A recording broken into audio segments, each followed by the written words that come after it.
A grand castle appears as a voice wonders if this is the story of Lottie. In disbelief, a narrator stares at the text before them. A small child stares intently at a heavy book before it thuds onto her head, making her cry out in pain. Now bandaged and crying, the child, Lottie, realizes the contents of the book she read are true. Lottie reflects that she had initially dismissed the book as a simple novel a 5-year-old could read. At a lavish party, guests buzz with anticipation, hoping to catch a glimpse of a reclusive figure who rarely appears in high society. A newcomer to society asks about the figure, and another guest points out the infamous monster Duke, Duke Frodium. Duke Damien Frodium is revealed, a handsome master swordsman from the Empire's most powerful family, sipping wine with an intense gaze. A woman explains that the moniker Monster is actually a title born from admiration for his power. Damien's formidable aura is visualized with demonic skeletons, symbolizing him as the most powerful person in the Empire. The scene shifts to an imposing mansion at twilight, surrounded by barren trees. A somber flashback confirms that the stories about him were true. It is revealed that Damien was once a true demon who slaughtered indiscriminately until his evil influence mysteriously vanished. The narrative pinpoints a snowy landscape as the fated place where Damien and Lotalucia first met. Lotalucia recalls recognizing him instantly, feeling as though she had stepped into a fairy tale. Damien greets his daughter with chilling indifference, asking only for her name, and she nervously introduces herself as Lotalucia. Standing in the snow, Damien calls out for someone named Bellant, who responds from off-screen. Damien orders Bellant to provide Lotalucia a room and raise her in the mansion, to which his subordinate agrees. Without another glance, Damien turns and walks away, his expression cold and distant. An angry Lotalucia sits on a large chair, childishly mocking her father's detached command to raise her just so she won't die. She fumes, grateful to be taken in, but wishing her father could have phrased his reluctant acceptance with more kindness. The silhouettes of the mansion staff fill the background of her new, lonely life. Lotalucia discovers her room is far from her father's, feeling he deliberately wants her kept out of sight. Haughtily deciding she doesn't want to be near him anyway, her ears perk up at the sound of voices outside her door. A trio of maids discovers Lotalucia, fawning over how cute she is and offering her food, which she eagerly accepts. She takes a happy bite of a cookie, and the charmed maids immediately offer her more. The staff's opinions on her are divided. Some pity her and assume she'll be adopted out, but Lotalucia defiantly insists Damien is her father. The warm moment is shattered by a bang as a stern maid appears, demanding to know why the others aren't working. The stern maid lectures the others about their duties and the scary butler before turning her attention to Lotalucia as the others agree to leave. With a cheerful wave, Lotalucia says goodbye as the maids are ushered out and the door slams shut. Once alone, her smile fades as she thinks of the one person who is unhappy that she even exists. Now in a new dress, Lotalucia sits up in bed, alert. She reflects that while having meals brought to her room is better than eating with her father, it's frustrating when they arrive so late. Annoyed, she wonders which maid is responsible for her meal today. She angrily realizes it was the same stern maid from yesterday and fumes that the woman should just do her job properly. With a fiery glint in her eyes, Lotalucia clenches her fist, vowing to make trouble for that maid next time. As she runs down the hall, an unseen maid calls for her not to run too fast, and Lotalucia happily shouts back her agreement. Waddle. She stops mid-step, her curiosity piqued by something ahead. Her eyes widen in shock at an unexpected sight. Peek. She peeks around a corner with a tiny cat-like creature, surprised to find someone in a normally empty part of the mansion. She sees her father, Damien Frodium, the infamous monster duke. She recalls her mother revealing a shocking secret. Her father was not just a rumored monster, but a real demon. Her mother had described him as a true horror story demon who enjoyed violence and killing without a second thought. She reasons that because her father is a demon, his neglect is a form of kindness, and she's thankful he isn't worse. Damien begins to turn, and Lotalucia quickly ducks back into hiding just before he can spot her. A maid discovers her hiding and asks what she's doing, then offers to get her food despite skeptically calling her claim of hunger a lie. Lucia pouts, utterly confused about why the maid would call her a liar when she was telling the truth. Another maid gently intervenes, telling her co-worker not to tease Lucia so much. A maid offers Lucia a loaf of bread as the only food available, which she gratefully accepts. Clutching her bread, she resolves to be patient with the servants. Knowing her father's dislike of her makes her position precarious. Her thoughts spiral into childish fears, wondering who would protect her if a monster came out from under her bed.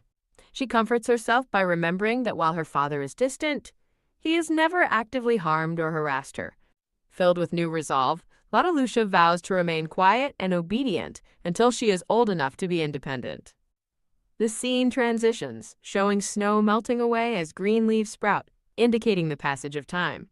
Now in a new dress, Lottie tearfully runs down a hall, promising a concerned maid that she'll be careful. As she runs, she reflects on the fact that despite almost encountering her father many times, they've never spoken. She peeks into a room, believing that being ignored by a demon is far safer than attracting his attention. Finding nothing unusual, she feels relieved that her father's indifference allows her the freedom to explore the mansion. While deciding where to go next, she suddenly freezes in her tracks. She cautiously steps back from a pair of grand, ornate doors that are slightly ajar. She wonders why this particular door, which is always kept shut, is now open. Peeking through the crack with determined eyes, she decides not to let this rare opportunity slip away. She slips into her father's study, deciding to take a quick look around. After a brief search, she finds no books she can read and prepares to leave. Thump! On her way out, she stumbles over a misplaced stack of books. Annoyed by the mess, she complains that her father is disorganized and decides to tidy up for him, reaching for the book she tripped on. Her eyes widen with a flicker of curiosity as she examines the book. Holding the mysterious book, she is puzzled to find that its cover is completely blank. Her interest piqued, she decides to peek inside, figuring she won't be able to read it anyway. Opening the book, she is initially disappointed to see a blank page, but then notices text beginning to appear.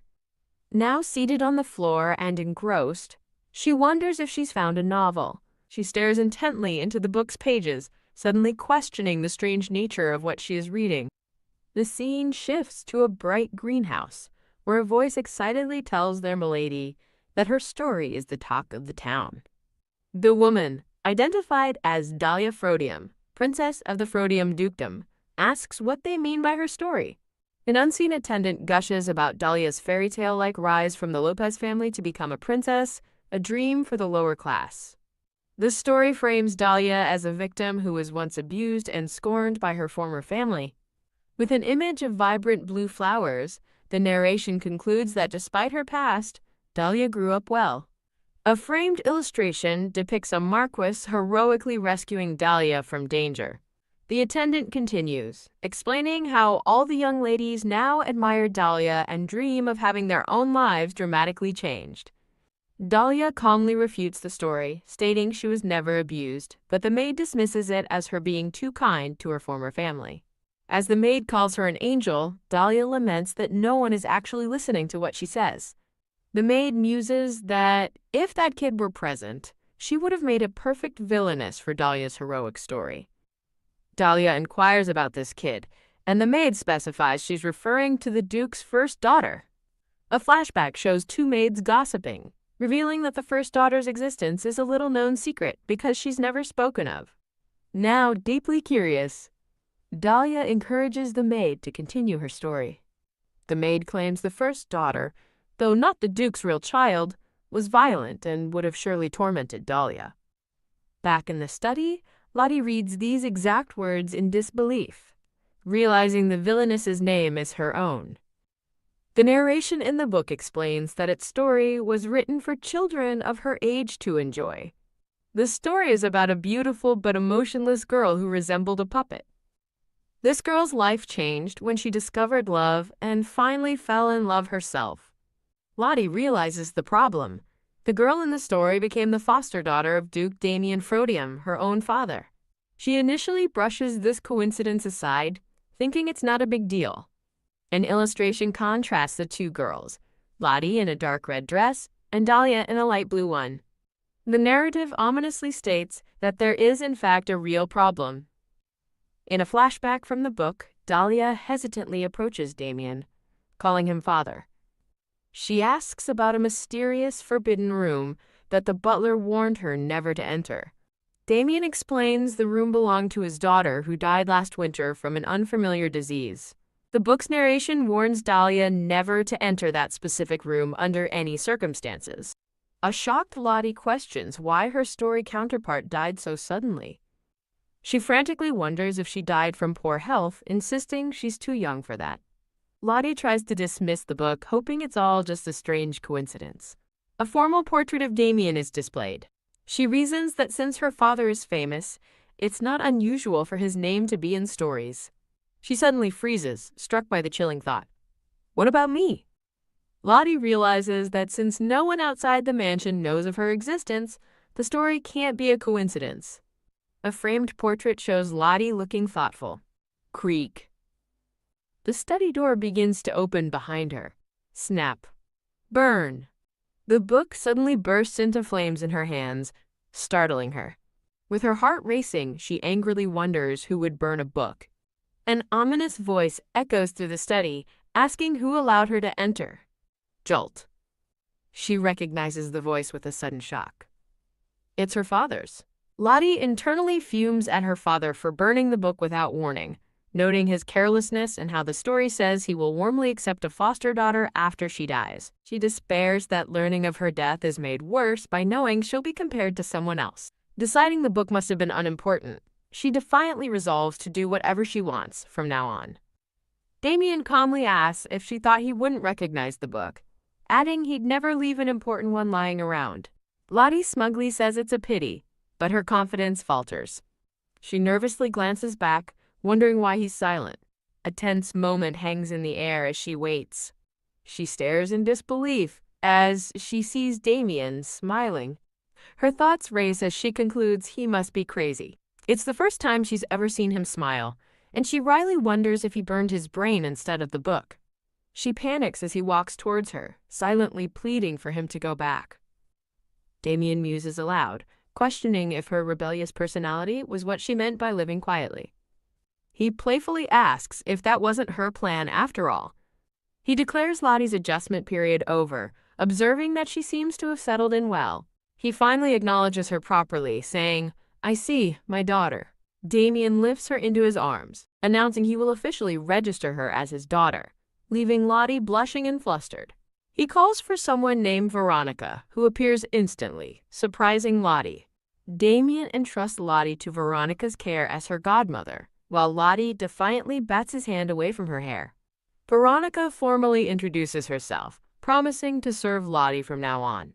Stare. Lottie recognizes Veronica as her father's aide and thinks it would be beneficial to get close to her. She gives Damien a cheerful hug, asking Veronica to take care of her as well. The scene shifts, noting that barely 24 hours have passed since the new arrangement began. Tucked into bed, Lottie playfully tells Veronica not to walk on her blanket fort, and she agrees. Lottie's hands press against the soft blanket from underneath. The scene transitions, fading into the story from the book.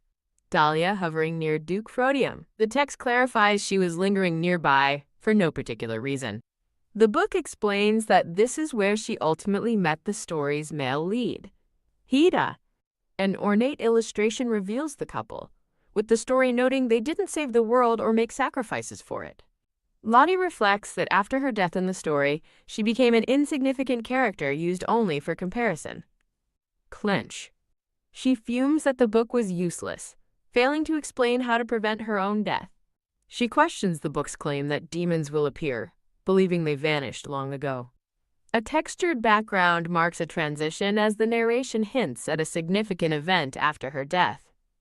Her stomach lets out a loud growl, and she complains about being hungry after thinking so hard. Veronica gently suggests that if she's hungry, she should go to the dining room first. Tucked inside her blanket fort, Lottie excitedly asks if she can eat without her father. Veronica remarks that Lottie must be very hungry. Lottie agrees, secretly thinking she isn't, but plans to eat alone in her room as usual. Entering the dining room, Lottie is shocked to find Damien already seated at the head of the table. Glance. She nervously peeks at him, confused as to why he isn't busy with his ducal duties. Lottie thinks back to her original plan to eat alone in her room after a quick meal in the dining hall. Now seated uncomfortably at the table, she regrets her decision and wonders why her father suddenly wants to eat with her. Lottie asks Damien if he isn't busy, and he simply replies that he wanted to eat with his daughter. Trying to act normal, Lottie gives a cheerful "yep" in response to his presence. Damien watches her with a slight smile, commenting that she must be very hungry.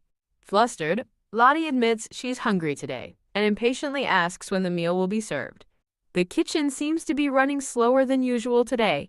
Damien asks what his daughter has been doing, and Lottie lists her activities just as a maid announces dinner is served, to Lottie's delight.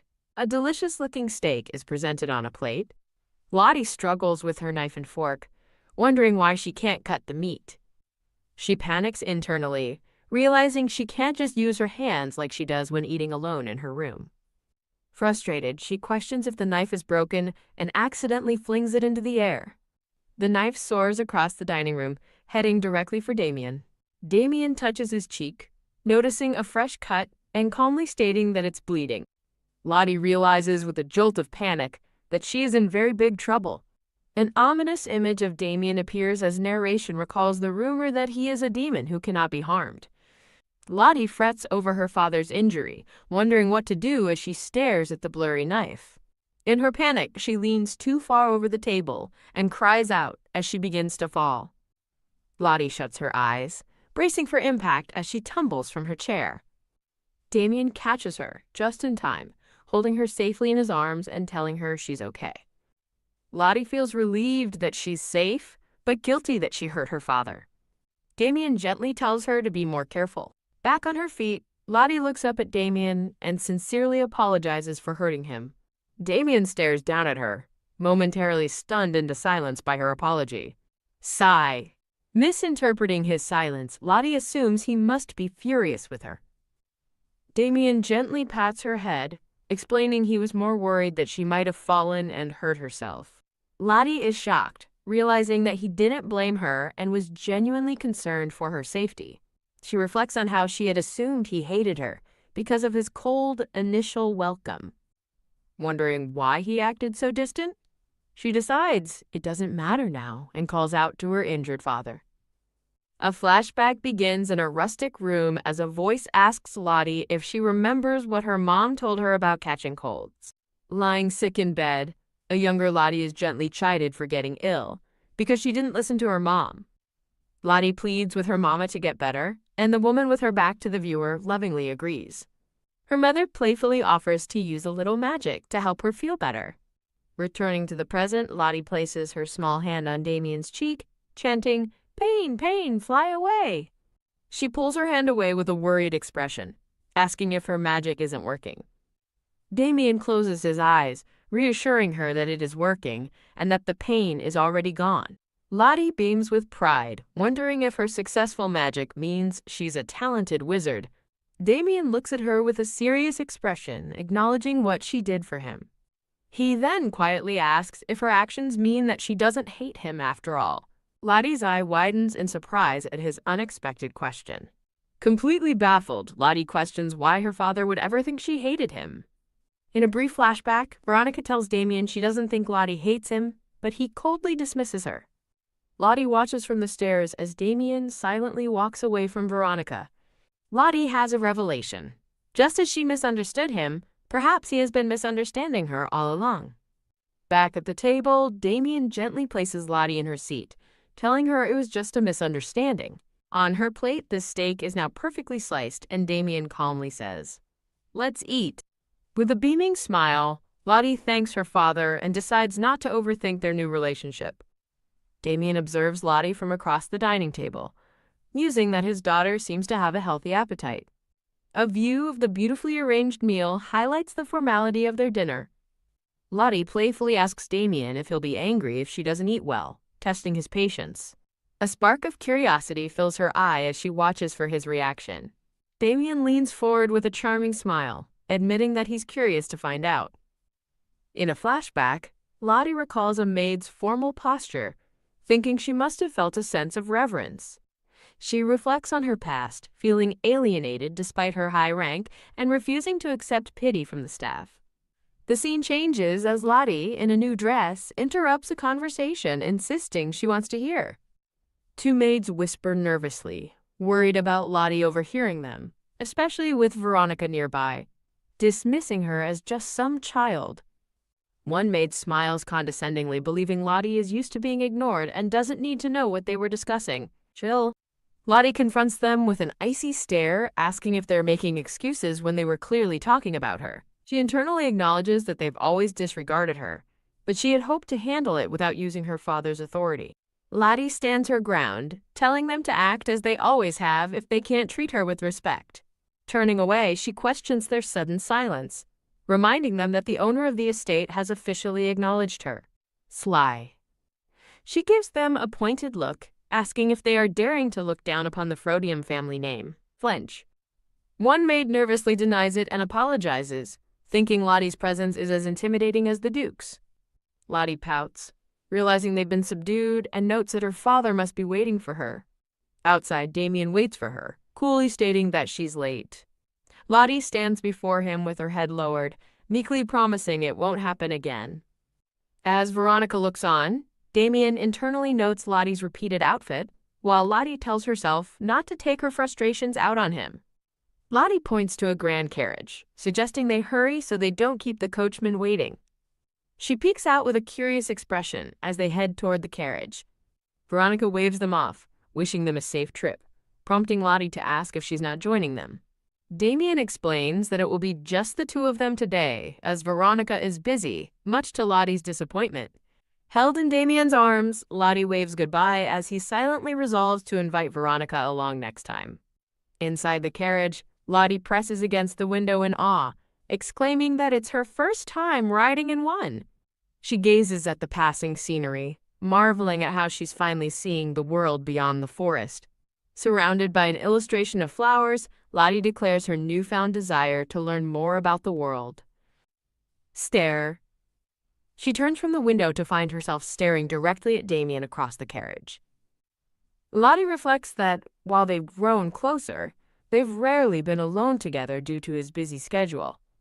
Damien breaks the silence, gently asking if she is doing well. Pouting, Lottie suggests he could visit if he's that curious, and blames the maid's gossip on his apparent neglect. He smirks and says he'll consider it. Rattle. As the carriage moves, Lottie thinks about an earlier event that makes her question if he's truly her father. A memory surfaces of a younger Lottie being held lovingly by her white-haired mother.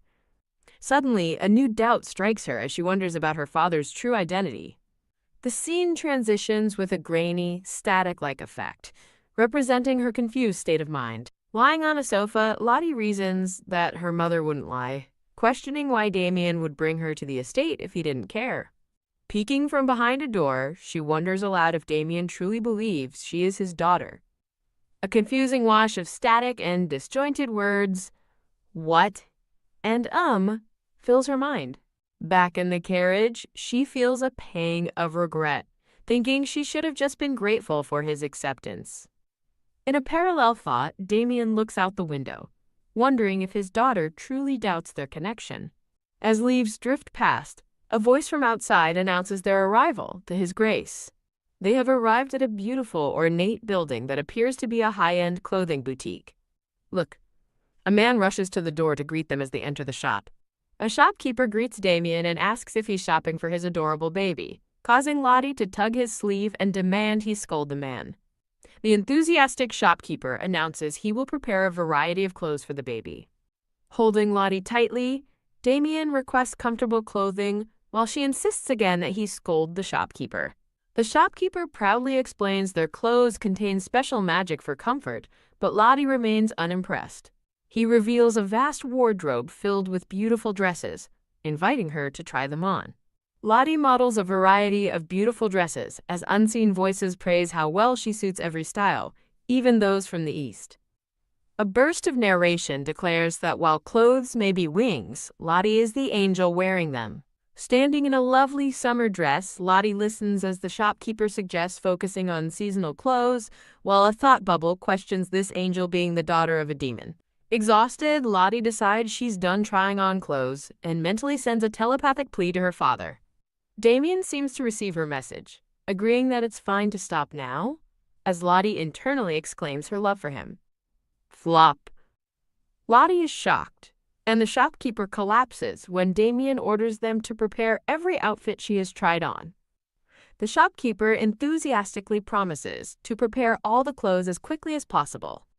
Lottie rushes over to Damien, who calmly asks her what's wrong.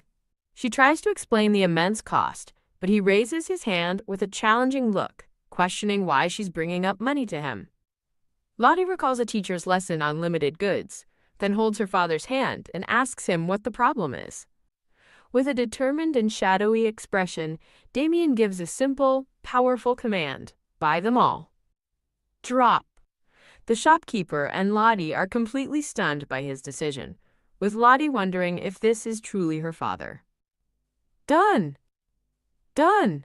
As 2 racks of beautiful dresses are displayed, Damien firmly repeats his intention to buy everything. Lottie's frantic thoughts are represented by a cute pattern as she questions her father's sanity. As the shopping trip concludes, the shopkeeper agrees to alter and deliver the clothes while Lottie asks if they can finally go home. Rub rub. The shopkeeper takes Damien's hand, fondly asking where he found such an adorable baby. Lottie fumes at being called a baby, and Damien gives the man a cold glare, correcting him. She's my daughter. The shopkeeper misinterprets his correction and apologizes for not realizing she was a foster daughter. With a dark and menacing aura, Damien coldly tells the man that he should be sorry. Lottie senses her father's quiet fury, recognizing that despite his unchanged expression, he is definitely mad. Their carriage arrives back at the magnificent Frodium estate as the sun sets in a colorful sky. Open. Veronica cheerfully greets them at the door, only to find Lottie fast asleep in Damien's arms. Damien gently brings a finger to his lips, signaling for Veronica to be quiet. Stirring slightly in her sleep, Lottie nestles closer into her father's embrace. Veronica offers to carry Lottie inside, but Damien declines, stating he'll take the tired child in himself. Veronica watches them go, observing that it's the first time she's seen Damien greet anyone at the door and acknowledging his role as Lottie's escort. Walking through the mansion, Damien decides against changing Lottie's clothes in case she wakes up. Creak. After he leaves, the door to Lottie's bedroom opens again, just a crack. A dark, shadowy presence observes Lottie sleeping, noting that a new child has entered the Frodium's possession. An unseen figure learns of Damien's new daughter, as a mysterious agent is ordered to capture the child for their master. A young boy with gray hair decides he needs to see Damien's new daughter for himself. A colorful informational page from the story's chronicler's spring palette is displayed with friendly notices for their readers. Stacked. A massive pile of paperwork sits on a desk, indicating a formidable workload. A red-haired aide points out that Damien pushed aside all his duties just to have an outing with Lottie. Rustle. Damien wearily handles a document, questioning if he truly has to deal with such matters. His aide points out he'd do it anyway, but Damien dismisses him, stating he's only following tradition. Hesitant. The aide pauses for a moment before turning to leave the study. Damien looks up from his desk with a thoughtful expression, asking if there's anything else. The aide reports that the young master will be returning soon, a portrait of him visible in the background. Shock. Damien casually tosses a tray aside, stating he was never informed of this development. Rustle. As the aide insists he must have been informed, Damien begins searching through his papers, demanding to see the letter. Piled up. The aide sweats, thinking it will be impossible to find a single letter in the mountain of paperwork. Damien effortlessly plucks the correct envelope from the pile, leaving his aide wondering if he's being ignored. After reading the letter, Damien confirms the news and asks his aide how he knew about it. Damien acknowledges that the young master knows him well and resolves to check his mail more carefully in the future. His thoughts then turn serious as he wonders if the returning young master is aware of his daughter's existence. A flashback shows a younger Lottie, who rarely hides her feelings, crying and clinging to Veronica, while narration notes something was unusual that day. The scene transitions with a close-up of Damien's elegant and formal attire, symbolizing his status and authority. Shock. Lottie stands frozen with a horrified expression. As narration notes, she likely didn't intend to speak her thoughts aloud. Tap, tap. Back in his study, Damien taps a document and asks his aide if he remembers their recent outing. Damien asks the aide directly if something happened to Lottie on that day. The aide confirms, explaining that Lottie accidentally overheard maids gossiping as she was walking by. He reports the maid's cruel rumor that since Lottie isn't his biological daughter, Damien will inevitably abandon her. Darken. Damien's expression grows cold and menacing as he quietly processes the information. With a calm yet chilling resolve, Damien orders his aide to deal with the situation. He reflects that he kept his distance to avoid frightening her, never realizing such rumors were spreading. Damien decides he must formally introduce Lottie as Aphrodite, seeing the rumors as a surprisingly useful opportunity. Looking up from below, the aide is completely baffled by his master's logic. Damien turns away, cryptically asking if humans don't enjoy dramatic stories. A romantic flashback reveals Duke Frodium once loved a secret lady with white hair, but she left him. The story of their tragic romance quickly spread throughout the capital. The scene shifts to Lottie standing before a grand door, wondering if it's her father's bedroom. Quiet. Against a whimsical background of chicks, she cautiously peeks into the room. She assumes her father is in his office, as he usually is at this hour, just as the door begins to open. Lottie bursts into the room with excitement, loudly announcing that this will be the room she explores today. The camera pans across the vast and ornately decorated, yet somber, bedroom. Turn, turn, she twirls, musing that her father isn't really a person, then abruptly stops. Stare. Her eyes land on an ornate portrait on the wall as she realizes it's a picture of her father. Looking closer at the portrait, Lottie observes how utterly expressionless his face is. As she ponders, a maid in the background internally sighs over how handsome the Duke is. Pause. Lottie examines a larger group portrait, unconvinced of his handsomeness but admitting he stands out from the others. Done! She has a sudden realization that he looks similar to her, wondering if it's because they both have black hair.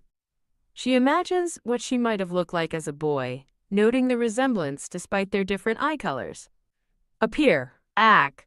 Lottie lets out a yelp of shock as Damien suddenly materializes behind her, calling her name.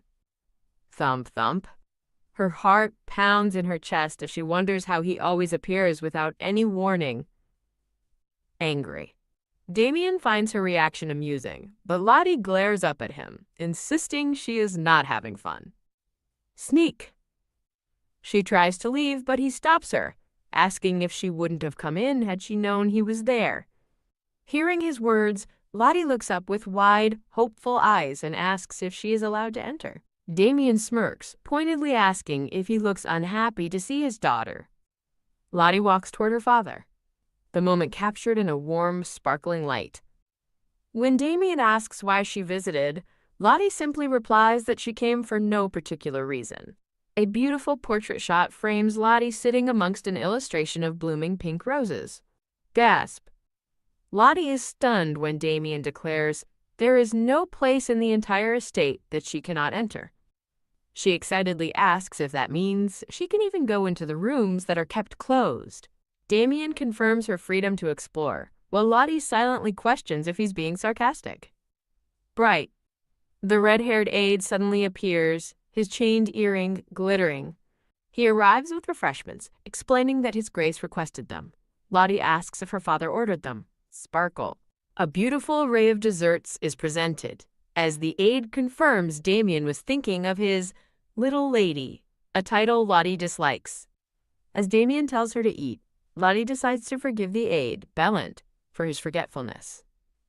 Lottie offers her father a spoonful of pudding, telling him to open his mouth. Surprised, Damien asks if she means him, and Lottie, now in his lap, confirms, cheekily adding that Bellant has already lost points. Lottie's arm begins to ache as she holds the spoon, wondering why her father won't eat. She asks if it's because demons can't eat desserts, to which he replies, no, shocking Bellant, who realizes she knows his secret. Hesitant, Damien looks down at the offered dessert with a conflicted and weary expression. Lick. After a moment, he delicately touches the pudding and licks it off his finger. Lottie is relieved her arm no longer hurts, while Bellant lightly scolds Damien for making her wait so long. Glare. A close-up reveals Damien shooting a menacing glare at Bellant for his comment. Scared. Bellant offers a frightened apology to the imposing Damien. Damien questions how Lottie knows so much about demons, and she eagerly explains they lack blood and tears. Lean. Damien rests his head on his hand, thoughtfully admitting that her assessment isn't wrong. Lottie playfully wonders aloud if her father should be excluded from her description of demons. Giggle. Bellant frantically begs to be excluded too, which makes Lottie laugh. Lottie explains she only knows what's in the book. But since her father isn't the main character, there's little information about him. Her expression turns somber as she considers the limits of her knowledge. Damien watches her with a soft, knowing look. Lottie's determination returns as she declares her desire to know more. Bellant quickly covers her ears, insisting she should only hear pleasant things. Damien calmly states that there isn't much more to tell her beyond what she already knows. As an explanation reveals demons are aggressive creatures that enjoy drinking blood, a horrified Lottie realizes the chilling tales were not just myths. Bellant frantically covers Damien's mouth to stop him. Terrified Lottie will become afraid, while Damien tries to reassure her. Tilt. Lottie looks up, confused by their sudden panic. Damien's expression is thoughtful and shadowed as he looks down. An informational notice from the Spring Palette translation team is displayed. Bellant anxiously covers Damien's mouth, worried Lottie will become afraid, while Damien attempts to reassure her about the demons she will encounter. Tilt. Lottie glances up with a questioning look. Pondering Damien's intentions, Bellant notices a barrier and is shocked that Damien would reveal such things to Lottie, but Damien claims it's only a problem because other demons are around. Bellant protests that Lottie is human and shouldn't be exposed to these dark truths. Noting her worsening mood, Bellant wonders what's wrong, but Lottie simply states that she wants to know. Damien reveals that this is a place where demons are unable to reside. He explains that in ancient times, demons and magicians wreaked havoc until the shield Dysaptia was created, a time when some humans could identify demons. Lottie gasps with a shocking realization. If that's true, her demon father shouldn't be able to stay here. Looking at Damien, she concludes there must have been a solution for him to remain. Damien smiles faintly and confirms that a solution was indeed found. He explains that the demons created an artificial doorway, a gate, to bypass the shield. A simple cartoon illustrates that demons cannot cross the gate freely and need permission. Ponder. Lottie recalls the Frodium family's immense power, realizing they could easily obtain permission to cross. An image of a hand holding the gate symbolizes absolute control. Clench. Damien reveals the gate is under Frodium jurisdiction, and no one from the Devildom may pass without their consent. Narration explains that, despite his humble origins, Damien now wields power rivaling the Demon King himself. Rise, she sits up, ready for her next adventure. Damien muses that he is working in his room instead of his office, which is why Lottie found him. Her thoughts return to the portrait she saw earlier, curious about the identity of the dark-haired child. Step. She approaches Damien at his piano and calls his name. Grasp. Lottie tugs on her father's sleeve, announcing that she has something she's curious about. He leads her with a quiet, contemplative expression. Firm. His hand holds hers securely as they walk together. Damien brings Lottie to stand before the grand family portrait on the wall. Pointing to the small boy with black hair, Lottie asks who it is. Damien pauses, his expression unreadable as he looks at the painting. Lottie waits with wide, curious eyes for his response. As she asks again who the boy is, Damien turns and reveals, "It's me." Lottie is utterly shocked by the revelation, asking about the other people in the portrait, whom Damien confirms were his family. Hesitantly, Lottie asks an innocent yet profound question. Did her father have a mommy and a daddy? Poof. She sweetly confesses that she imagined he just magically appeared out of thin air. Damien smiles faintly, explaining he doesn't have parents who birthed him, but he does have ones that raised him.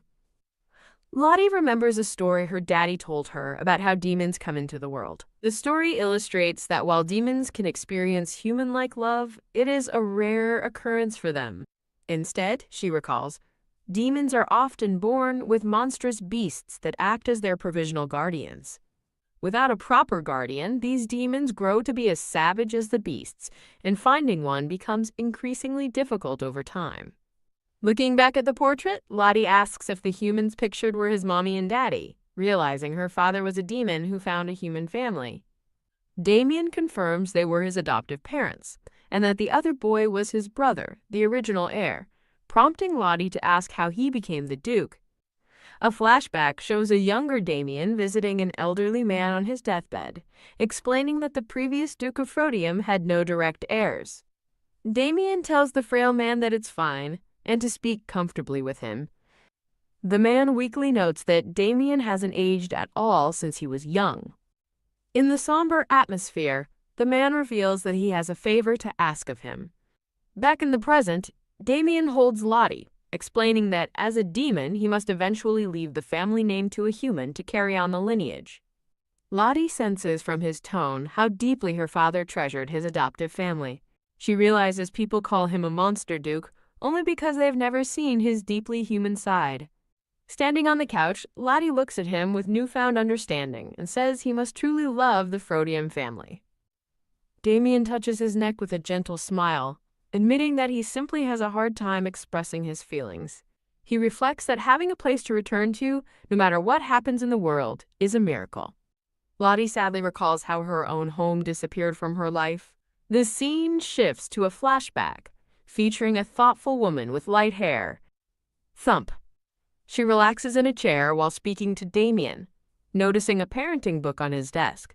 She smiles, explaining that demons' mental growth is fast while their physical growth is slow, and she wanted to let him know she feels a connection to Lottie. As she notes how Lottie looks like an adorable human child, Damien asks somberly if she's saying his daughter looks truly human. Returning to the present, Lottie tugs on her father's sleeve as he gently cups her cheek. A memory of a formidable stone wall flashes by. A narration explains that a true family bond is built upon shared memories. Relying solely on blood ties without spending time together is not enough. Expecting a loving family under such conditions is impossible. Damien resolves to make the dukedom a place Lottie can always call home. He gently holds her face, and Lottie feels that a part of her has been waiting to hear these words. Her thoughts drift, confessing that while she acts happy, she truly misses someone. She recalls the forest where she spent her life with that person. Drip. A memory of a white-haired woman embracing her surfaces as she thinks of her, and a tear falls from her eye. Teary-eyed, Lottie begins to cry in the present moment. Damien quickly reassures her, telling her not to cry as she wipes her tears away. Clutch. She hugs him tightly, thinking she has finally gained a place she can return to. Sniffle, sniffle. Lottie fidgets, burying her face in his shoulder as she calms down. Hesitant, Damien's hand hovers over her back, unsure how to comfort his crying daughter. Pat. Pat. He gently pats her back, softly murmuring, There. The scene changes as Lottie recalls her peaceful life being interrupted by an unexpected guest. Peeking from the top of the stairs, a younger Lottie watches a small boy who looks up, confused. The scene shifts to a bright, sunny morning sky. Lottie wakes up, remarking on the noise as a maid wishes her good morning. Sit up. Lottie sits up excitedly, telling her maid, Veronica, that she heard something interesting yesterday. She eagerly recounts the rumor about her father hiding away a daughter he adores after loving a woman deeply. Lottie laughs at the romantic story, declaring it impossible, prompting Veronica to playfully ask if Lottie invented it herself. Pause. Lottie's mood changes as she suddenly asks what happened to the maids from the other day. Gloom. Veronica's expression darkens as she gives a chillingly vague answer. Who knows? Trying to reassure her, Veronica sits down and says the maids were probably just sent home, as Lottie should only know good things. Lottie looks out the window, once again noting that the estate seems noisy today. While brushing her hair, Veronica explains everyone is busy preparing a room, which confuses Lottie, who thinks guest rooms should be sufficient. Flustered, Veronica realizes Lottie is unaware of the situation, leaving Lottie to wonder about her maid's strange reaction. Lottie asks Veronica if someone is coming, and Veronica hints that it's the lady's older brother. Confused, Lottie clarifies that she is the lady, and Veronica confirms the guest is Lady Lodalucia's brother. Shock. Lottie is stunned by the impossible news that she has a brother. Jump. She leaps off Veronica's lap in a hurry, startling her maid. As she dashes down the hall, she thinks there was never any mention of her having siblings. Halt! She skids to a stop at the top of the grand staircase. She sees a man with red hair and a small boy below, wondering if this person from the book is her family. The man introduces the boy as young Master Bihan, her new older brother, whose gaze is icy cold. Lottie looks on in confusion while Bihan glares up, disdainfully thinking about her now being a lady. In a swirl of dread, Lottie feels certain that he hates her and wonders what she could have done. Run. She turns and flees back up the stairs as the red-haired man calls after her in alarm.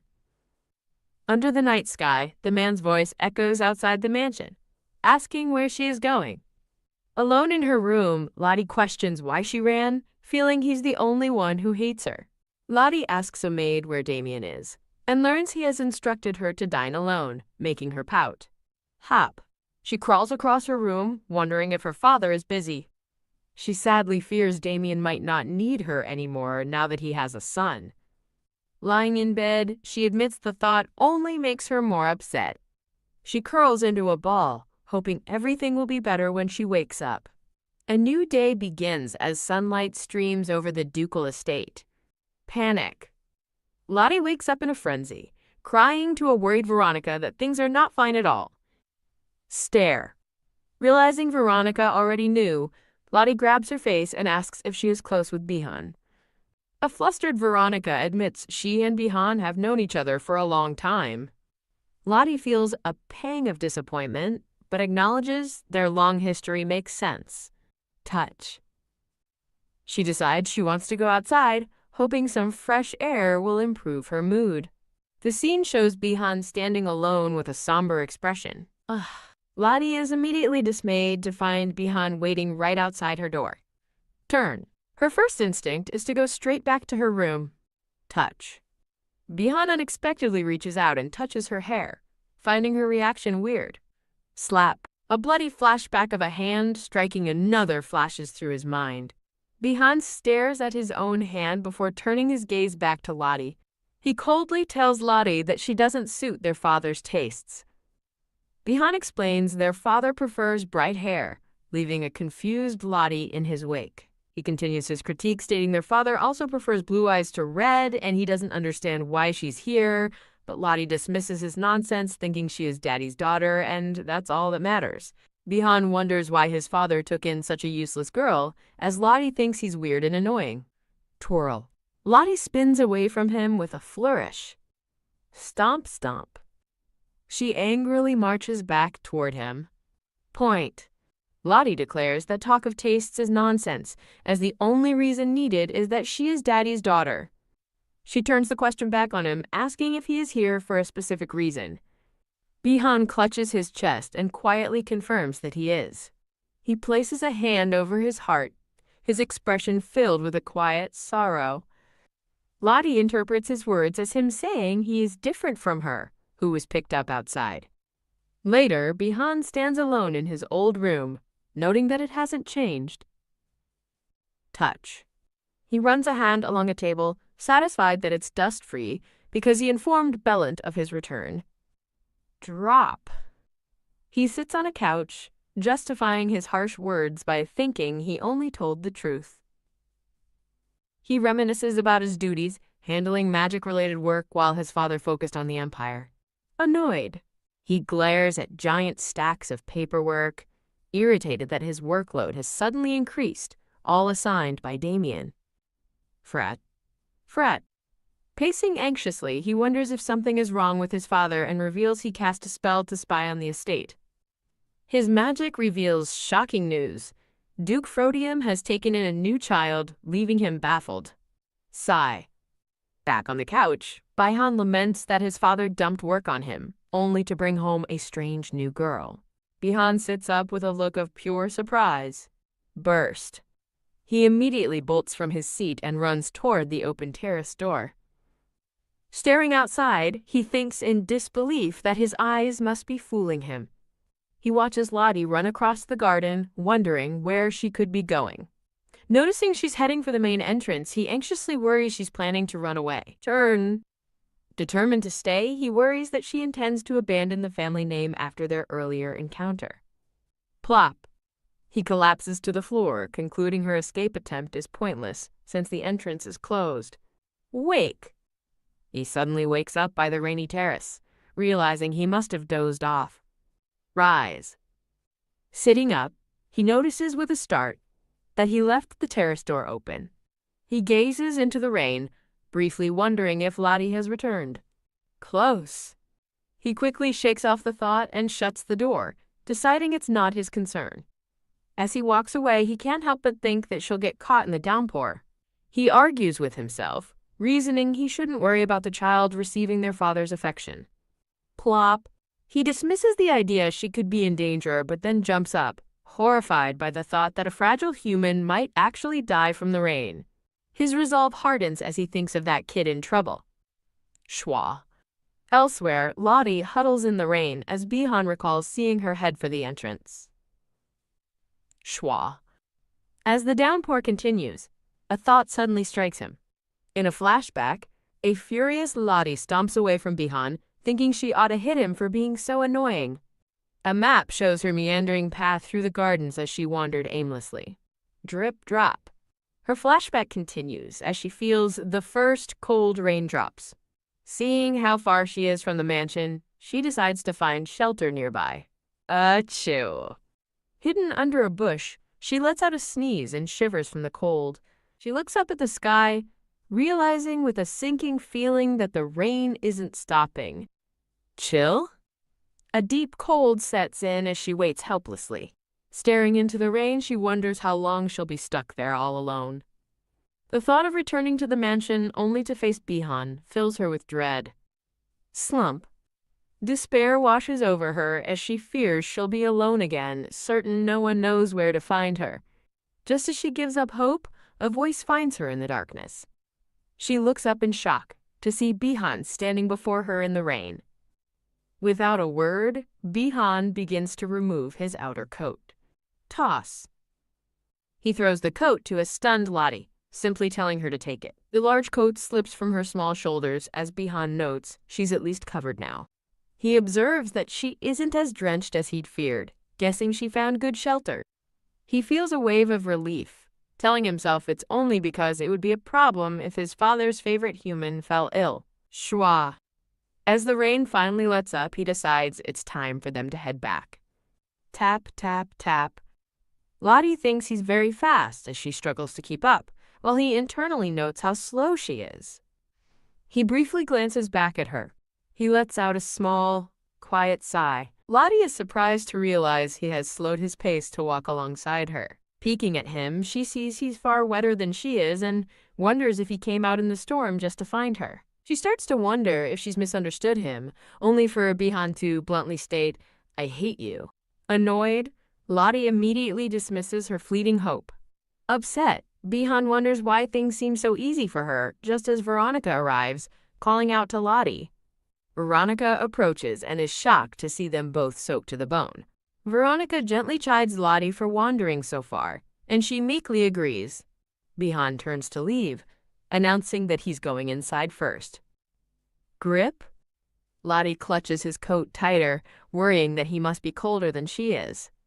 The difficult day gives way to a starry night over the estate. Wake up.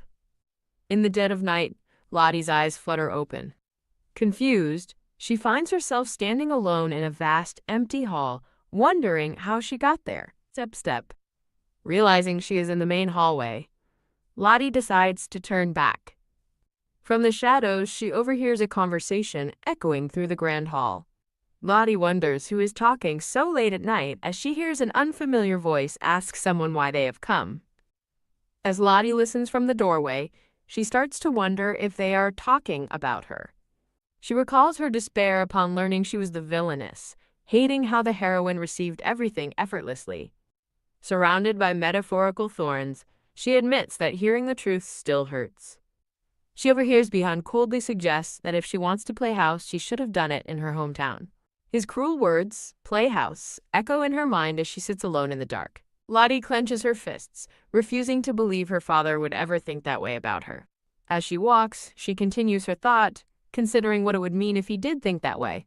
She imagines Damien confronting Bihan, finishing her thought about him referring to her as someone just playing house. Whoosh. In her dreamlike state, a hand suddenly reaches out and grabs hers. She looks up to see Damien holding her hand, his touch sparkling with magic. Damien looks down at her with a serious expression as a gentle power surrounds them. Hit. In her emotional turmoil, she repeatedly strikes his chest, telling him, "I hate you." Teary. Crying, she collapses against him and sobs, "I hate Daddy." The emotional scene dissolves into a blur of tears. She remembers Damien hugging her, recalling his promise to give her a place she could always return to. Damien wonders why his daughter hates him, while Lottie tearfully thinks the reason should be obvious. Grip. Lottie tearfully tells Damien he promised her a home, but his family doesn't welcome her.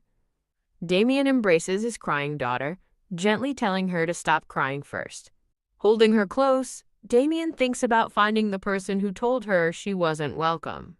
He asks if it was Bihan, and Lottie silently nods, making him realize he understands the situation now. Lottie looks up with teary eyes, confused by his sudden understanding. She shouts that his advice is useless, but he calmly states he will resolve the misunderstanding first. Damien leans in and reveals a secret. Bihan isn't even adopted. A shocked Lottie reels back, wondering what her father could possibly mean. Later, in the library, she processes the news, unable to believe Bihan isn't Damien's son.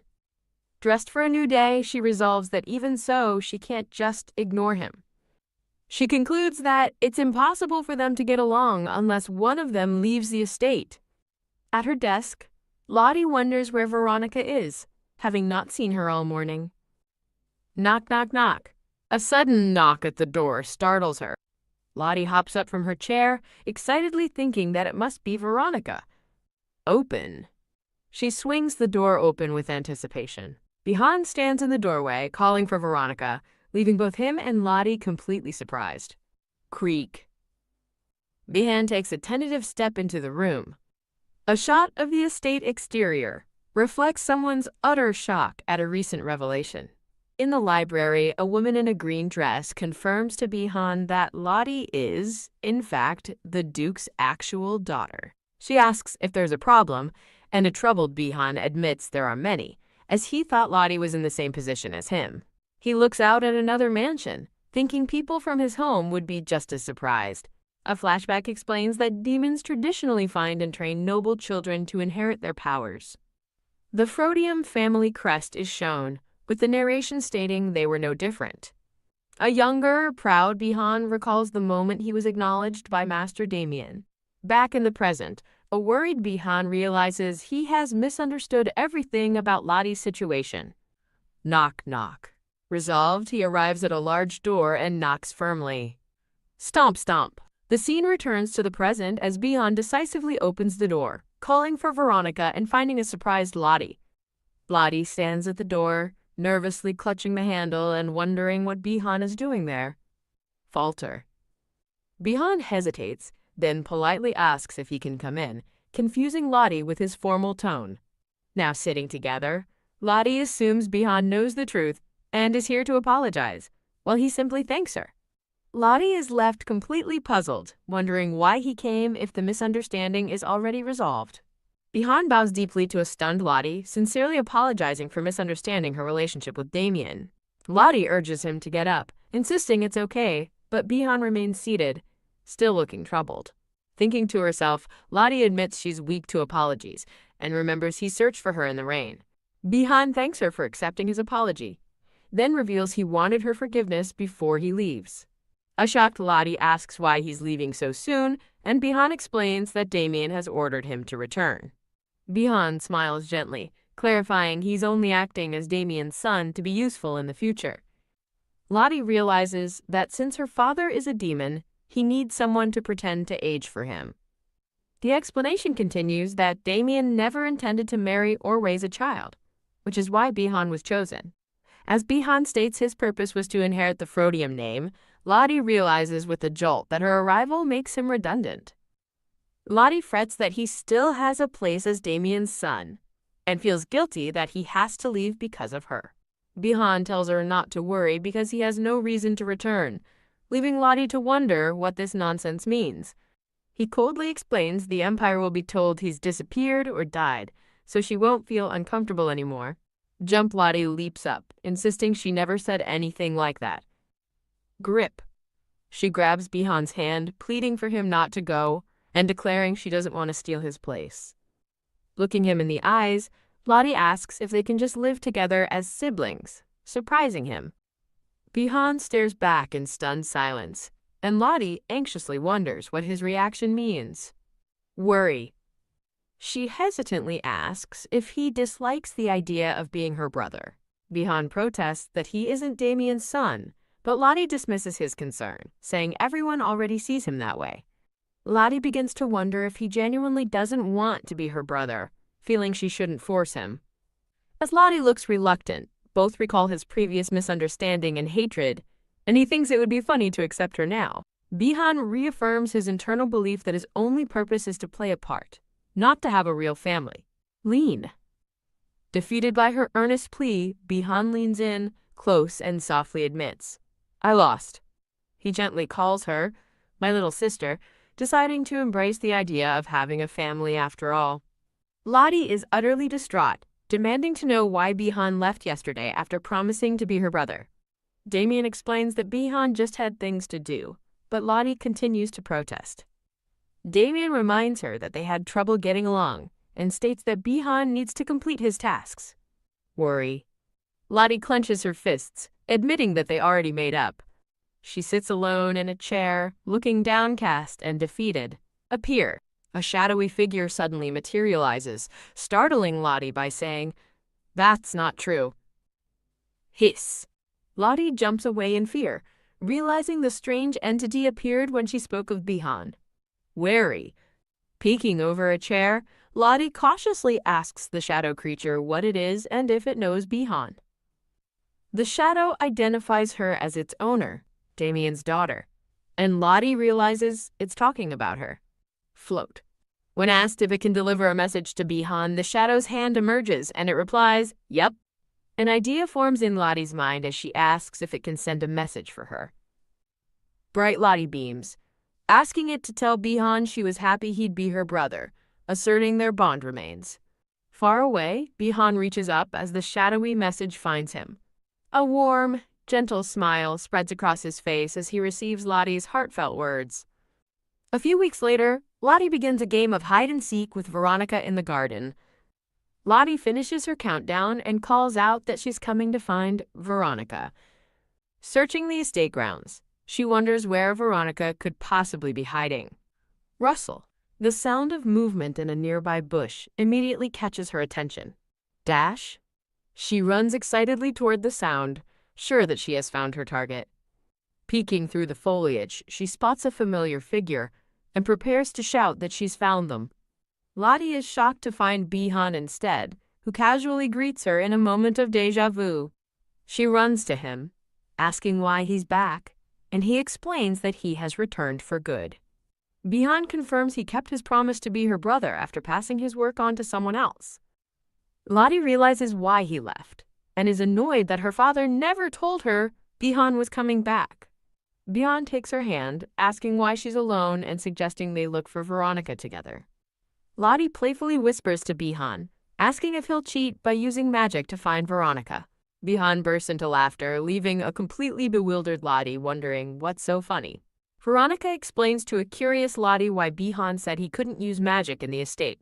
She clarifies that magic isn't blocked, just weakened by a deceptio, allowing simple spells for those accustomed to it. Lottie wonders about fairy tale demons, but Bihan explains that most of those stories aren't about real demons. Lottie reflects on how Bihan has been staying at the estate for some time now. She recalls Bihan's recent kindness, thinking he must feel bad about their rough first meeting. Lottie expresses her delight with a cheerful, "Great!"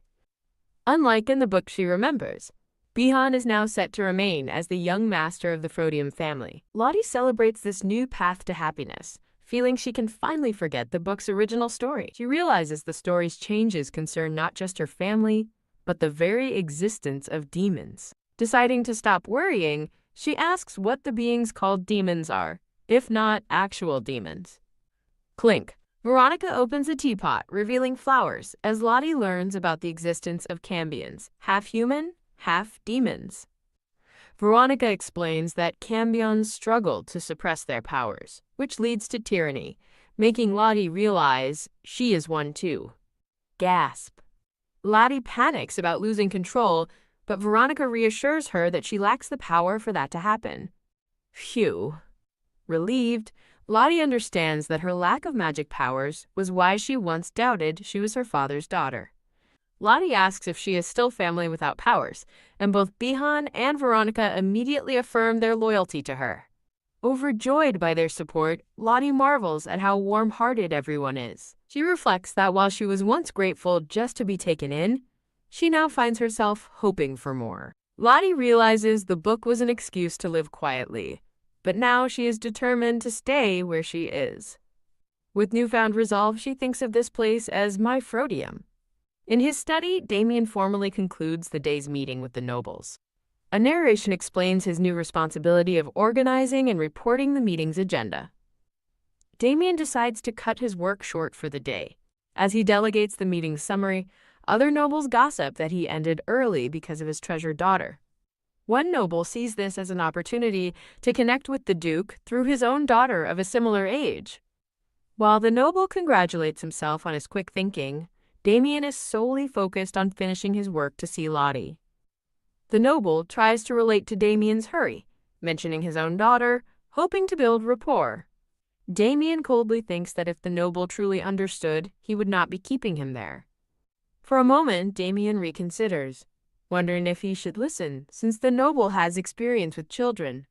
The noble offers to share some parenting tips, but Damien refuses, realizing he has been acting childish himself. As the noble rambles on, he mentions how cute his daughter is when reading, which suddenly catches Damien's attention. The noble is surprised when Damien asks if that was cute. The noble tries to explain himself, but Damien is already leaving, eager to depart. An aide asks if something happened, noting that Damien looked exceptionally irritated as he stormed off. The aide is puzzled, thinking Damien isn't one to typically show his frustration so openly. Damien stares out a window, lamenting that working feels like a waste of time he could spend with his daughter. Whoosh! His eyes land on Lottie happily playing on a swing in the garden below. Resolved, Damien decides to stop working and go to the garden immediately. His flustered aide protests, insisting he cannot abandon his duties just to see the princess. Damien gives him a chilling look, reminding him that his opinion was not requested. In the garden, Veronica gasps in pleasant surprise at the sight of Lottie. Lottie runs joyfully through a field of flowers, looking utterly adorable. She cheerfully compliments Veronica, exclaiming that she looks pretty today too. Bihan watches Lottie play, advising her to be careful while noticing the garden area is new. Bihan asks about Lottie's glowing shoes, and she explains they were a gift from a shopkeeper she met with her dad. Bihan is visibly stunned to hear she went out with her father. While sitting at a table together, Lottie recounts her fun day out, and Bihan offers to have the chef make the treat she ate. Lottie looks puzzled, admitting she doesn't know the name of the dessert she enjoyed. She fondly recalls that the treat was incredibly sweet and cold. Veronica correctly guesses it was cold and sweet, gushing over Lottie's cute description. As Veronica offers to ask the chef to prepare it, Bihan interjects, insisting he will be the one to go. As Lottie watches Bihan, she feels a sense of familiarity, thinking she has felt this before. Lottie suggests Bihan is having a hard time with Veronica, and he's surprised she can tell. Now deeply curious, Lottie asks Bihan how he ended up at Frodium in the first place. Lottie offers to trade stories, telling Bihan he arrived when she was lonely and asking to hear his tale. Looking at a grand fountain, Bihan begins to recount his past, starting from the very beginning. He reveals through a flashback that he came to Frodium to find the person who saved him. Bihan explains he'd hoped to get information by becoming his father's aide, but found nothing, only vaguely recalling his savior had black hair and red eyes. He accepts that his savior didn't want to be found, but smiles, grateful that the search led him to a new family. A woman's voice interrupts their conversation, asking if they are discussing something interesting. Lottie turns around with a bright smile, excited to see that Veronica has returned. Veronica presents a bowl of colorful ice cream, and Lottie joyfully confirms it's the dessert she wanted. Lottie eagerly takes her first bite of the sweet treat. With a blissful expression, she declares that the ice cream is delicious. As the sun shines warmly in the garden, a wave of tiredness washes over Lottie. Noticing Lottie dozing off, Veronica kindly asks if she should take her inside to rest. Lottie refuses, wanting to enjoy the nice day by resting on a nearby bench for a little while. Veronica agrees to stay outside as well, while Lottie struggles to keep her eyes open. Yawn. Lottie gives in to her sleepiness and decides to lean back for a quick nap. Veronica and Bihan realize Lottie is so tired because she skipped her nap and ran around all morning. Bihan quietly tells Veronica not to wake her, watching over Lottie as she sleeps peacefully on the bench. Gasp! Lottie suddenly wakes up, disoriented and wondering how long she was asleep. As she gathers her thoughts, a hint of melancholy crosses her face. Lottie is bewildered to find her father kneeling before her, surrounded by a dreamlike haze of question marks. Damien explains he was just about to carry the sleeping Lottie on his back, startling her with his answer. Lottie wonders if Veronica called him, but she frantically denies it, questioning why Damien is even there. Determined to get a straight answer, Lottie decides she must ask her father directly why he came. Damien simply states that he saw his daughter from his office window. Lottie is baffled by his short and unconvincing explanation. She calls him out, asking why he's here playing around when he should be busy. Flustered, Damien insists that he is one of the busiest men in the entire empire. Lottie playfully asks if he suddenly came to see her because he was bored. An aide with red hair appears, explaining to Lottie that the Duke made time for her despite his schedule, but she remains unconvinced. The aide whispers to Veronica that Damien's attempts to get closer are hurting his reputation, which Veronica quickly dismisses. A mischievous glint appears in Lottie's eye as she decides to tease her father for his obvious denial. Lottie declares she's playing dad's games, causing Veronica and Bihan to burst into suppressed laughter. Bang! Damien slams his hand down in frustration and embarrassment. Mortified, Damien covers his face and tells the others to be quiet while Bihan notes their sudden laughter. Lottie tugs on her father's sleeve, asking if he's really gonna let them make fun of him like this. Damien looks down as Lottie directly asks if he's here because he wants to get closer to her. Lottie cleverly suggests that taking a walk with her will help raise his ranking again. She then announces that the first-place rank belongs to Veronica, leaving Bihan and the aide to wonder about their own positions. Damien crosses his arms and simply asks, "Okay?" leaving Lottie to ponder his meaning.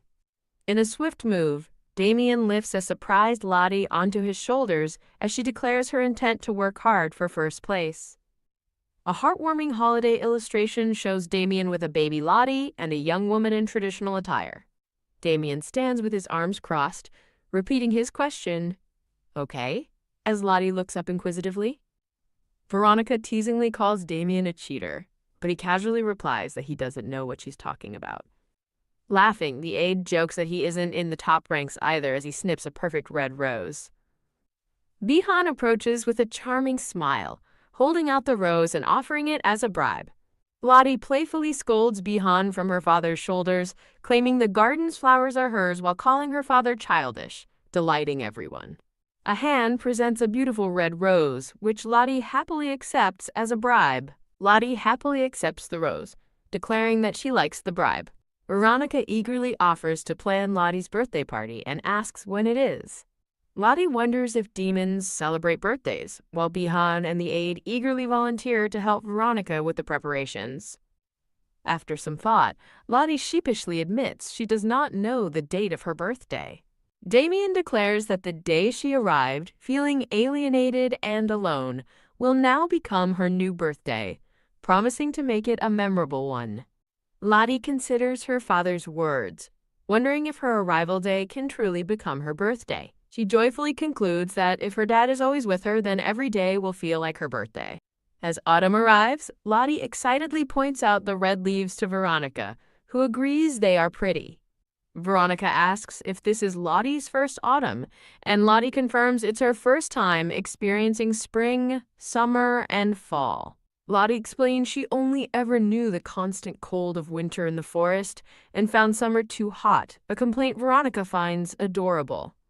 Veronica notes that winter is approaching, but Lottie tearfully admits she only wants to experience spring and autumn. In her room, Veronica asks what Lottie wants for her birthday, but Lottie seems confused about how far away it is. Realizing Lottie might forget by the time her birthday arrives, Veronica explains she wants to know her gift wish in advance. Lottie closes her eyes and concentrates, trying to think of the perfect birthday gift. After much deliberation, she gives up with a bright smile, admitting she has no idea what she wants. Changing tactics, Veronica asks Lottie what she wants to do most of all, hoping for a clue. Lottie enthusiastically declares her greatest wish is simply to do things with her family, leaving Veronica to wonder what she means. She excitedly suggests taking a family portrait, like the one in her father's room, or going on a picnic together. Veronica smiles, confident that Damien would be overjoyed to fulfill Lottie's request for family time. Veronica assumes Lottie is worried about her workload increasing, reassuring her that she has less to do while Damien is away. Lottie quickly denies being worried about her, while Veronica silently admits she wouldn't mind more work for Lottie's sake. Lottie earnestly declares that Veronica is also part of her family and is just as important, leaving Veronica stunned. Touched, Veronica realizes she is truly becoming part of a family. As the narration explains, she grew up in a rare, wealthy underworld family. A flashback shows a young Veronica being praised, but a narration reveals her family life was far from peaceful. The flashback shows Veronica smiling over defeated family members. As it's revealed, she was always stronger than her siblings.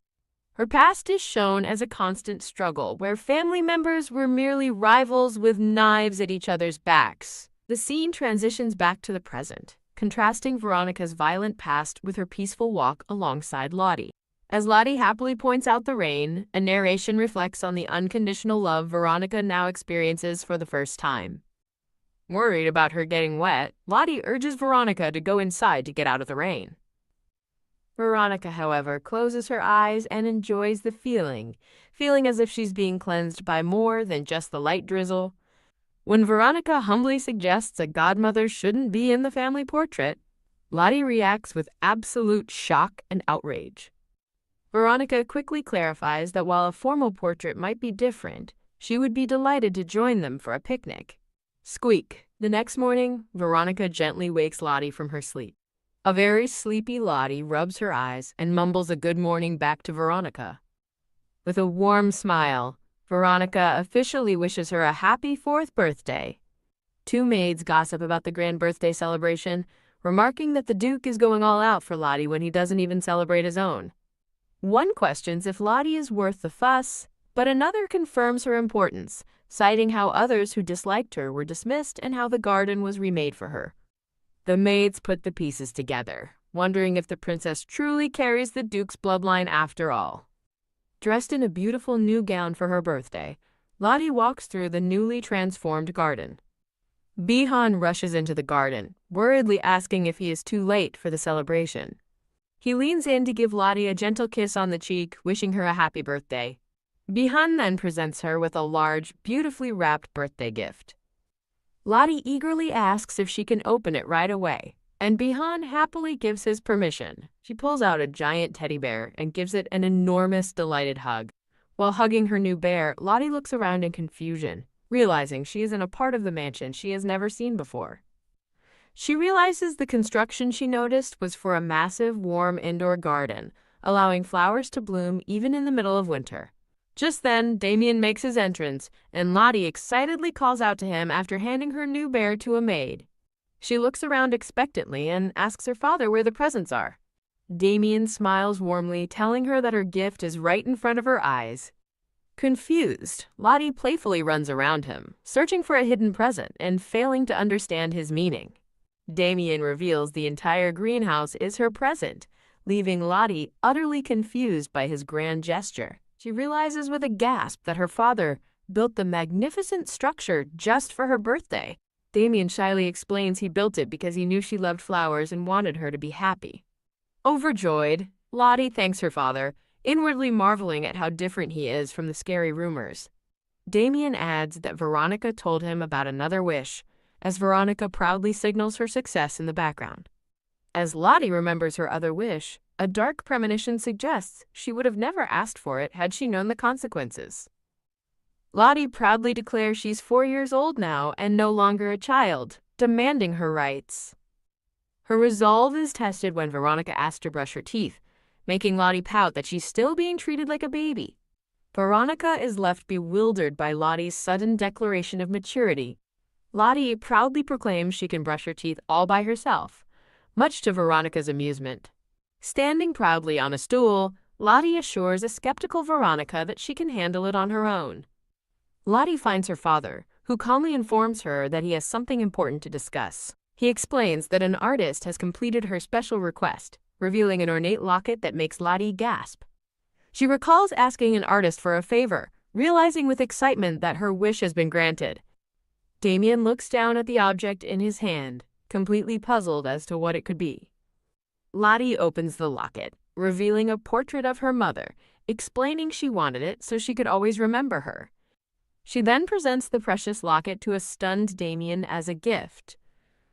Damien finally understands her true wish, while Lottie feels a new connection, believing she can now comprehend his subtle communication.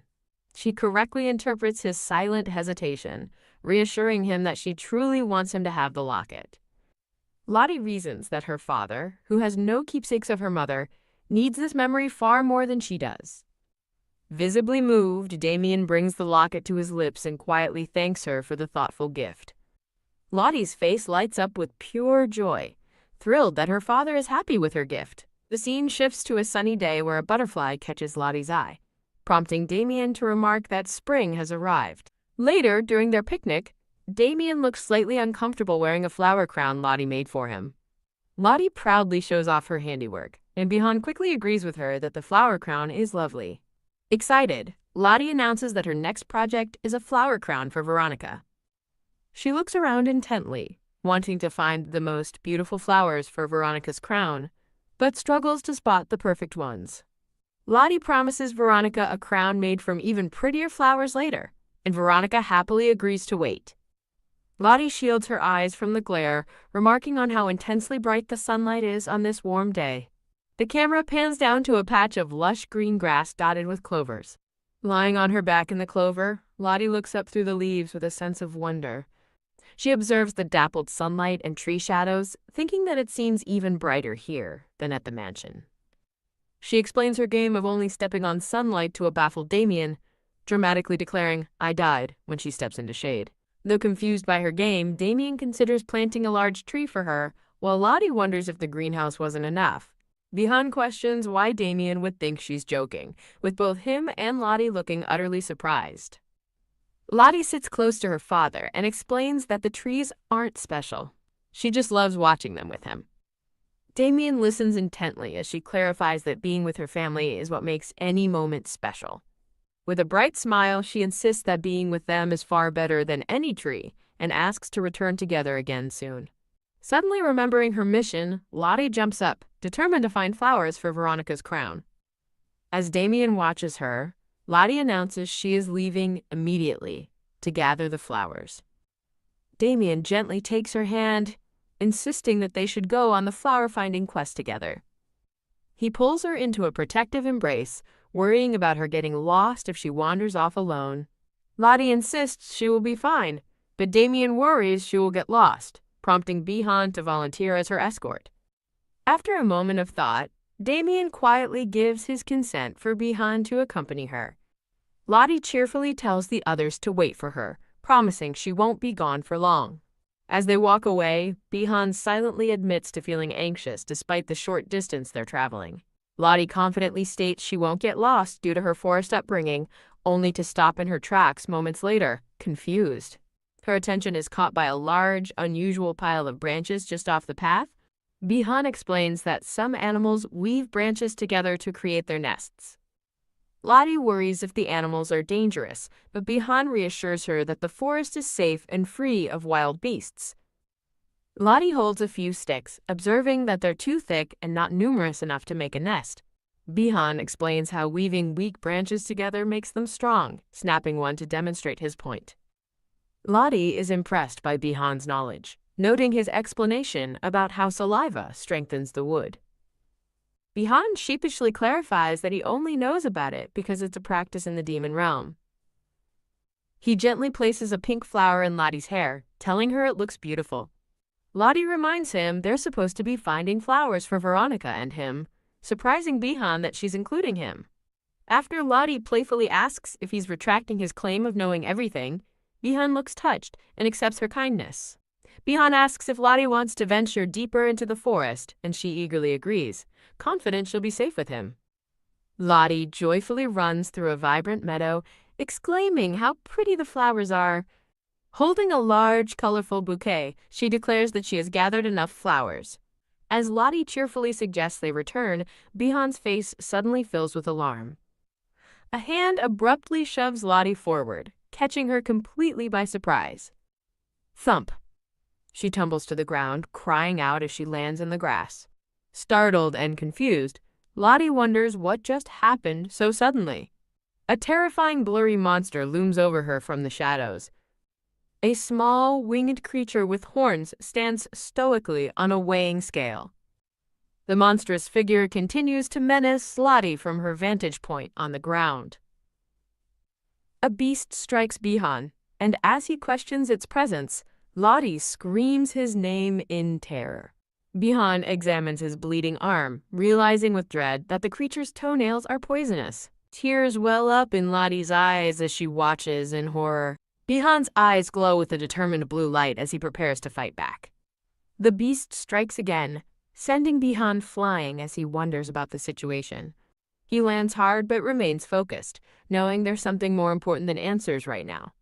Slammed to the ground, Bihan resolves that his first priority is to destroy the beast before him. Standing over his foe, the injured Bihan pauses for a moment in thought. The beast's severed arm lies motionless on the ground as a narration confirms the fight is over. He looks toward a shocked Lottie, worrying about how this violent display affects their time together. Bihan fears that his appearance after the battle will make Lottie afraid of him. He looks down in sadness, accepting this painful possibility. A voice suddenly asks if he's all right, and he looks up in surprise. Lottie cries out that she wasn't scared of him, but for him, terrified about what might have happened. Bihan stares at her, stunned and moved by her words. With a relieved smile, he realizes his sister was only worried for his safety and suggests they go back. Lottie rushes to his side, insisting they must hurry back to treat his poisoned arm. Bihan's senses flare up again, and he urgently tells Lottie to get behind him. She looks on as Bihan instinctively moves to protect her from a new threat. A massive white beast with glowing red eyes appears, far larger than the first, as Lottie panics over Bihan's injury. The monstrous wolf glares intently, its target unclear. It turns its attention to the corpse of the first beast lying on the ground. The giant beast lunges, viciously attacking the injured Bihan. Watching him get hurt again, Lottie resolves that she has to help him. Bihan, struggling on the ground, desperately shouts for her to stay away. Lottie freezes, her heart pounding with fear as she stares at the terrifying scene. Bihan urgently yells for Lottie to run to her father, leaving her to wonder what will become of him if she leaves. Realizing she would only be a burden, Lottie turns and flees through the tall grass. Bihan is relieved to see her running to safety, allowing him to focus solely on the beast. He wonders how a beast from the demon world could possibly be in the Empire. Bihan recalls that the gate is supposed to prevent any creatures from the demon world from entering. Resigned, he decides he'll have to sacrifice an arm and hold out until his father arrives. The massive beast closes in for another ferocious attack. Bihan strains against the beast's immense power, letting out a cry of exertion. As the struggle continues, he begins to lose track of time. His strength rapidly fading, he fears he can't hold out much longer. Suddenly, he spots a familiar figure and realizes in horror that Lottie has returned, questioning why she didn't go to her father. He desperately shouts at her, asking why she came back to such a dangerous place. Lottie clutches a bundle of thick branches, her expression grimly determined. She knew she should have run to her father, but she couldn't leave, realizing Bihan's power wouldn't last. A resolute look forms on her face as an idea begins to take shape. She recalls Bihan's earlier lesson about weaving weak branches together and hardening them with saliva to make them strong. With a flash of inspiration, she looks at the branches, knowing exactly what she must do. As the beast lunges, demanding he release her, Bihan desperately tries to pull Lottie away, urging her to run. The forest blurs around them as they flee from the relentless pursuit. They race through the woods, the sound of their frantic escape echoing among the trees. Exhaustion sets in for Lottie as she's carried through the forest, admitting she's tired. Ugh. She finally gets down, gasping for breath, as a worried Bihan watches over her. She admits to herself that the ordeal has pushed her small body to its absolute limit. Bihan glances back nervously, warning her they can't stop because the beast is still following them. She quickly grabs onto him, her expression filled with urgency. He continues to run with her in his arms, shocked that the beast has managed to chase them this far. They find themselves cornered at the edge of a steep cliff, the massive beast blocking their only retreat. Trapped and terrified, Lottie asks Bihan what they should do now. Bihan sets her down gently, and she tries to reassure him, telling him not to worry. He stands resolutely at the cliff's edge, knowing that while the fall would be fatal for a normal human, he can protect Lottie if she clings to him. The beast makes its move, lunging toward them in a blur of ferocious motion. As the beast attacks, a bright flash emanates from Lottie, her eyes wide with shock and determination. She wakes up abruptly on the ground, wondering if she fell from the cliff and lost consciousness. Looking around at the unfamiliar walls, she realizes she's now inside a dark cave. A wave of panic hits her as she looks around frantically, wondering where Bihan is. He offers a hand to help her up, but seeing his badly bleeding arm, she stands and asks in alarm why he's so hurt. She quickly pieces it together, realizing he must have fought the beast and jumped off the cliff just to save her. Bihan dismisses her concern, insisting his injuries are nothing, and that the poison isn't dangerous and will clear in a few days. Lottie furiously rejects his casual dismissal, declaring that his injuries are serious and that it's an unfair situation. Bihan reminds her that he told her to go back to her father, but Lottie retorts that she couldn't possibly leave, knowing he would get hurt. A faint aura glows around Bihan as he stares at her, stunned and touched by her fierce loyalty. She challenges him directly, asking if he would have left if their roles were reversed. He tries to argue that it's a different situation, but when she presses him for a reason, he's left speechless. He finally relents and apologizes to Lottie, admitting he was wrong and was only acting out of worry for her safety. A sudden downpour begins outside, and Lottie realizes they're trapped in the cave until the rain stops. Bihan calls the rain a relief, explaining it will mask their scent from the beast, which makes Lottie ask about their smell. He explains the beast has a keen sense of smell, prompting a curious Lottie to ask what her own scent is like. Flustered, Bihan apologizes for bringing her, but Lottie insists it isn't his fault, as no one could have predicted a demonic beast's appearance. Huddled against the cold cave wall, Lottie asks with a sliver of hope if her daddy will come for them soon. Bihan confidently reassures her that her father is different from masters who treat seeds as consumables and will definitely come to find them. However, Bihan adds that they can't simply rely on Damien and must try to find a way out on their own. He clenches his fist, vowing that, in an emergency, he is the only one who can protect his sister. He steels his resolve, his mind racing to find a solution to their dire situation. Ugh. Suddenly, Bihan groans and stumbles, and Lottie rushes to his side in alarm. Her vision blurs with panic as she holds him, asking if he's all right. He clutches his arm, realizing with a grimace that the poison is now spreading through his system. Lottie places a hand on his forehead and confirms that he has a fever. She worries, realizing that after being hurt so many times, there's no way he could be fine. Delirious, Bihan finds her touch refreshing and dismisses his condition as temporary, as Lottie watches with tear-filled eyes. Meanwhile, Damien arrives in the forest to find Veronica examining a dark, ominous patch on the ground. Veronica kneels, inspecting the strange, star-filled puddle soaking into the grass. She stands and reports her finding to Damien, identifying the substance as a beast's blood. She adds that she's found 2 different sets of footprints, indicating the children were there. Damien anxiously asks if she's found any children's blood mixed in with the beast's. She confirms there's none, but he remains worried as she points out Bihan can't use his full strength here. His eyes glowing red with resolve, Damien declares they must find them, as Veronica silently prays for their safety. Noting the worsening weather, Damien urges they must hurry their search. "Got it, Lord Damien," Veronica replies, as ethereal green blades manifest around her, ready for a fight. Back in the cave, Lottie stands by a stream, believing that more water will help. Splash! She forcefully applies a wet cloth to Bihan's forehead to cool his fever. Bihan weakly protests that her method isn't right, but Lottie misinterprets and promises to do it again. She watches over the unconscious Bihan, hopefully wondering if he'll get better soon after she reapplied the compress. Bihan begins to stir, weakly calling out her name. Delirious, he tells Lottie she can't eat something, leaving her confused by his strange warning. Realizing his semi-conscious state makes him suggestible, she decides to ask him a direct question: why he cares so much for her. Bihan begins to answer, thinking about his complicated feelings of being accepted into a real family. He blurts out that it's because she's cute, leaving Lottie to wonder if the poison has made him delirious. He continues his feverish explanation, listing how she's small, confident, and does whatever she wants. He concludes that the most important reason is that she chose him to be part of her family. Bihan recalls his past, where he only focused on survival and never dared to dream of having a family.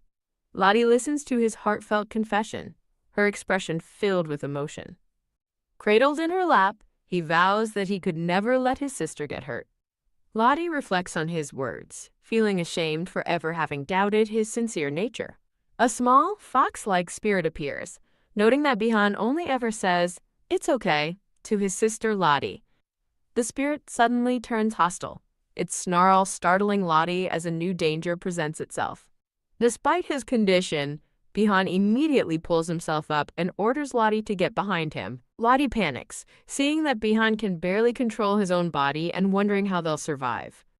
Her attention is drawn by a falling leaf as a new presence enters the clearing. A glowing red magic circle materializes among the flowers just outside their cave. A shadowy figure emerges as dark energy erupts from the ominous portal. A figure rushes through the forest at high speed. Damien arrives at the cave, calling out his daughter's full name, Lottalusha. Overjoyed and relieved, Lottie cries out for her dad and leaps into his arms. Damien embraces her tightly, apologizing for taking so long to find them. Damien praises Bihan for doing a great job protecting her, but Bihan weakly insists he failed. Safe in her father's arms, Lottie curiously asks what happened to the beast. A quick flash reveals Veronica in mid-air, decisively striking down the massive white wolf. Lottie worries about seeing Veronica, but Damien reassures her that it's taken care of. She realizes her father is turning her away to shield her from seeing the bloody aftermath. Damien holds her close, protecting her from the gruesome sight. Against a starry sky, he gently tells her it's time to go home. Elsewhere, A red-haired attendant panics, demanding to know what's going on. Veronica quiets him, explaining that Lottie is sleeping, while Bihan asks Damien who sent the demon beast. Damien explains that all travel through the official gate is recorded, and he'll go to his hometown to investigate. He gently pats Bihan's head, asking if he thinks he's the kind of master to make a patient work. Bihan flusters, insisting that wasn't his intention, and worries about the difficult task ahead. Damien closes his eyes in quiet acknowledgement of the difficult task ahead. He decides to investigate his hometown alone, stating it's been a long time since his last visit. Lottie watches the rain from a window, wondering if it's also raining where her father is. Veronica asks Lottie if she wants to see Damien, explaining he left in a hurry for a serious matter before she could say goodbye. Lottie clenches her fist, thinking that beasts are a big deal to her too, and she can't ignore the book. Deciding she can't reveal the book's existence, she resolves to visit Bihan instead. Surprised, she asks Bihan how he knew it was her, and he replies that he recognized her footsteps. Bihan reflects that while he was hurt more than Lottie, he has now mostly recovered. Lottie playfully asks why he's in her room, and he retorts that he doesn't need a reason to see family. Her expression softens with concern as she asks Bihan about his arm. Bihan reassures her his arm is fine, teasing that the real problem is Lottie's own slow recovery. Bihan says he's glad she came, revealing a delicate bracelet he has for her from a drawer. Explaining he prepared it on his trip, he asks for her wrist so he can put it on her. As he fastens the beautiful jeweled bracelet, Lottie gasps in delight. Lottie stares at the new bracelet on her wrist, her eyes wide with awe. She notices Bihan's earrings, remarking that she's never seen them before. He explains he brought them when he made the bracelet, prompting Lottie to cheekily ask what kind of bribe this is. Bihan holds her wrist gently, revealing that the bracelet contains a little bit of magic. He explains that the bracelet will tell him her location, but only if she wants it to. Lottie confirms she has control, then mischievously suggests hide and seek is dangerous now. Bihan smiles warmly, confirming he doesn't usually know her whereabouts. He silently keeps a secret from her. The bracelet contains other magical properties as well. Bihan turns away, a silent protector watching over his sister. The scene shifts to Frodium's hometown, where a voice greets the master upon his return to a grand estate. Two attendants greet Damien, noting his long absence and their inability to travel to the Empire as he does. As they gossip about preferring the master's absence, a young boy spots Damien and calls out to him. The boy hurries to Damien's side, ready to report on the task he was given. He informs Damien that his investigation found no signs of the gate being used. He confirms there is no record of use, leaving Damien to ponder the mystery. Damien muses that for a demon, there's only one way to cross realms without using the gate. When the boy insists that's impossible for a beast, Damien gravely states the impossible has already happened. His anger rising, Damien vows that as gate manager, he cannot overlook the incident that injured his daughter. Damien's investigation is interrupted as he notices a commotion outside. A man with pink hair appears, telling the attendants to be quiet and questioning why they are blocking his way. As the man unleashes threatening green energy, Damien steps in, demanding he stop menacing his kids. Startled, the man exclaims Damien's name, while a woman beside him looks on in fear. The man chides Damien for not contacting him, but Damien coolly replies there was no reason to. Damien amends his statement, admitting he was about to seek him out for a question. Damien addresses the man as Arthur, who stands ready to listen. Arthur smirks, asking what's going on as a caption introduces him as Arthur Oedicus, the Duke of the Demon Realm. A title reveals Arthur is also known as the eyes and ears of the Demon Realm. A narrator explains that all news, big and small, eventually reaches Arthur. Damien cuts to the chase, asking Arthur if he knows why a demonic beast appeared in the Empire. Arthur acknowledges Damien's reason for visiting, but feigns ignorance about the beast. Damien's eyes flare red with suspicion as he unleashes a powerful magic circle, not buying the act. A powerful surge of dark and fiery energy erupts from Damien's spell. After the attack dissipates, Arthur calmly remarks that Damien's temper hasn't changed. The scene focuses on the intricate details of a glowing green defensive magic circle. Arthur, maintaining his own spell, challenges Damien to dispel his magic as well. Damien lies on the ground, seemingly struck down as Arthur questions how he could not know about such a big issue. Smirking, Arthur maintains his defensive spell and calmly asks why Damien is so angry with him. As his shield dissipates, Damien looks up from the ground with a determined expression. Arthur clarifies he doesn't know how the beast appeared, admitting even those who usually summon them are bewildered. Damien quietly states he also doesn't know how the beast crossed the barriers and entered the Empire. Arthur begins to explain, stating that the Frodium family was never welcomed in the demon realm. A narrator describes Damien Frodium as an extraordinary person who defied expectations. The explanation continues. Damien held a human name, a demon title, and control of the gate, leading displeased factions to vow his downfall. These enemies sought to bypass the gate, planning to destroy the source of Frodium's power. Their first step was to find a way to illegally bring demon beasts into the Empire. Two shadowy figures are shown successfully summoning demonic wolves into a city through a magic circle. Damien asks how Arthur knew, since it was secret, and Arthur reveals the beast appeared where he was. Arthur smiles, glad that Damien's quick handling of the situation minimized the damage. Changing the subject, Arthur invites Damien to stay for a while, mentioning his workers miss him. He cheekily reminds Damien to be nice to his people, who he claims adore their masters. Arthur notes that while his own people seek his attention, the atmosphere around Damien is different.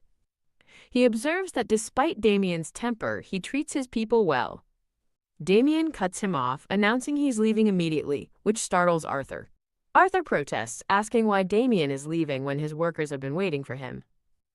With a firm gaze, Damien states simply that his daughter is waiting for him. Arthur is left utterly speechless, questioning if he heard the word daughter correctly. What? His shout of surprise echoes through the grounds, startling nearby birds. Arthur excitedly grabs Damien, wildly speculating if the demon world will be destroyed, but Damien just confirms he must leave. Puzzled by the reactions he gets, Arthur points out that Damien has children. But Damien dismisses the question. Damien correctly guesses from Arthur's reaction that news of his daughter hasn't spread yet. Arthur privately wonders how the enemies summoned the beast, but declares he can't just ignore this situation. He taunts Damien about who will care for the child, earning a sarcastic thanks for his concern. A woman with light hair is shown as Arthur's thoughts turn to Veronica, noting she doesn't want to return to Otacus. Arthur reminds Damien he'd already chosen a successor, a fact Damien barely seems to recall. Feigning disinterest, Arthur advises Damien to just forget the matter, claiming he isn't interested in weak things. Damien states he never intended to send Veronica back, prompting a frustrated sigh from Arthur. Arthur complains he doesn't understand Veronica, believing she's better off being a succession candidate at home. He argues that working under Damien will not lead to her becoming a successful Frodium. Arthur pivots, suggesting Damien's newly revealed daughter should be his successor instead. Damien flatly refuses, declaring his daughter will be raised as a human, not brought to the demon realm. Intrigued, Arthur correctly deduces the child as half-human and speculates her mother was a witch. With a pained expression, Damien corrects him, stating his beloved was not a witch. The scene shifts to a snowy forest, beginning the tale of a woman with a frozen heart. Rumors about her spread all the way to the demon realm, with every story being different. A flashback shows a younger Damien standing alone in the falling snow. A mysterious woman with long silvery hair was called many names: Hateful Witch, Winter's Witch, Cursed Witch. Amidst the false stories, the narrator reveals her most famous title as Damien faces her. Lottie's mother is revealed, a beautiful woman with long white hair and gentle blue eyes. The scene returns to the present, where Lottie sleeps soundly before murmuring that she's thirsty.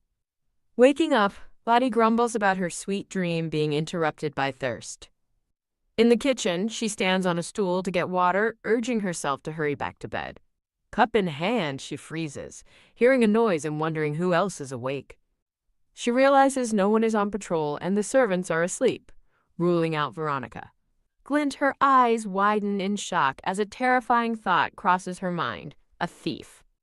Though skeptical that any thief would dare infiltrate the mansion, Lottie resolves not to ignore it and rushes off to investigate. Peeking from behind a wall, Lottie nervously clutches her pillow as she investigates the noise. She spots the back of a tall man standing in the dark, grand hallway. The figure suddenly stops, seemingly having heard something. Lottie freezes in panic, internally debating whether to run away or scream out, convinced she's been discovered. Her fear grows as the figure turns and begins walking directly toward her hiding spot. The man stops and calls out, "Darling," startling Lottie, who instantly recognizes her dad. Damien looks at her, commenting that he didn't expect her to be strolling around tonight. Confused, Lottie wonders why he would think she strolls at night, since it's something she only does during the day. Facing her, Damien agrees they should stick to daytime strolls and asks if she just woke up. Lottie confirms she came for water. Her expression brightens with excitement as she asks Damien when he returned to the mansion, surprised by his sudden appearance. Lottie playfully scolds Damien for not telling her he was back from his trip to the demon realm. She mentions that Veronica had told her he would be gone for a while, making his early return a surprise. Lottie grows anxious, hoping Damien didn't overhear her earlier thoughts about him being a thief. Kneeling down to her level, Damien explains he arrived late and planned to see her in the morning. She asks about his trip, but he vaguely says he just wandered the mansion, teasing that one day without him wasn't enough to miss him. With a gentle smile, Damien points out her offer defeats the purpose, and she realizes he's right. The scene transitions to the long, dark, and empty hallway they are walking down. Lottie clutches her pillow tightly, looking tense and uneasy in the dark. Crash. A sudden loud clap of thunder and a flash of lightning cause her to cry out and grab onto Damien's leg. He calmly asks if she's afraid, but Lottie, still clinging to him, shakily insists she was just startled. Peeking from behind his leg, Lottie remains on edge. Damien looks down, thinking to himself that she is clearly afraid despite her protests. He prepares to lift her. Scooping her into his arms, Damien softly suggests they sleep together for the night. Lottie internally debates the offer, feeling she's too old but admitting to herself the thunderclap rattled her. Trying to act brave, she tells her dad she can sleep alone, and he calmly accepts her decision. Blink, a new thought occurs to Lottie. Perhaps her dad is the one who's scared and needs her company. She looks up at him earnestly and asks if he's afraid to sleep alone during thunderstorms. A brief flashback reveals Damien's true motivation. He remembered she had a near accident during a storm just a few days ago. Back in the present, Lottie looks up at her father from his arms, asking if he will leave her alone. Amused, Damien smirks and makes a mental note that his daughter seems to like big things. Now in his robe, he sits beside her and gently tells her it's time to lie down and sleep. The scene pans across the grand, starlit bedroom. A detailed shot highlights the ornate furniture in the luxurious room. Tucked into bed, Lottie admits she can't sleep, and Damien guesses it's because she already woke up once. Damien sighs softly, turning his head as he lies beside her. He gently pats her on the back, trying to soothe her to sleep. Lottie questions his parenting skills, asking if he's even going to sing a lullaby. Curious, she asks who the first is, and he cryptically tells her to guess, saying it's easy. As he hums, Lottie recognizes the melody, realizing it's a song her mother used to sing. She eagerly asks Damien if he can tell her about her mom, but he deflects, reminding her it's time for sleep. Lottie cleverly insists that his story will be her lullaby, earning a comment on her sweet tongue. Damien gazes at her, silently wondering how to tell the story in a way she will like. A flashback begins, with a beautiful woman with white hair gently calling Damien's name.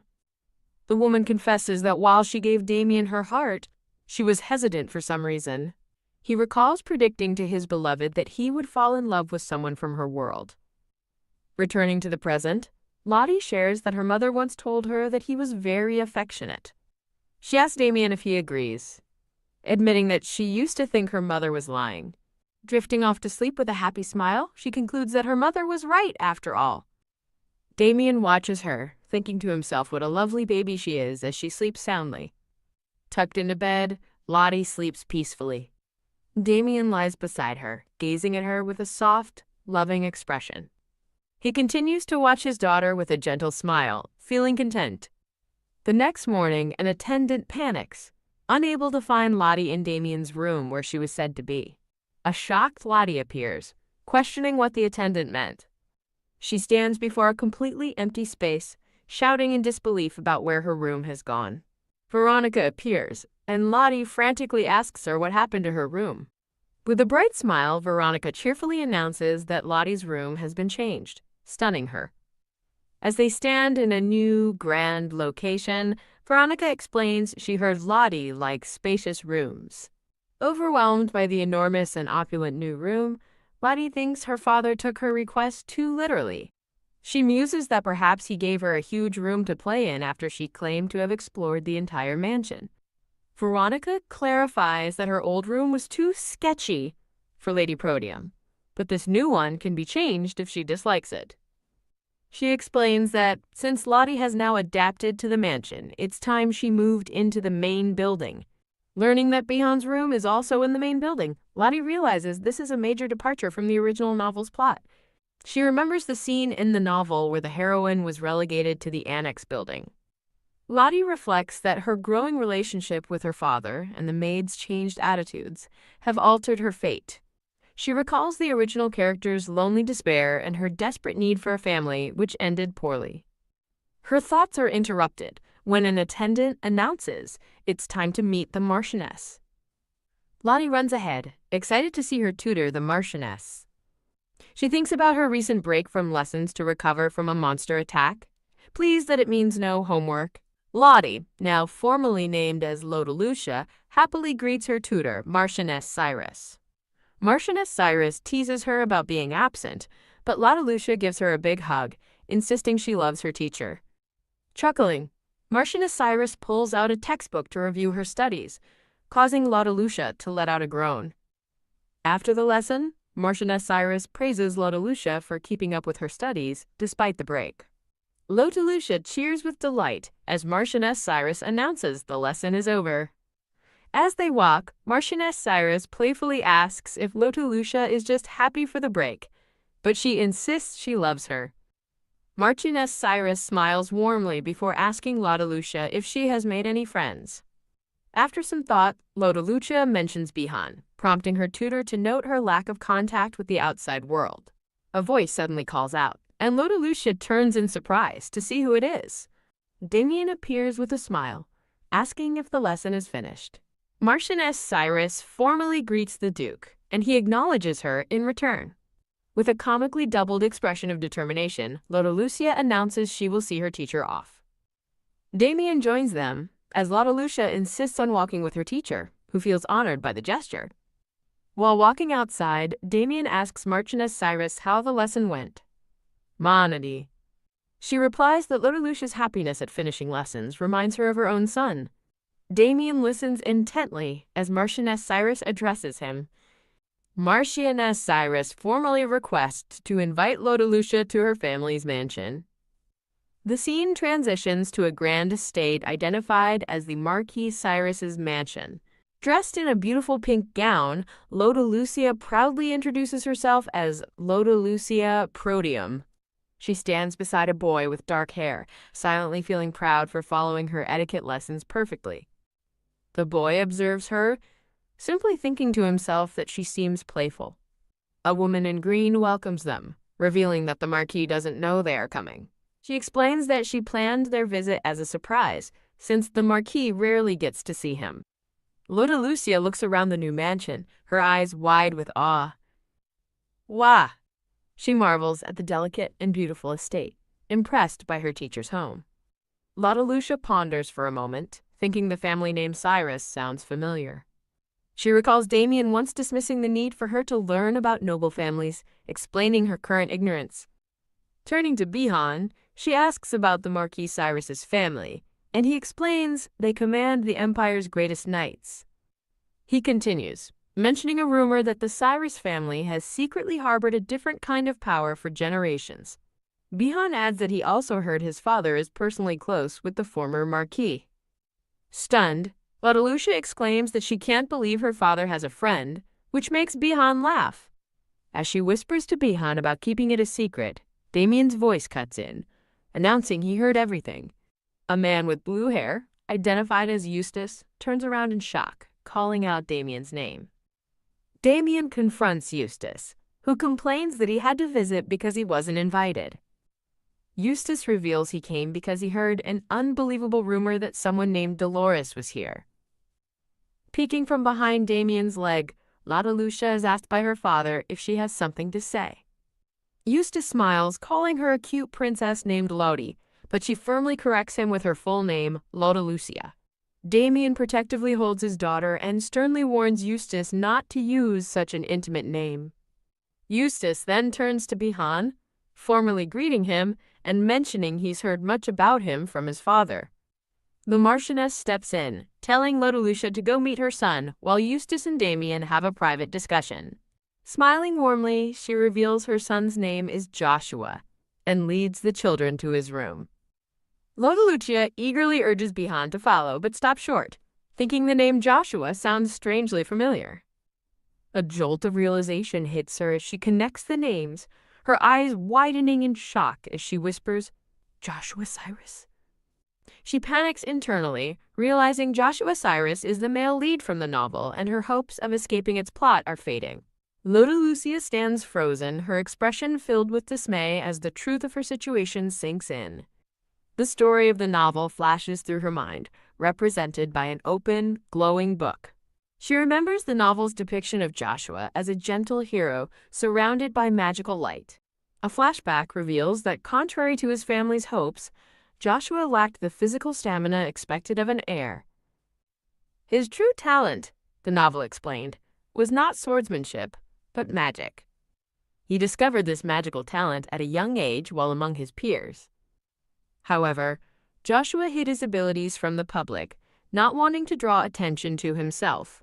The plot then turned to a day when demonic beasts suddenly appeared and attacked the academy.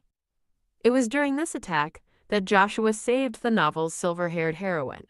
His heroic act captured the heroine's interest, marking the beginning of their relationship. The memory concludes simply, from that point on, they fell in love. Afterward, Joshua ascended to his role as the next master of the powerful Cyrus family. She recalls their story was a fairy tale romance, but with a happy ending only for them, implying a dark fate for the world. Back in the present, Lucia somberly concludes her mental recap of Joshua's story. Eustace chuckles, telling the children to hurry along, confident they will get along as they are the same age. Lucia observes his panicked demeanor and theorizes he doesn't want them to meet his son because Joshua failed to meet his expectations. She glares at Eustace, internally calling him a bad father for being ashamed of his son, which leaves him looking confused. The Marchioness leads them down the hall, assuring them that Joshua is a gentle child who will get along with them. Creak.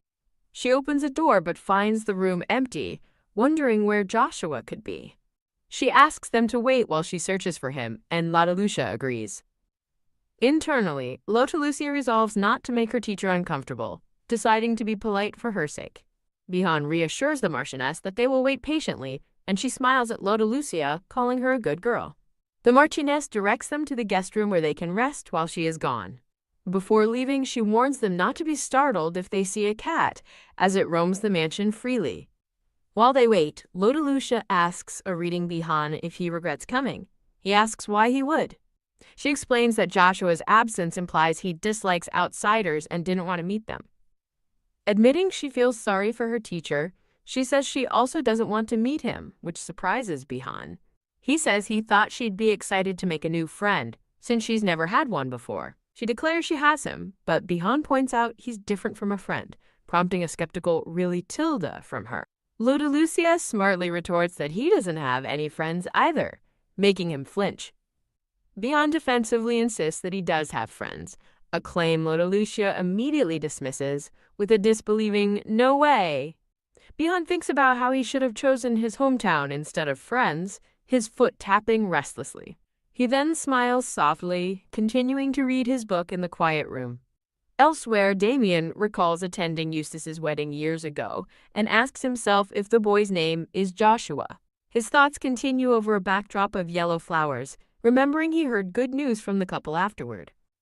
He remembers Eustace's blissful face, but his memory ends on a somber note, thinking about that child. In a flashback, Eustace tells Damien not to speak of a certain matter, insisting Dolores knows nothing, and Damien agrees not to pry. Back in the present, Eustace clenches his fist and asks Damien why he sent so many letters. Damien internally reasons that Eustace's letters only said he wanted to see him, implying nothing urgent had happened. He recalls the Marchioness's formal invitation and her warm smile. Damien confronts Eustace, guessing he had something to say that he couldn't risk writing in a letter. Eustace gravely reveals that demonic beasts have appeared on more than one occasion.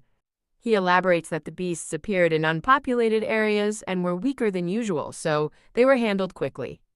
He warns, however, that the situation will become difficult if it continues. When Damien asks who knows, Eustace explains it's only His Majesty, himself, and a few surviving knights. Eustace looks intently at Damien, pointedly asking if he truly doesn't know. Damien asserts that since the Protean family guards the Demon Realm's gate, he can confirm he was unaware. With a relieved sigh, Eustace says it's lucky and that he didn't want to doubt him. Seething with quiet rage, Damien realizes that demonic beasts have appeared many times, and he has known nothing, concluding that Arthur has been deceiving him. Damien demands to know when the first appearance was, and Eustace replies it was during a record cold snap in December 2 years prior. A jolt of realization strikes Damien as he tries to recall that specific time. The scene transitions through a cold, snowy memory.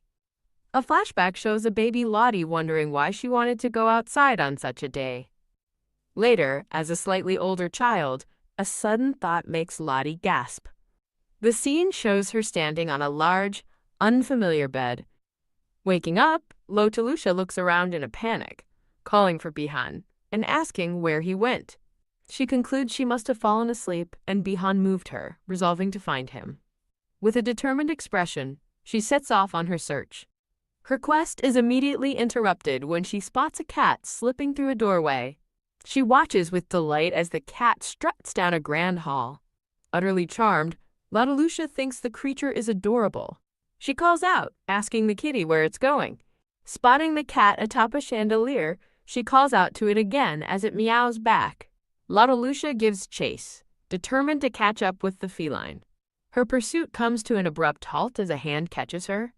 She looks up to see a boy her age who is taller than her, realizing it isn't Bihan. The boy, Joshua Cyrus, asks with a start who she is. Now sitting on the floor, Lotelucia introduces herself as Lottie and explains her teacher invited her. Realizing she is Lady Proteum, Joshua politely apologizes for being rude. Lotelucia's world blurs as a sudden thought strikes her. He clarifies that they haven't met this way before, adding that it's amazing to see her again. With glowing eyes, Joshua observes that she doesn't look like Arcelia, leaving Lotelucia stunned that he knows her mother's name. Her thoughts race, recalling that her mother is cursed and trapped within the forest. Knowing only she and her father know her mother's name, she glares as Joshua teases her about her bad memory, angrily retorting that he's the one who didn't remember her. As Lotelucia insists he must have a good memory, the cat returns and rubs against her affectionately. The Marchioness appears, petting the cat and noting it's rare for it to approach anyone but her. Joshua reaches for Lotelucia's bracelet, asking if her family loves her, but she tells him to let her go. Bihan arrives, looking worriedly at Lotelucia and asking where she has been. He formally addresses Joshua as the son of Cyrus, thanking him for looking after his lost sister. Stunned, Joshua calls out for the lady to wait, but Lotelucia just looks back in confusion. Joshua notes Lotelucia's childish habit of referring to herself by name, finding it odd. In a flashback to a departing carriage, Joshua recalls this is the first time he's seen her since that day. He reflects that mentioning Arcelia's name made a difference, and compares Lotelucia to a black cat with a mandible. Recalling a younger Lotelucia, Joshua thinks he wouldn't have recognized her as Arcelia's daughter, because they look nothing alike. He admits to himself that he is glad she doesn't resemble her mother. He remembers Arcelia never revealed her father's identity, only that she was the daughter of a monster duke. Joshua concludes that Lotalucia is not as ordinary as the rumors suggested. Eustace finds his son, stating he heard Joshua met Lady Proteum. Joshua insists he did nothing, but Eustace is more worried precisely because he doesn't know what his son did. With a concerned look, Eustace asks Joshua if he has forgotten his promise.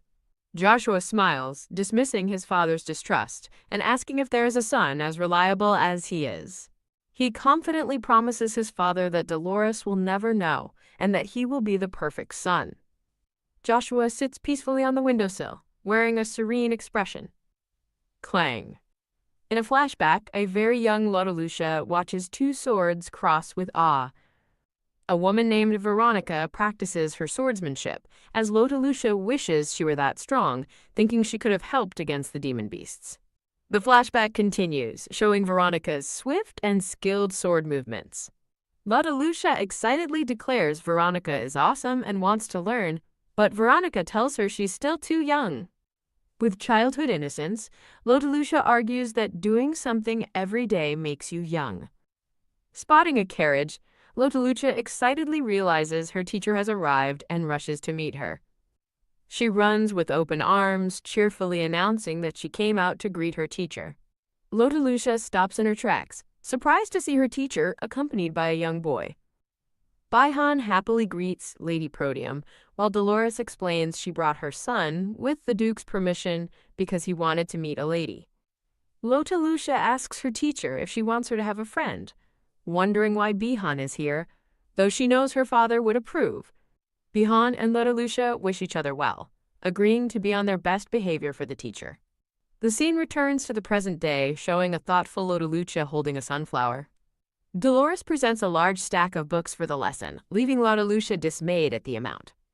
As Lotalucia complains about the numerous books, Bihan expresses awe, asking if she always studies with such difficult texts. Bihan feigns concern that the material might be too difficult for her, asking his mother for agreement.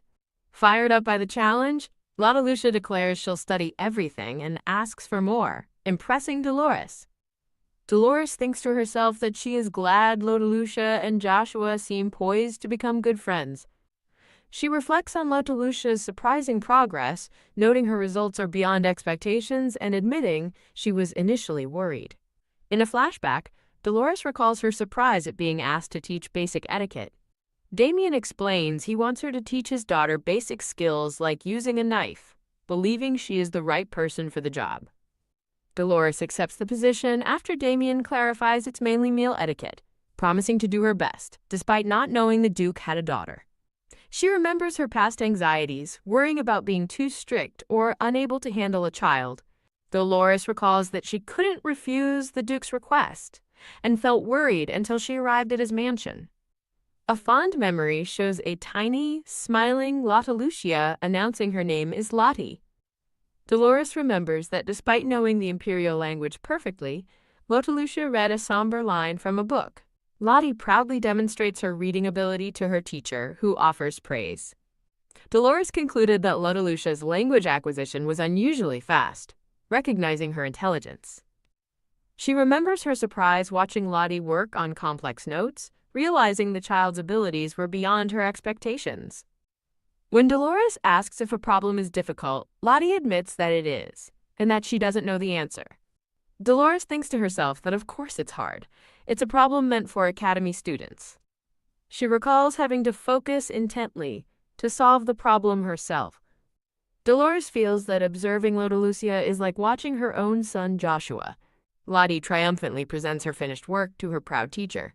Dolores praises Lottie and suggests they move on to the next book. Back in the present, Dolores looks around the empty room, wondering where Joshua went. Bihan greets someone, noting it's the first time he's seen them since they met at the Marquis's estate. A boy with purple eyes asks what Bihan is doing there, and Bihan explains he was bored from reading and came out for some fresh air.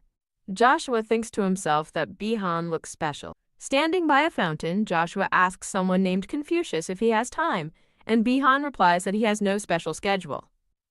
Joshua laughs it off, saying seeing Bihan just makes him want to talk more. On a balcony, Lotalusha stretches, deciding to get some fresh air after studying made her head ache. She watches Bihan and Joshua practice with wooden swords, observing that Bihan's form is skilled, not just reckless. Lotalusha recalls seeing Veronica spar with knights, concluding the boys are having a match, not a real fight. Turning to Dolores, she asks what they're doing and reassures her teacher that it's not a fight and will be fine.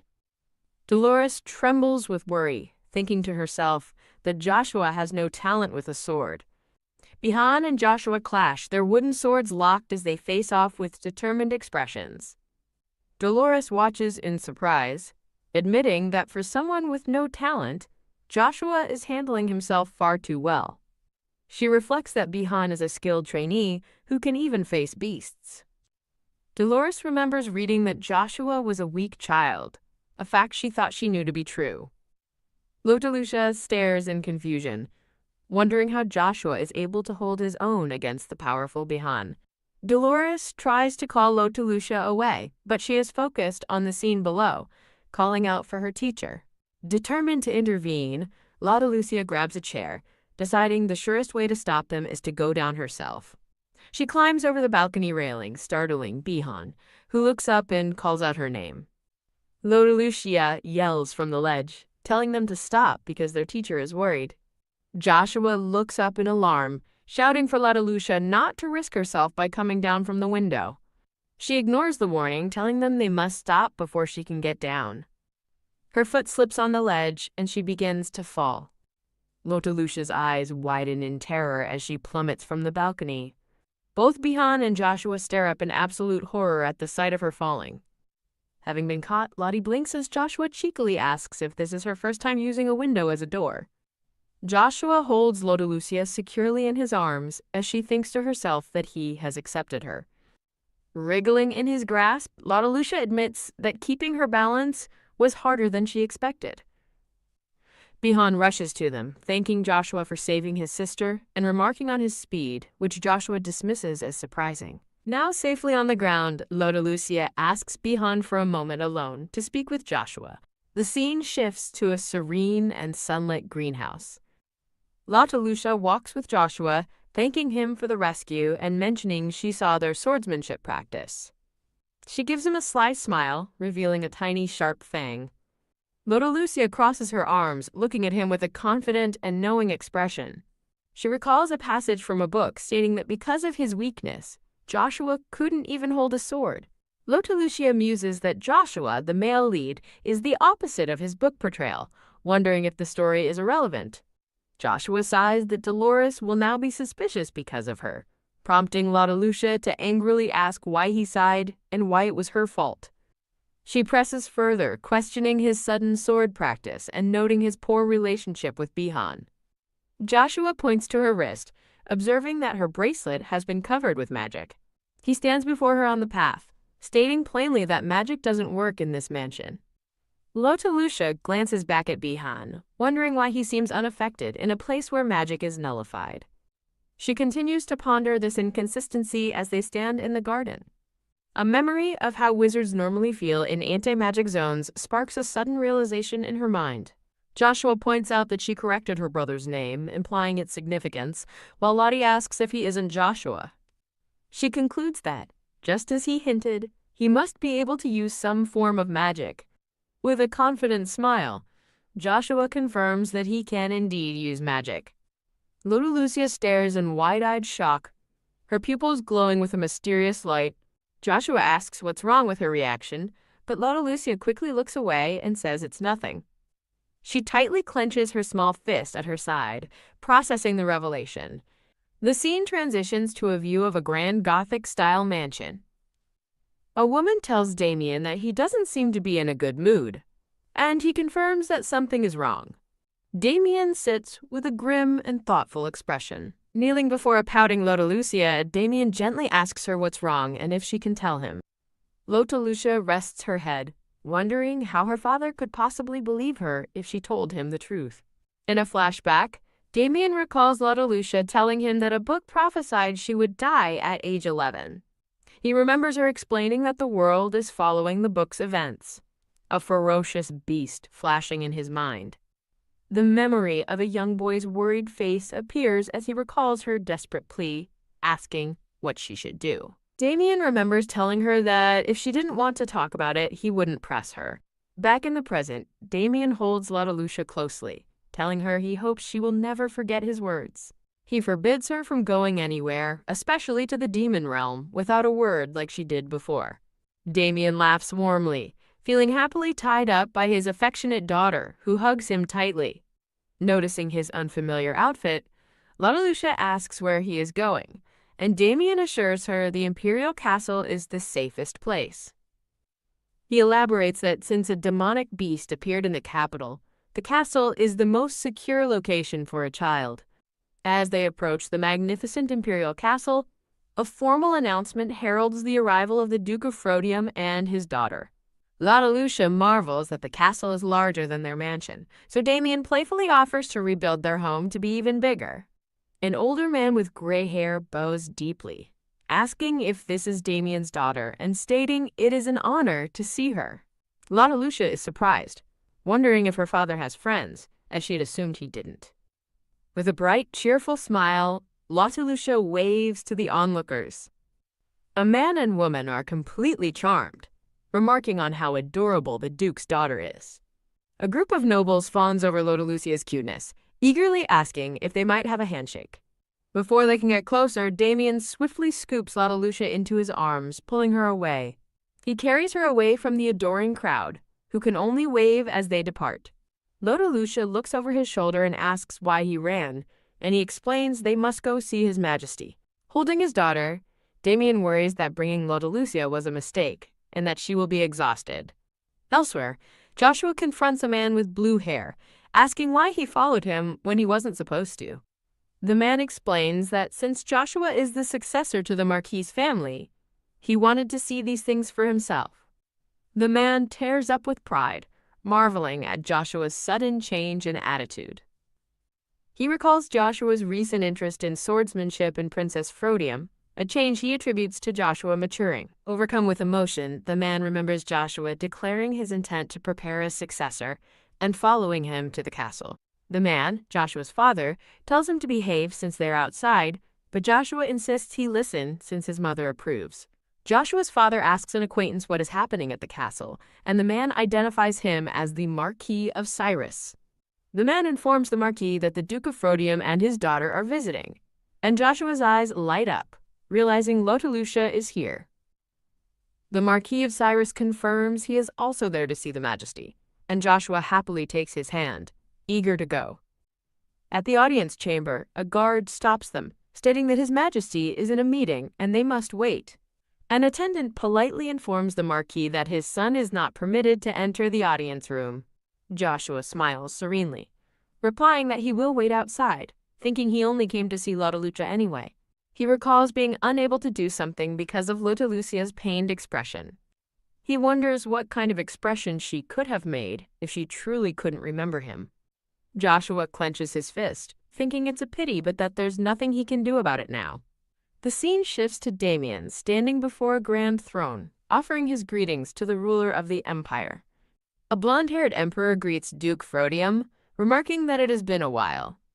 The emperor observes that Damien bears no resemblance to the previous Duke Frodium, and Damien simply agrees. Damien reflects that their relationship has grown distant since the emperor, who knew him as a prince, ascended the throne. His thoughts drift to the nature of ambition and power.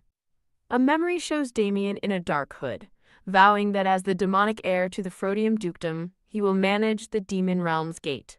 He thinks grimly that without this heavy responsibility, he could have defied everything. The emperor notes that he heard Damien brought his daughter but doesn't see her, prompting Damien to acknowledge the rumor. The emperor confirms that he did indeed hear the rumor.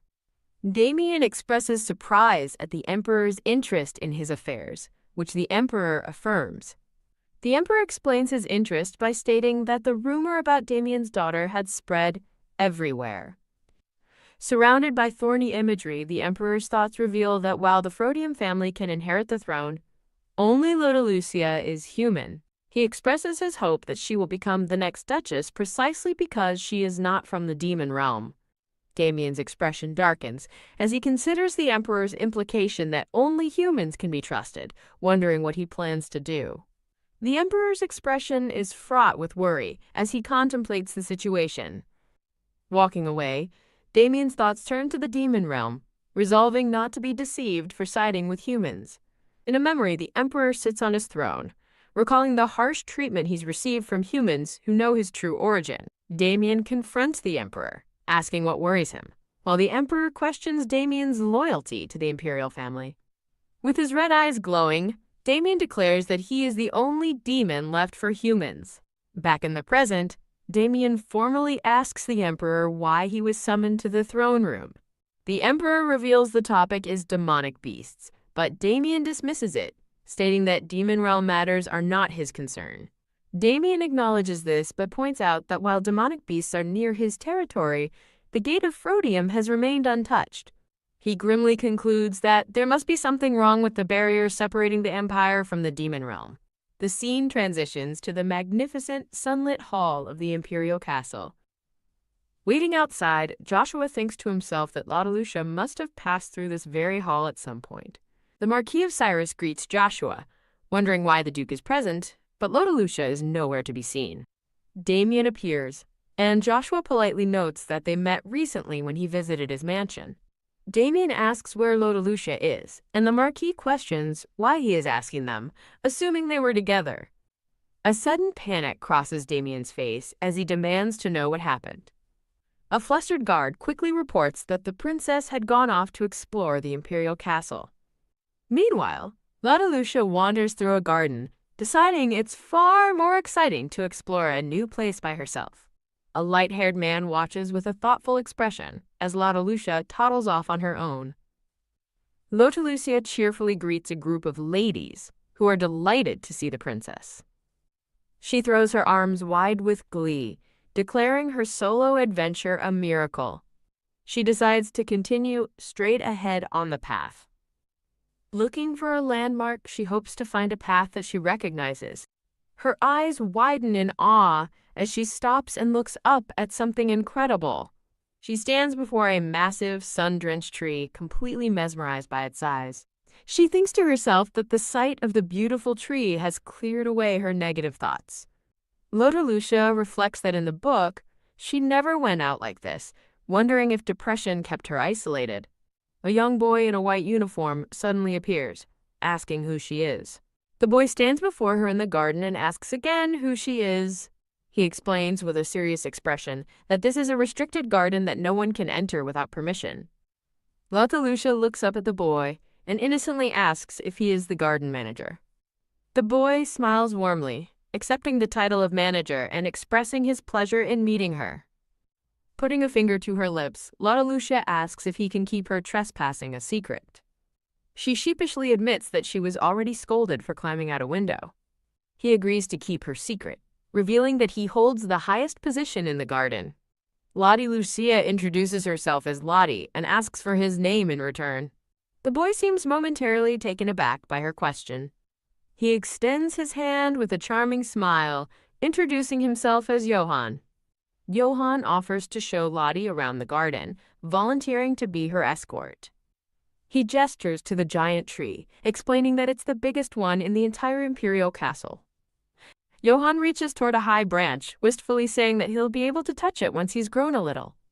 He gently takes Lottie's hand as they stand together beneath the great tree. Lottie beams with happiness at her new friend. Johann tells her she can visit any time to see him. Lottie sits down suddenly, and when Johann asks what's wrong, she wonders if her worries are that obvious. Realizing she was thinking about the book, she internally debates whether she can confide in someone else. She concludes that she can't even tell the people who know her best about her situation. Deciding it's not her business, she still asks Johann if he knows a way to avoid death. Johann is surprised, remarking that it's too far-fetched for someone so young to be thinking about death. He dismisses death as a divine principle, but Lottie insists she will die not of old age, but from an incurable, unidentifiable disease. Lottie begins to cry, panicking that she's explained it badly and will be seen as abnormal. Johann pauses, thoughtfully considering Lottie's desperate question about death. Lottie becomes flustered and confused, wondering aloud what she was even about to say. Johann puts a finger to his lips, thinking to himself that finding a way to avoid death isn't impossible. A quiet moment passes between Johann and Lottie in the sunlit garden. Stunned, Lottie looks up at Johann and asks him to repeat what he just said. Johann reveals that others have tried to avoid death before, but notes with a somber look that they all failed. By the tree, Lottie quickly claims the story isn't about her, but about someone she knows very well. A man with red hair arrives, and Johann tells Lottie he must go, expressing his happiness at having met her. Left alone, Lottie suddenly realizes she is lost and regrets not asking for directions before Johann departed. She decides her only option is to leave the garden and find someone to help. Noticing the setting sun, Lottie panics, admitting she's afraid of the dark and needs to hurry. Determined, she resolves to go home for dinner with her father and Bihan and begins to run. She stops short as she spots a familiar figure, thinking, "Oh, you are here." It's Joshua, who explains that he followed his father, referring to him as Eustace.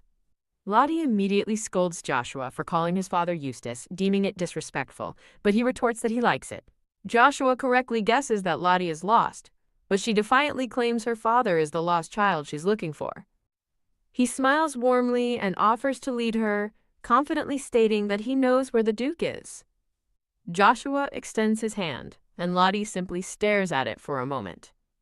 They walk together hand in hand as evening approaches. Lottie walks with a pensive and slightly awkward expression. Joshua asks what's wrong, and she wonders why he's staring, but he is thinking about her prior interest in him. Lottie thinks her interest was only because he seemed different from the book, deciding she won't be interested anymore. She declares she's not a child, but Joshua just teases her, affectionately calling her little princess. He grabs her hand again, prompting an annoyed Lottie to ask why he keeps making her angry. As they walk, Lottie suddenly recognizes the path they're on. Joshua turns to her, stating that even if she doesn't remember him, he doesn't care. He looks away with a gentle smile, wondering aloud what he can do about her memory loss. Lottie thinks of Joshua's name, worriedly concluding that if he keeps acting this way, she will become a bad person. The two stand together beneath the trees, a moment charged with unspoken feelings. Joshua turns to her and pointedly asks if she truly doesn't remember him at all. They gaze at each other, hands clasped, in a warm, ethereal glow. A flicker of memory surfaces, and Lottie thinks that she's never seen that person before, looking at Joshua with new eyes. In a flashback to a silent, snowy forest, narration recalls a longing sound breaking the quiet. A younger Lottie, dressed for winter, calls out that a lizard king is there. A promotional banner encourages readers to visit the website. Back in the present, Lottie looks utterly shocked, thinking, "No way." She internally panics at the thought of Joshua being the giant lizard, but he corrects her, declaring he is a dragon. Lottie remembers her past life, where she suffered from an incurable disease. The scene briefly shifts to a peaceful view of the sky through the trees. A vision of Johann appears, his expression pained as he looks at her. Lottie's thoughts reveal a horrifying truth. She can sustain her life by taking Joshua's heart. Recalling Johann's warning not to trust a desperate person, Lottie realizes his words meant that a dragon dies without its heart, implying she must hurt Joshua to live. Joshua notices her troubled expression and asks why she looks that way, but she nervously dismisses his concern. He leans closer, looking puzzled by her strange behavior. They continue their walk along the path under a lamppost. Lottie asks Joshua why he is looking at her and wonders if she has something on her face. Joshua beams with joy, realizing from her question that Rhodalucia hasn't forgotten him after all. Lottie admits it makes sense that she didn't recognize him right away. The camera focuses on their intertwined hands. Joshua reflects that while he has grown, Lottie's hands have remained just as small as he remembers. In a flashback, a younger Lottie recalls the distinct warmth of an injured creature she identifies as a king lizard. Her mother gently chides her for wandering off alone, but Lottie's attention is fixed on the creature she decides to name Mary. Lottie worries that the injured Mary looks sick and asks her mother if they can help him. Her mother simply scoffs, seemingly dismissive of the creature's plight. Addressing the creature, the mother coldly states that she would have let it die if not for her daughter's compassion. She explains to the creature that Lottie is concerned for its injuries before pointedly asking why it has come to their land. The mother reveals she has met the creature before, while it internally muses that dragons don't grow while they sleep. When she asks if it's been asleep since its brother died, the dragon's eye flares with fury as it internally accuses her of the murder. The tense memory shifts to a sweet one, showing an innocent Lottie gleefully hugging the large dragon's snout. Lottie asks if they're playing and wants to join, and though her mother refuses, Lottie insists she'll play with the dragon. Relenting with a soft smile, her mother encourages the dragon to play, teasingly comparing its sleeping habits to another dragon named Nylon. The dragon looks away, slightly annoyed, thinking to itself that it shouldn't be compared to mere animals. After her mother insists king lizards are animals, the creature rears up and declares it is a dragon, which Lottie comically mistakes for its name. Lottie gets the dragon's attention by playfully pouting and calling out to the lizard. Her mother encourages the dragon to show Lottie some magic, prompting it to wonder if that's what they truly want. The dragon relents and turns to Lottie, asking her what she would like to see. As Lottie has never seen one in her winter forest, the dragon conjures a beautiful glowing butterfly that leaves her mesmerized.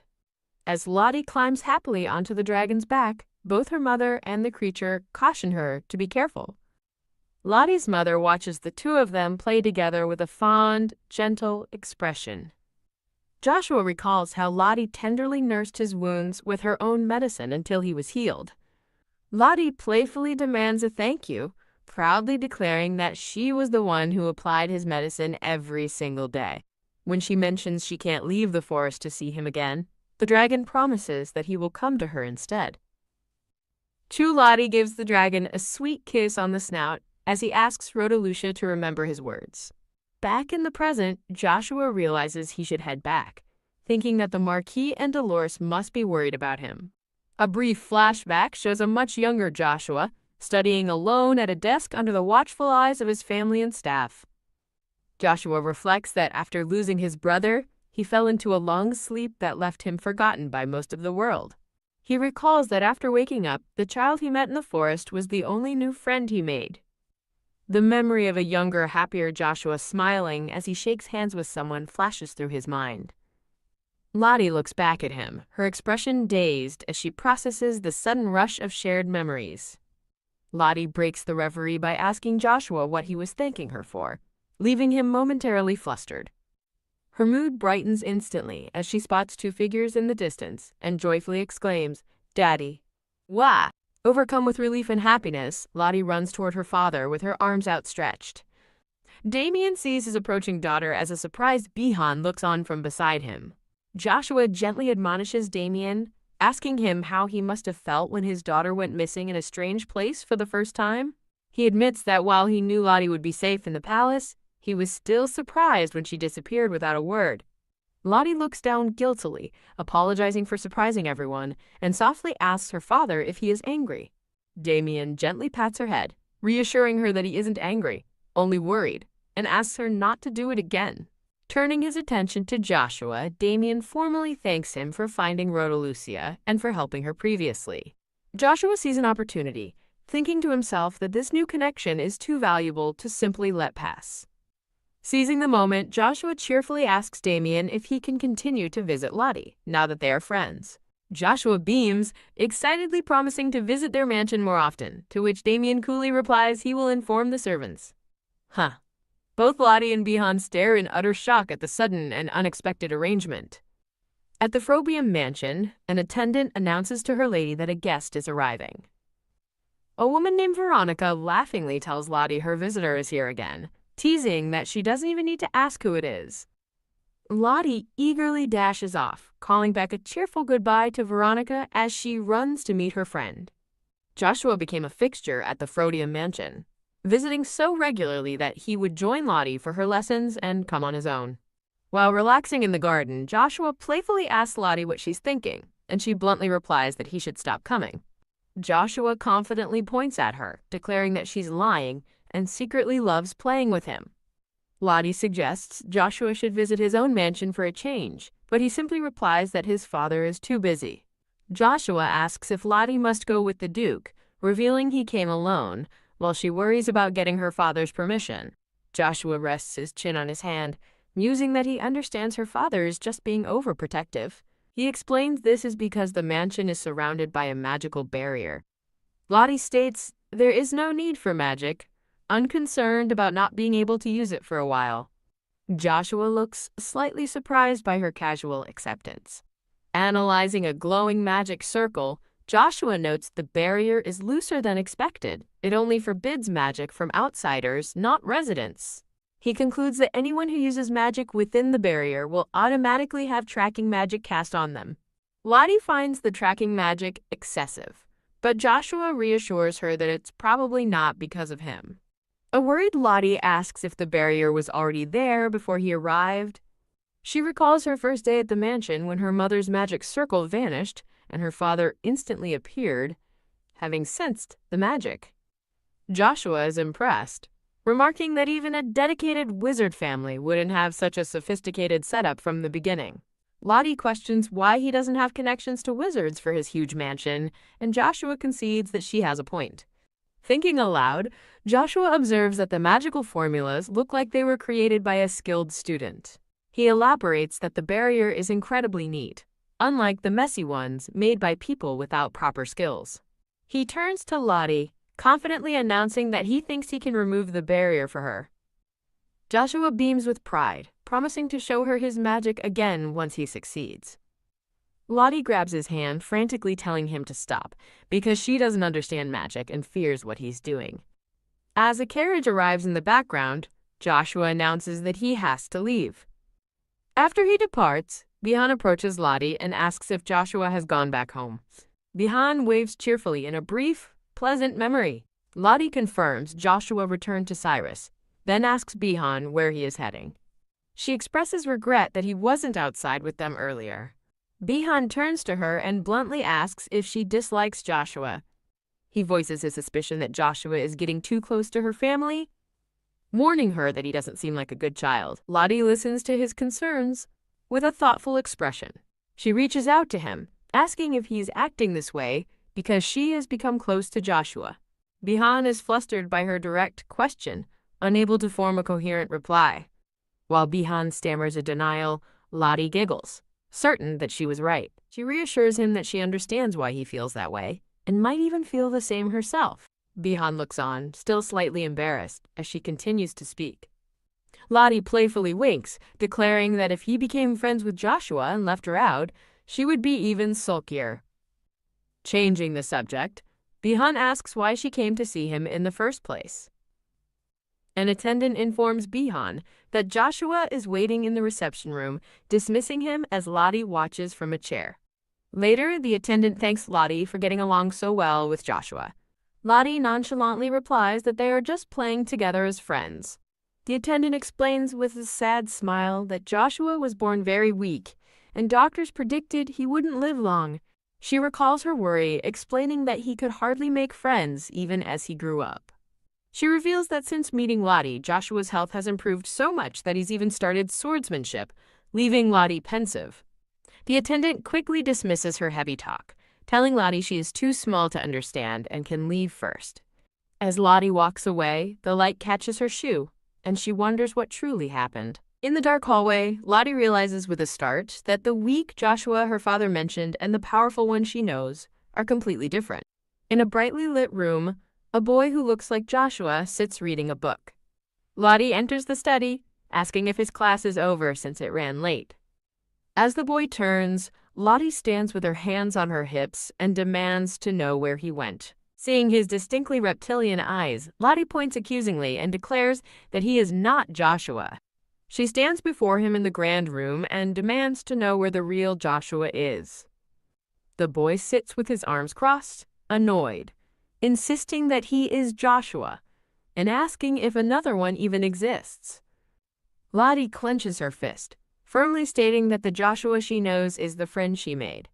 She recalls the attendant's words, remembering that she claimed not to know Joshua was a dragon.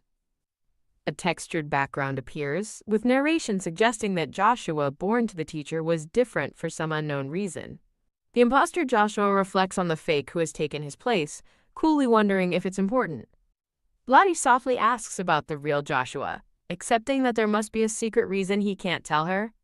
The boy reassures her, confidently stating that this is his place and she shouldn't worry. He tells her it's all right to feel relieved, but Lottie continues to look up at him with uncertainty. Placing a finger to his lips, he playfully asks Lottie to keep his identity a secret from Dolores. The narration notes the strange atmosphere that followed as the boy gazes thoughtfully out a window. A flashback reveals an immense, ethereal blue dragon floating in a dark, cosmic void. In the past, a man with blue hair pleads with the dragon to listen to his wish, realizing it must be a descendant of the one he knew. He introduces himself as the fifth descendant, Eustace, and the dragon acknowledges that it already knows who he is. The dragon questions why it was woken, then asks Eustace if he has brought a dead child to him for help. Eustace looks on in anguish, explaining that his wife is being driven mad by her grief. While a dragon's heart can save a human, it is not a cure-all and can fail. Eustace grimly accepts this risk. The dragon casually tells him to consider it a hobby, warning that it cannot change a human's entire fate. With tears streaming down his face, Eustace begs the dragon to at least let his son live to see adulthood. In the present, Lottie stands with a vacant expression, surrounded by a pattern of cheerful yellow chicks. A boy with ashen hair asks if she is tired, and Lottie admits she couldn't sleep from thinking too much. Lottie recalls the imposter Joshua's request for secrecy, deciding she can't even tell Bihan about it. The boy thoughtfully suggests that if she's tired, she should try sleeping during the day. He sweeps Lottie into his arms, insisting that she needs to rest. In a cute sequence, the boy and his clones gently tuck a sleepy Lottie into bed. Lottie pouts that she isn't sleepy, but he calmly insists that she will fall asleep soon enough. He suggests she lie down with him until he falls asleep, but she can leave after. He asks if he's a stranger to her, stammering slightly as he speaks. Having lulled Lottie to sleep, the boy quietly leaves her room. Lottie dreams of two maids whispering about how shameless it is for a non-biological child to be there. As the maids discuss her mysterious arrival, Lottie's memory of staying home alone surfaces in her dream. A younger Lottie stands in the hallway, overhearing one of the maids question the other's words. The maids gossip, reasoning that since the Duke has no lover, Lottie can't possibly be his biological daughter. They conclude that being kept in an annex means Lottie will soon be kicked out of the Frodium estate. Young Lottie's voice echoes in the darkness, insisting that her mother told her he was her father. Lottie wakes with a start from her nightmare, grabbing the boy's collar in her sleep. The boy is startled as he finds Lottie clutching his shirt, managing a confused greeting. He asks her what kind of dream she had that would make her attack him so suddenly. Realizing what she's done, Lottie quickly lets go of his collar and apologizes. He asks if she had a nightmare, and Lottie sheepishly admits she had a little one. The boy smiles gently, explaining he was just waiting by her side while she slept. Lottie tiredly rubs her eye, still processing the remnants of her bad dream. When he asks about her dream, Lottie thinks to herself that it was a memory of that difficult day. She reflects that while she felt she did nothing wrong in the dream, the situation itself was infuriating. Lottie decides her dream self's angry reaction was justified, but reminds herself not to act that way in reality. She views her dream actions as those of a typical angry child, recalling the scene with the maids. She then questions whether expressing justified anger is ever truly a simple act. An open book floats before a backdrop of astrological charts, symbolizing fate or knowledge. Lottie sits in bed, concluding that the conflict with the staff likely worsened over time. She worries that her past actions created a reputation for her as the Duke's villainous-like daughter.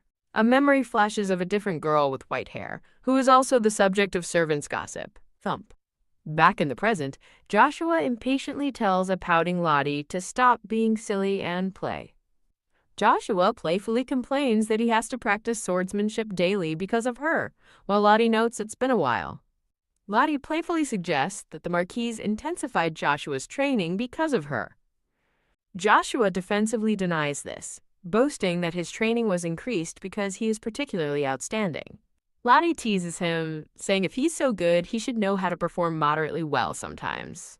He complains that despite coming to see her every day, she doesn't seem to welcome him.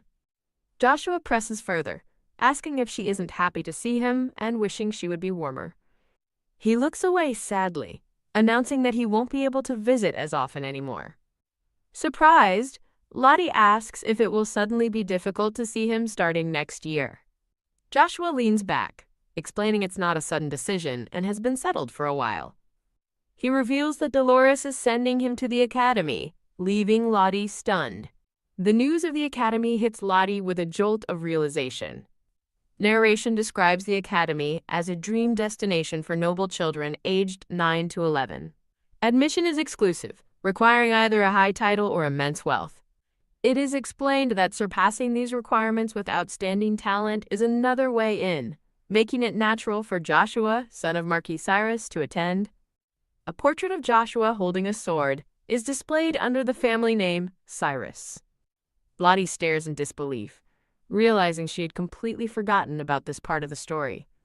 She suddenly recalls that Joshua is the male lead of the novel she's living in.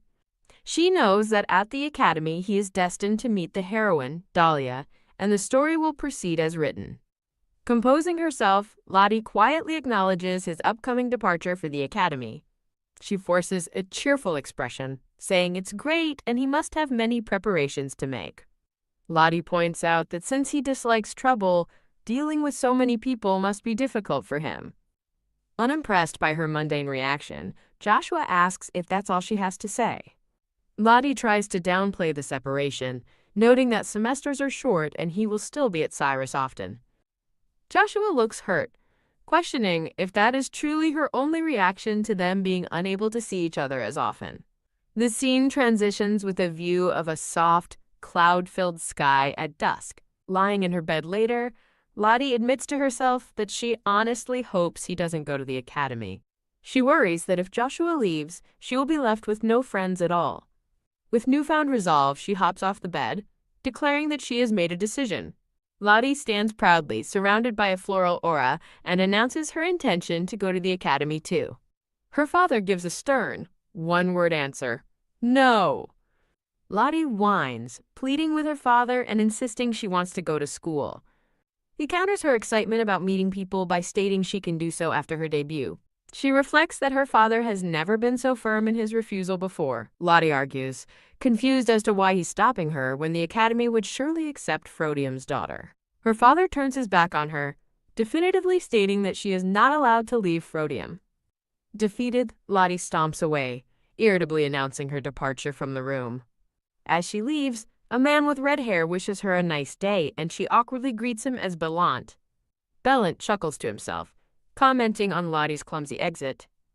He turns to the Duke, asking why he didn't just tell Lottie that he was worried about her. The Duke explains that hostile forces, believing the Deceptio barrier had weakened, were sending demonic beasts, and he is trying to stop them. Menacing red eyes flash behind him as he contemplates the threat of the demon beasts. He grimly notes that the enemy's plan has escalated from sending beasts over the barrier to having them pass through on their own. Bellant confirms from his desk that this outcome was expected. While the Duke notes the children's long-term efforts, Bellant reports that none of their attempts were successful. The Duke declares that not only demon beasts, but also magic must be stopped from entering the human world as a fiery battlefield is shown. He resolves that for his daughter's safety, he cannot allow this threat to succeed. Elsewhere, Lottie appears with a thoughtful and determined look. Approaching a woman she calls Madam, Lottie asks if she could go to the academy even if she's not an official student. The woman gently explains that it would be difficult, as outsiders are forbidden for security reasons. When asked about her sudden interest, Lottie admits she wants to go play there since Joshua will be attending. The lady Lottie is speaking to confirms that Joshua did say he was going to the academy a few days prior. She explains that he had originally decided to go because the academy offers a high standard of education and social opportunities. She then reveals a twist. Joshua later declared he wouldn't go, leaving Lottie completely baffled. The lady recalls how Joshua stubbornly refused, arguing he could achieve more with his studies at home. Lottie remembers Joshua's logic that his swordsmanship training could simply be increased if that was the concern. A cute but determined expression crosses Lottie's face as she processes this new information. She realizes the stories don't match, wondering why Joshua would tell her he was going if he had already decided against it. Clenching her fists in frustration, she silently vows to get answers from Joshua Cyrus for his confusing behavior. In a flashback, Bihan states that he values his family more than having friends. A young Lottie confronts him, asking if his distant behavior is because she is close to Joshua. Bihan recalls thinking it would be nice for Lottie to have a friend since she was always confined to the mansion. He remembers hoping they could become friends and wondering how to convince his father to allow Joshua to visit more often. Bihan reassures himself that, for now, Lottie still likes him more than she likes Joshua. His expression darkens as a thought crosses his mind. I really don't like it. Back in another scene, Bihan gives Joshua a cool greeting. Joshua politely returns the greeting, mentioning he thought Bihan wasn't around since it had been difficult to see him. Bihan coldly rebuffs him, stating it's rude to visit so often and telling him to stop coming. The sound of hurried footsteps echoes through the hall. Lottie rushes between the two boys, calling out Joshua's name to stop their tense exchange. She arrives looking confused, asking what they're doing together, while Joshua greets her warmly as Lottalusha and asks about her class. Joshua thinks to himself that he's realized Lottie would be more comfortable with him than with Bihan. Lottie misinterprets the tension, concluding that Bihan must want to be friends with Joshua, but is going about it all wrong. Oblivious to the underlying rivalry, Lottie cheerfully asks the two boys what game they are playing. She presses them about their conversation, but Joshua smoothly deflects, saying it was nothing, and they were just waiting for her. Lottie internally panics, thinking they've become close already, then immediately dismisses the thought with a firm no.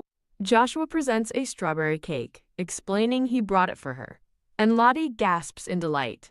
Thrilled, Lottie says she loves eating sweets after studying, and Joshua smiles, telling her to enjoy it.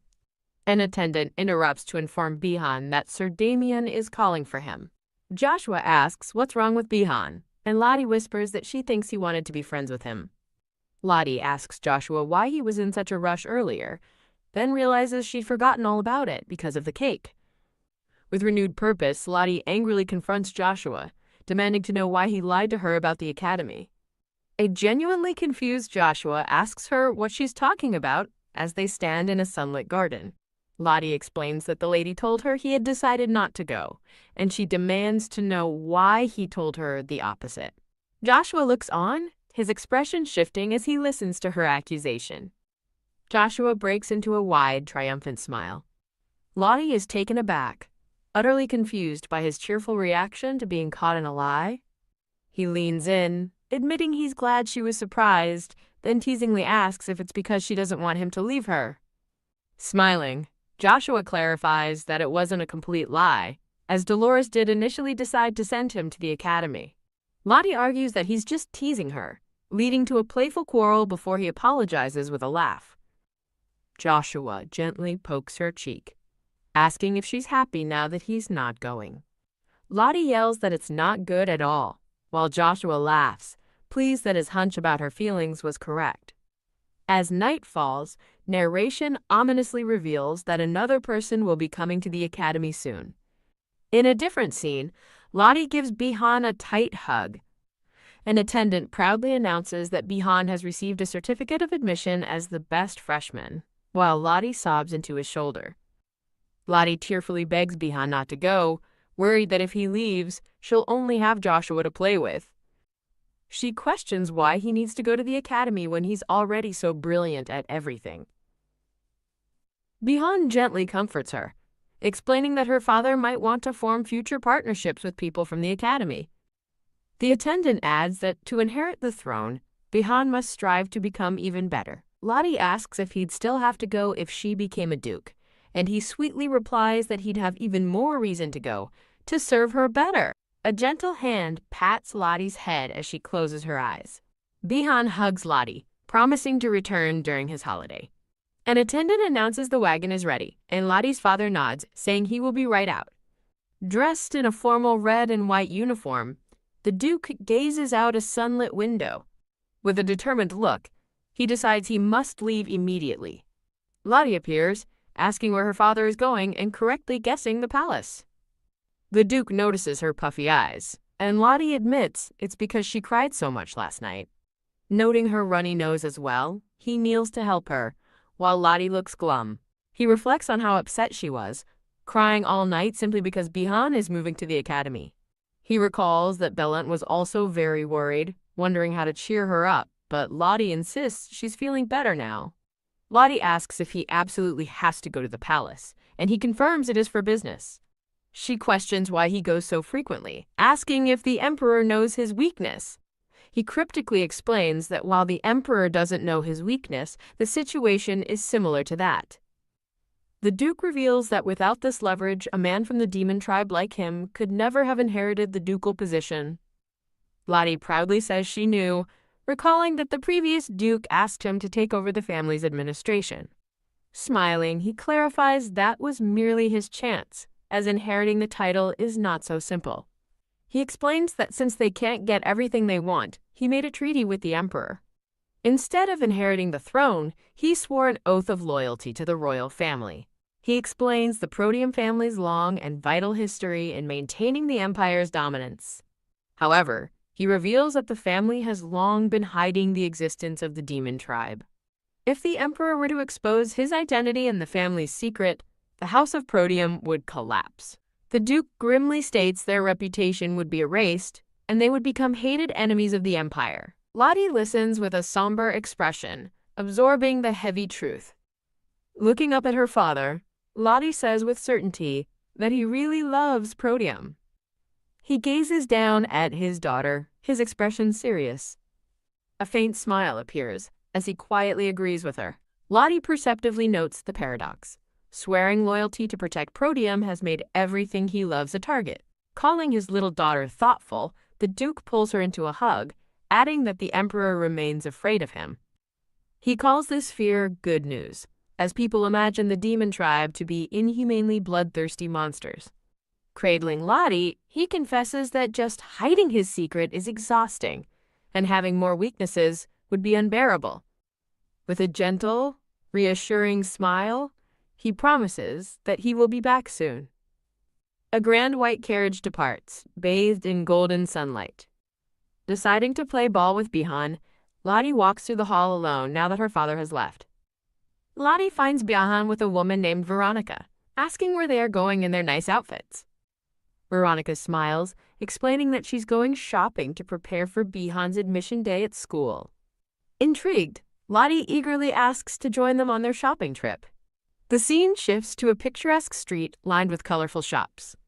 A glimpse into a boutique window reveals a beautiful, sparkling dress on a mannequin. Veronica, Bihan, and Lottie pose together amidst a backdrop of vibrant flowers.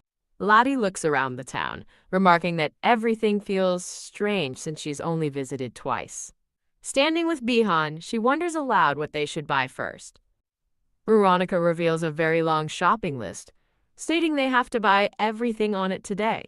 She cheerfully announces their first stop is a clothes store, and they'll tackle the rest of the list afterward. Inside a boutique, a saleswoman greets them and, correctly assuming they are there for uniforms, invites them to follow her. A well-stocked closet is filled with a variety of elegant dresses. Lottie looks around the room, feeling a sense of familiarity about the place. Standing alone in the shop, she wonders if she came here with her dad before. In a brief flashback, she recalls seeing many beautiful dresses but couldn't try them all on. She remembers her father's stubborn solution was to simply buy everything for her. Lottie recalls that the place where they are trying on uniforms seems to be the same shop she visited with her father. Veronica enters the fitting room, telling Lottie she needs to speak with the tailor for a moment. An off-screen voice instructs Bihan, calling him Dandy, to stand still and raise his hand. A tailor measures Bihan, explaining that newly enrolled students should wear comfortable, pre-patterned uniforms fitted to their size.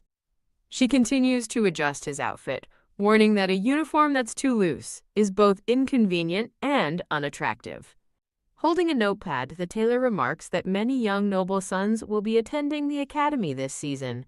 She smiles warmly, admitting that her little joy is seeing the young students enter the academy in their long-sleeve blazers. The tailor tells Bihan that a well-fitting uniform will make him look taller, though he will need a new one if it gets too tight. Bihan agrees, thoughtfully noting that he has been growing taller lately.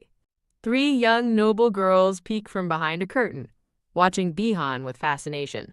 The girls whisper excitedly, one of them urging the others to look at him. As Bihan shines in the light, one of the girls internally declares him handsome. The girls continue to gush, saying he looks like he's from a romance novel and realizing he's their age and will be entering the academy. Lottie observes the commotion, thinking Bihan is indeed handsome, while the girls excitedly realize they might meet him at school. Imagining the future, Lottie crosses her arms and figures Bihan would get dozens of confessions at the academy. Feeling down, Lottie worries about Bihan going to the academy without her and hopes he meets a good person. Her thoughts are interrupted when a voice greets her, causing her to look up in surprise. A boy with brown hair asks if she remembers him from when they first met. The boy shyly asks Lottie if he can sit next to her. Lottie happily agrees, and the boy thanks her as he takes a seat beside her. The 2 children sit together quietly on the couch. Blush. The boy's cheeks turn red as he sits next to Lottie. Lottie glances at him, wondering why he's looking at her like that. Assuming he's as bored as she is, Lottie thinks to herself that she's tired of looking at clothes. The boy correctly guesses someone in her family is going to the academy, surprising Lottie with his insight. He explains his reasoning. She appears too young to be enrolling herself. He adds that the shop is always busy with students at this time of year, so he couldn't think of another reason for her to be there. Lottie confirms his guess, admitting she just tagged along. Lottie completely misreads the situation, concluding he was staring simply because he needed a seat. Muttering, the boy quietly mumbles something about his maternal uncle having seen it. Lottie looks at him quizzically, unable to hear what he said. As the boy covers his face, Lottie's curiosity is piqued by his masked expression. He sighs in resignation, seemingly thinking about his own situation. Bihan returns, asking Lottie if she's bored, while the other boy simultaneously calls her gorgeous. Lottie reassures them she's fine and asks why Bihan is waiting. He explains they'll be a bit longer due to the number of customers.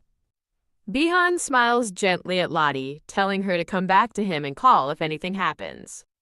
Lottie asks the other boy if he and his brother are close, but he admits their relationship isn't very good. An attendant appears, and the boy announces he's finished and must go first.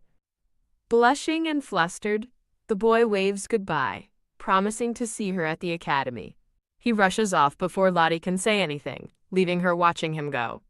Lottie looks toward the fitting room, realizing Bihan still isn't done. She peeks inside, wondering if Bihan is talking to someone he's meeting for the first time.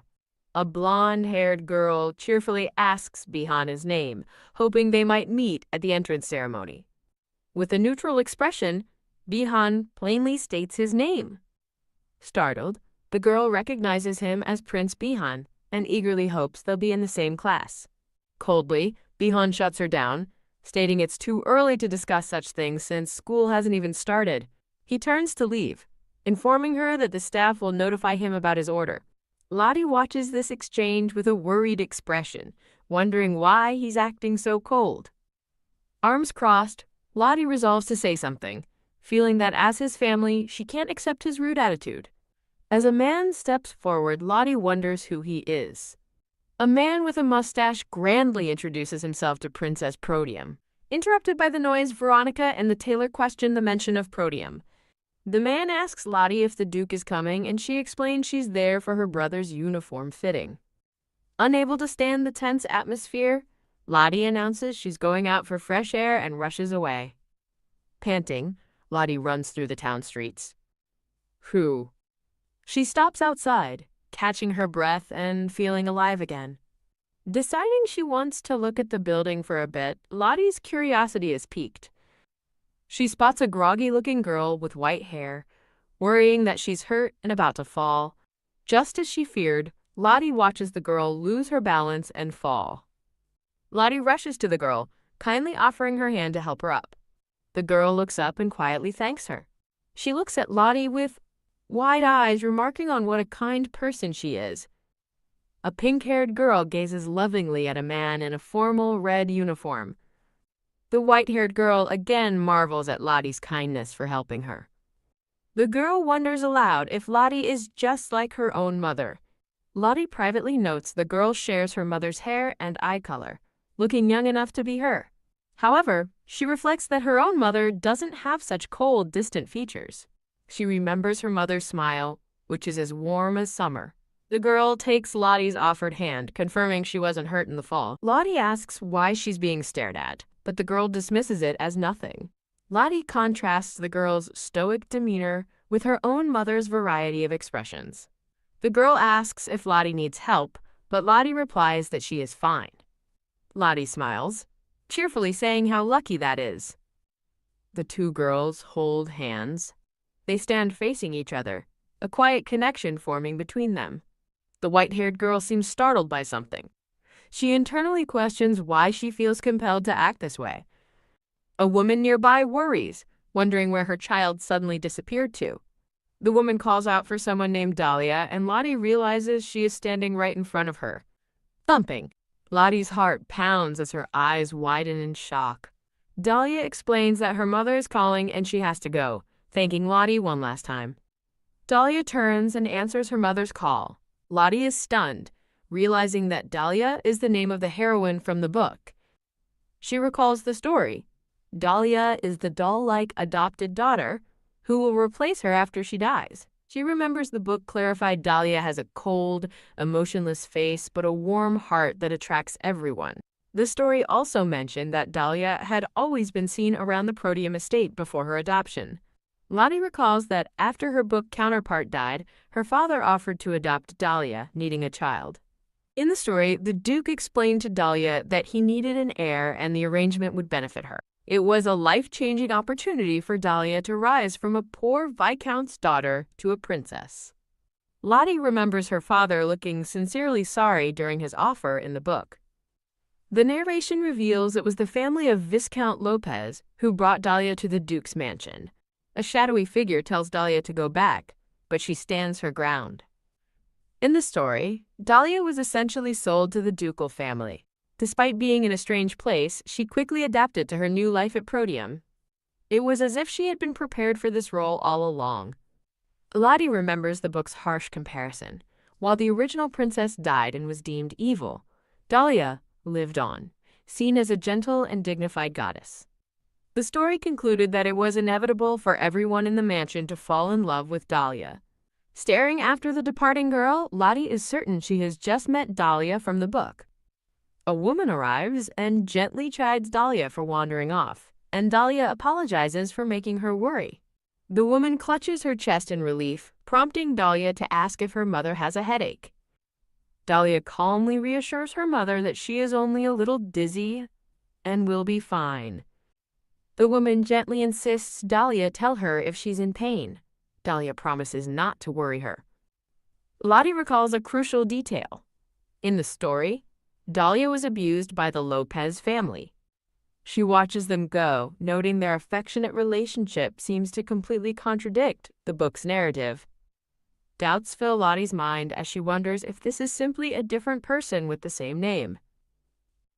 A menacing, demonic shadow fills the frame as a narrator despairs over being powerless against world-ending beasts.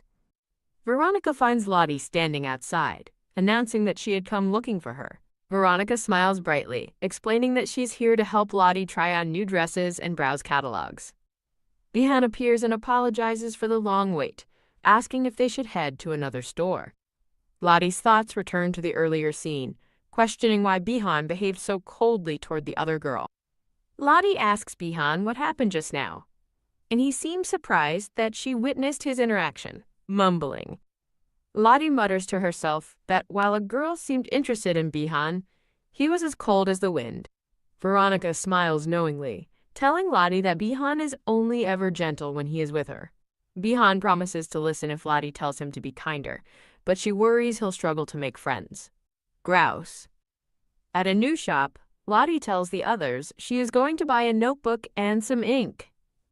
A shopkeeper confirms that they will have large furniture such as a bookshelf delivered to the mansion. Lottie holds up a small, clear orb and asks Veronica if she can buy it for her. Identifying it as an oracle stone, Veronica asks Lottie if she really needs to purchase it. Lottie smiles and confirms that she needs to give the stone to someone. Returning to the grand estate under a sunset sky, Lottie happily announces that she is back. Her father kneels to greet her, gently scolding her for going to the village without his permission. Veronica assures the Duke that she is fully prepared and has bought all the necessary items.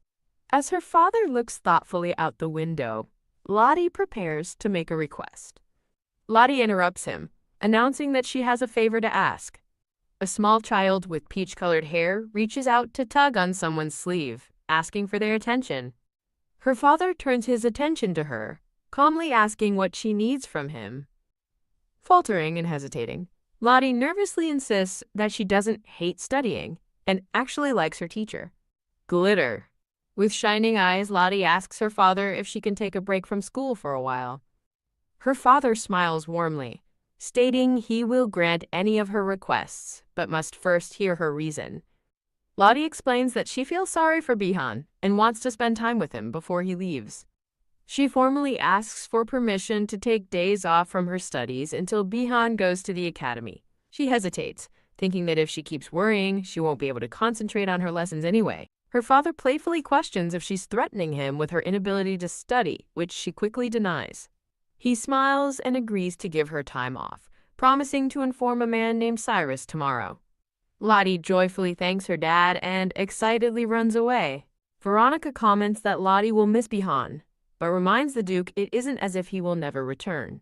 The Duke explains he has already adjusted his daughter's schedule so she can spend time with Bihan.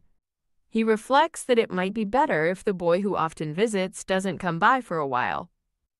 In another home, a boy with black hair asks his mother if it's the day to go to Protium. A woman with black hair explains that Miss Protium will be taking a few days off. Surprised by the news, the boy resolves to go and ask Lottie's full name, Lodelucia, what's wrong. Swish. He turns to leave on his own, but his mother quickly calls for him to wait. Cluck. She hesitantly informs him that for now there is no need for him to go there. Thunderstruck. The boy is frozen in disbelief at his mother's words. The scene transitions to a wide shot of the Protium mansion at night. Inside, an off-screen voice wonders why Joshua hasn't been visiting lately. Lottie looks up from her book, agreeing and pondering if it's because their teacher is also absent. Tap. As Lottie reads, Bihan leans in closer, happily thinking that he gets to monopolize his sister. The book describes a village suffering from a severe drought, where elementalers received help from elves to pray for rain. A hand reaches toward a celestial star, symbolizing the prayer for a miracle. Lottie, sitting with Bihan, exclaims that it's a miracle story. She thoughtfully questions the story's authenticity, recalling that she had heard about elementalers existing in the old days. A narrator explains that long ago, some people, like the elementalers, could recognize both humans and demons. Lottie marvels at the idea, finding the story of elementalers truly magical. Veronica arrives to announce it's bedtime, and Lottie bids Bihan goodnight, promising to see him tomorrow. Alone, Bihan decides he should pack his things for school before going to bed. DRRK? As he packs, he mutters to himself that tomorrow is already arriving too fast. Looking at his new academy uniform, Bihan reflects that he's known about his admission since being adopted. A wave of sadness washes over Bihan's face as he thinks about his departure. Bihan stands alone, admitting to himself that he doesn't want to leave Lottie, knowing she would just play with Joshua otherwise. Lottie peeks into Bihan's room, quietly asking if he's asleep yet. Bihan tells her he's still awake and asks what she needs, and Lottie admits she feels sad thinking about him leaving tomorrow. With a hopeful look, Lottie asks if she can sleep in his room for the night. Bihan invites her in, asking if she informed anyone, and Lottie confirms she already told Veronica. Lottie complains that the academy is being excessive by making him leave so long before the entrance ceremony. She continues, pointing out the inconvenience of not being able to use teleportation magic to travel to and from the academy. Bihan explains that the strict travel rules are in place to ensure the safety of all the students. He adds that the policy is also for fairness, considering students from families who cannot afford teleport magic. Lottie understands, agreeing it's a natural way to handle things, and that the academy should prioritize student equality. Her expression is pensive as she processes the reality of their impending separation. Tucked into bed beside him, Lottie makes Bihan promise to return for every single vacation without fail. With his eyes closed, Bihan gently tells her not to make a crying face like that. He looks at her warmly, telling her that her smile is the most beautiful thing. The narration confirms they both slept well, as the grand mansion is shown under the night sky. The next morning, a voice from off-screen informs Prince Bihan that his carriage has been prepared. Bihan nervously wonders if he'll do well at the academy, but a red-haired attendant assures him there will be no problem. Reassured, Bihan smiles and agrees that he will likely be fine. He reflects internally that while his father is currently the powerful Duke of Proteum, he doesn't know how the political situation might change in the future. He resolves to guard against any potential threats by building a strong network of relationships within his generation. He worries that his efforts will be for nothing if he doesn't fulfill his role properly. As they walk to see him off, Lottie sadly wishes Bihan could just stay one more day. Her father tells Bihan to stay safe, and Bihan promises he won't let his dad down. The Duke watches him leave, privately worrying about the intensity he sees in his son. He reflects that while he won't force Bihan's path, he senses a futile and perhaps dangerous determination in his heart. Bihan stands solemnly before the gates, ready to depart. His father looks on with a complicated, gentle expression. A small child with peach-colored hair tugs on a sleeve, asking the reader to continue to the next chapter.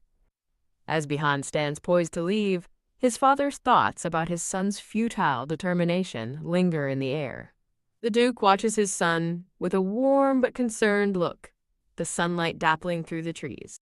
Leaves flutter on a branch against a clear blue sky, marking a moment of transition. Bihan recalls that his father, Mr. Damien, never actually forced him to go to the academy. Realizing his father respects his choices, Bihan smiles warmly and silently tells Damien not to worry. As the carriage pulls away, Damien notes with relief that his daughter's eyes are not swollen from crying.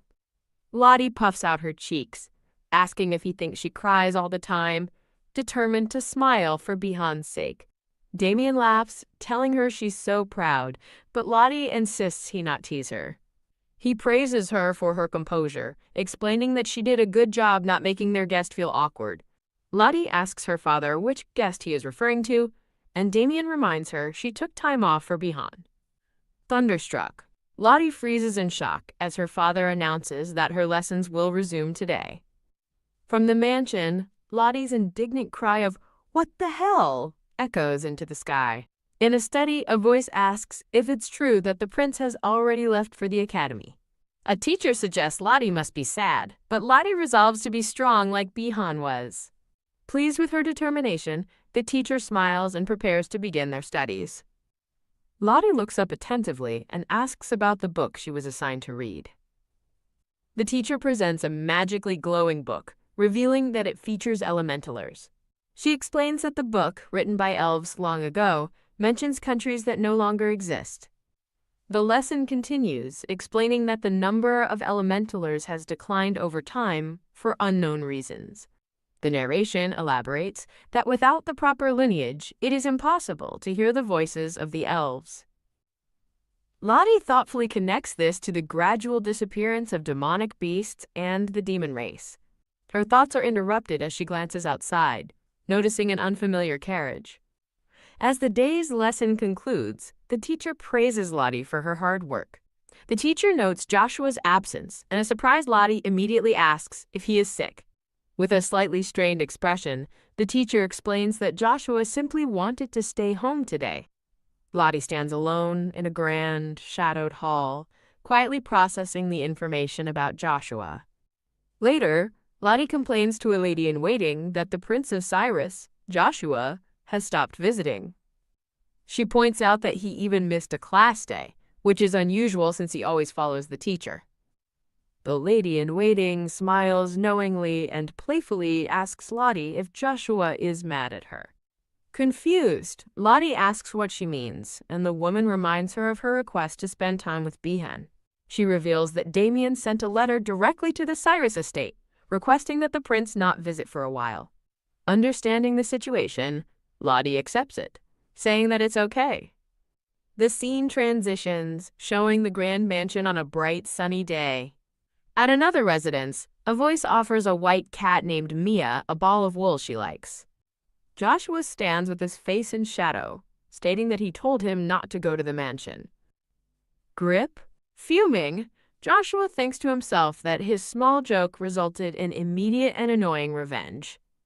He glances out the window, wondering about the identity of an approaching carriage. HMPH. Annoyed at the thought of having guests, Joshua decides he needs to find a place to hide. Hiding in a parlor with the cat, Joshua reasons that guests for Dolores or Eustace wouldn't come there.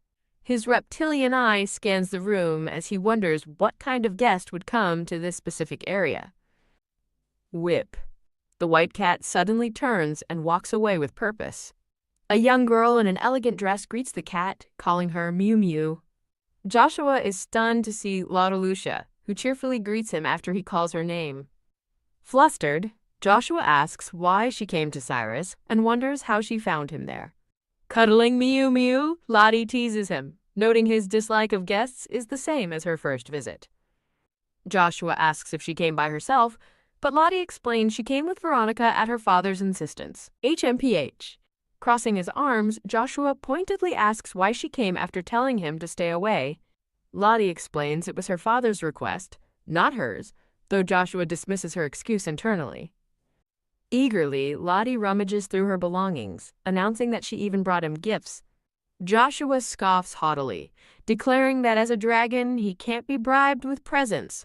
Sullen, Lottie's expression falls as she glumly says that it's over then. She reveals a beautiful, sparkling orb, the oracle stone from the shop. In a flashback, Lottie asks if a messenger stone allows communication with someone far away. Veronica confirms it's possible, but only if both parties are stationary and know each other's location. Back in the present, Joshua holds the orb, identifying it simply as a messenger stone. Lottie expresses concern that his family must be displeased with him, coming to visit her alone so often. With a confident wink, she explains that with the messenger stone, his solo visits won't be a problem anymore. Joshua stares at her coldly, reminding her that though he is small, he has lived for hundreds of years. Sitting across from her, he asks disdainfully if she thinks a mere messenger stone can make him happy. Lottie earnestly pushes the messenger stone towards him, insisting he just try it once. She explains that with the stone, they can talk any time without her having to wait for his visits.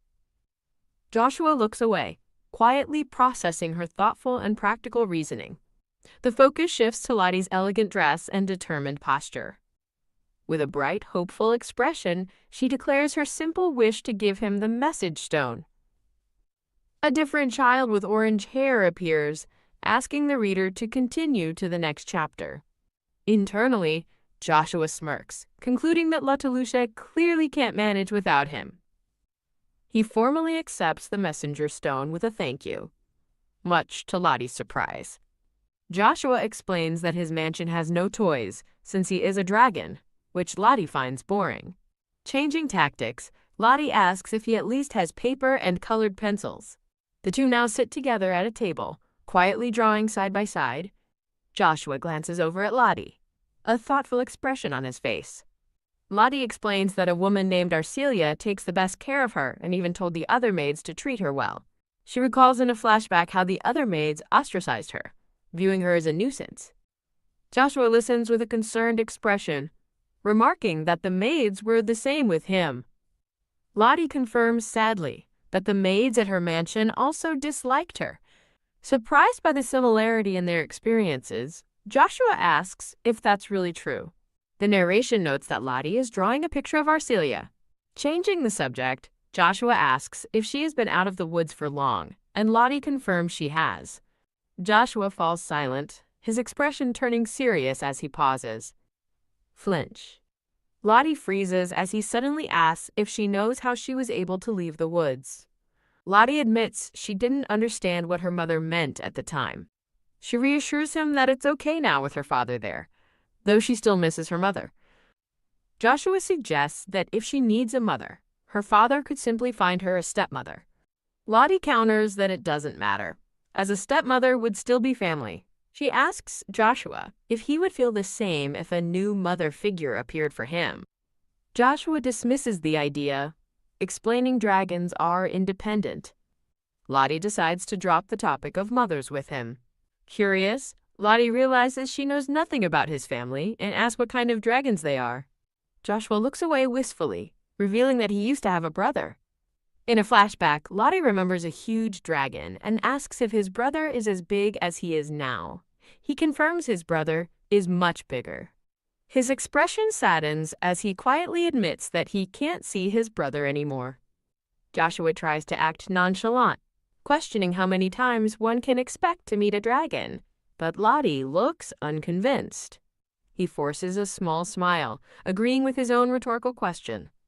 A carriage waits in the warm glow of the sun, signaling the end of their time together. Rumble. Riding home, Lottie sits in contemplative silence. She suddenly realizes that Joshua's brother seemed to know her mother. Lottie wonders about the kind of person her mother was before she was born. She pictures her mother's ethereal beauty, wishing she could have asked her about her life directly. The gentle vision of her mother smiles, calling her name tenderly. The memory shifts to an image of Lottie as a baby, wrapped in a warm pink cloak. She recalls her mother's words, promising that her father would take care of her once she left the woods. Returning to the present, Lottie reflects on the sad fact that her mother is nowhere to be found. An ominous atmosphere surrounds the mansion as faint, mocking laughter echoes. A dark memory reveals maids hiding their bullying and tattling on Lottie's every move. She remembers her father never taking action, leaving her to face them alone. A maid's voice from the past complains about the weird child who won't stop crying. A sinister young man with dark hair smirks, vowing to make the crybaby his toy, as an older Lottie's eyes glow red with defiance, thinking she can't take it anymore. Lottie awakens in bed, recognizing she's just had another dark dream. Stretching, she thinks to herself that the maid from this particular dream felt strangely familiar. A maid with gentle brown hair and a kind expression looks back over her shoulder. A younger Lottie approaches the maid, asking if her name is Mary, which she confirms. Lottie lights up with recognition, declaring that she knows Mary as the maid who helped her in a dream. Her expression turns to a sad pout as she wonders why she hasn't seen Mary since then. While tying Lottie's hair ribbon, Mary begins to explain why they haven't met. Mary clarifies that while today was her day off, she came to work because her roommate was sick. She reflects that she's only heard about Lottie secondhand and is relieved to see she's doing well. Lottie beams, exclaiming that she's also happy that Mary is doing well. The two share a quiet, friendly moment, looking at one another. With a hint of worry, Lottie asks directly if Mary hates her. Lottie's mood brightens instantly as she happily announces that Mary will now be in charge of her area. Blink! Mary is stunned into silence by the sudden and unexpected promotion. In a flashback, a young Lottie recalls how she first met the girl she knew. Lottie admits she hasn't had any close maids before and is truly glad to finally have one. Recalling a past conversation, Joshua advises that most staff appreciate kindness and will like her if she approaches them first. Lottie finds the idea embarrassing as Joshua's voice asks if she forgot to recharge her magic while talking to him. The glowing messenger stone rests in her hands, confirming she didn't recharge it during their communication. Taking her hand, Lottie cheerfully invites a surprised Mary to come to her room. As they walk, Mary muses that the rumors must be true. The master must love the princess very much. Lottie offers Mary a cookie, but she politely waves her hand and declines. Lottie insists, explaining it's repayment for the cookies Mary had prepared for her in the past. A voice wonders where Veronica has gone, noting that she is usually with the princess. Lottie explains that Veronica seems to be busy lately following her father around. She recalls her trip to Cyrus, remembering that Veronica was the one who permitted her to see the Marquis. Lottie internally considers having maids other than Veronica to attend to her. With tears in her eyes, she admits her reluctance stems from painful past experiences. Elsewhere, two other maids gossip, expressing surprise that the young lady personally called for Mary. A maid with dark green hair angrily blames the maids who were previously kicked out for spreading false rumors. Mary joins them, offering to share the cookies the young lady gave her. Mary thoughtfully realizes that everyone seems to genuinely like the princess. The scene shifts to the emperor, who states he relayed the same message to Cyrus before asking about demon beast appearances. Damien reports there have been no new incidents beyond the two from last year, which were resolved quietly. The emperor questions whether it's safe to assume the demon beast threat is over. Damien argues that if the threat was truly gone, the beasts wouldn't have appeared in the first place. With grim determination, Damien proposes they announce the existence of the long-forgotten demon beast to the world. The emperor stares in shock, taken aback by Damien's radical suggestion. Damien counters that humans are not as weak as His Majesty believes, and will find a way to fight back. He requests permission to inform the knights in training about the demon beast's existence. A voiceover reflects on seeing the health of previous emperors decline over time. Damien thinks grimly that the current generation's decline seems to be happening even faster. The scene transitions to a quiet moment with Damien and Lottie sitting on a sofa. Damien listens as Lottie excitedly recounts her fun day, expressing her desire to go again. A vision of Lottie's mother appears as a voice expresses gratitude that Lottalucia grew up safely. Lottie's father smiles, thankful that his daughter is growing up healthy and well. He notes the changing of the maids, thinking that they always take care of things despite it being cumbersome. Embracing her father, Lottie thanks him for always checking on her, and he says he's glad she's well. A burst of light erupts as Damien opens a letter sealed with green wax. Lottie's eyes glow a vibrant purple as she recognizes the spell as sealing magic. Damien explains that he uses the sealing magic to prevent anyone else from reading the letter's contents. Lottie looks up at her father, confused by the magic. The magical letter glows, shouting Damien's name and demanding to know how long he'll keep the gate closed. Annoyed, Damien holds Lottie as she asks if the letter is talking, worried he'll burn it again. Lottie marvels at the magical letter, impressed that it knows her father so well. Damien sighs and agrees, and with a pop, the letter vanishes in a puff of smoke. Elsewhere, an elf with purple hair reports to his colleagues that backlash against the gate's closure is growing. Damien explains to the emperor via the letter that the passage is blocked to track demon beasts and find their source. The emperor's voice reminds Damien that despite his love for the empire, he is still a demon. As the letter disappears, the emperor's voice urges Damien to decide where his loyalties truly lie. Lottie asks if her father would choose the demon realm, and if that would cause demons to appear all over the empire. Damien pats her head, reassuring her that as Duke Erodium and her father, he will never turn his back on the empire. With tears in her eyes, Lottie asks if he must return to the demon realm. Damien says he won't, deciding to send Veronica instead as crows fly over the mansion. The scene focuses on a determined and elegantly dressed Veronica.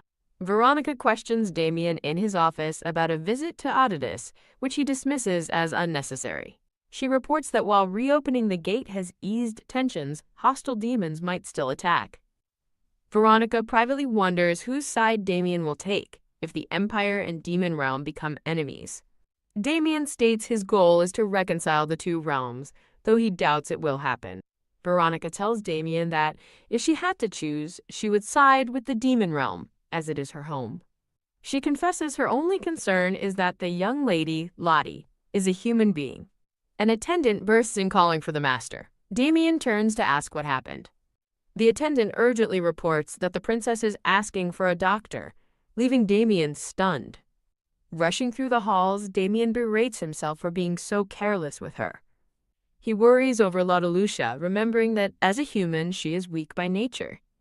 Damien finds Lottie sitting happily on her bed, completely fine as she greets him. He stammers, asking if she's in any pain after hearing she requested a doctor. Lottie cheerfully declares she has no pain at all, explaining that's not why she called. She explains that she's been having strange dreams and wants a checkup to understand her physical condition and deal with them. Lottie gushes about how amazing doctors are, healing people so quickly without any magic. She continues excitedly saying she's curious about preventative checkups, much to Damien's bewilderment. Internally, Lottie fumes, wondering what the attendant, Bellant, told her father to make him overreact so much.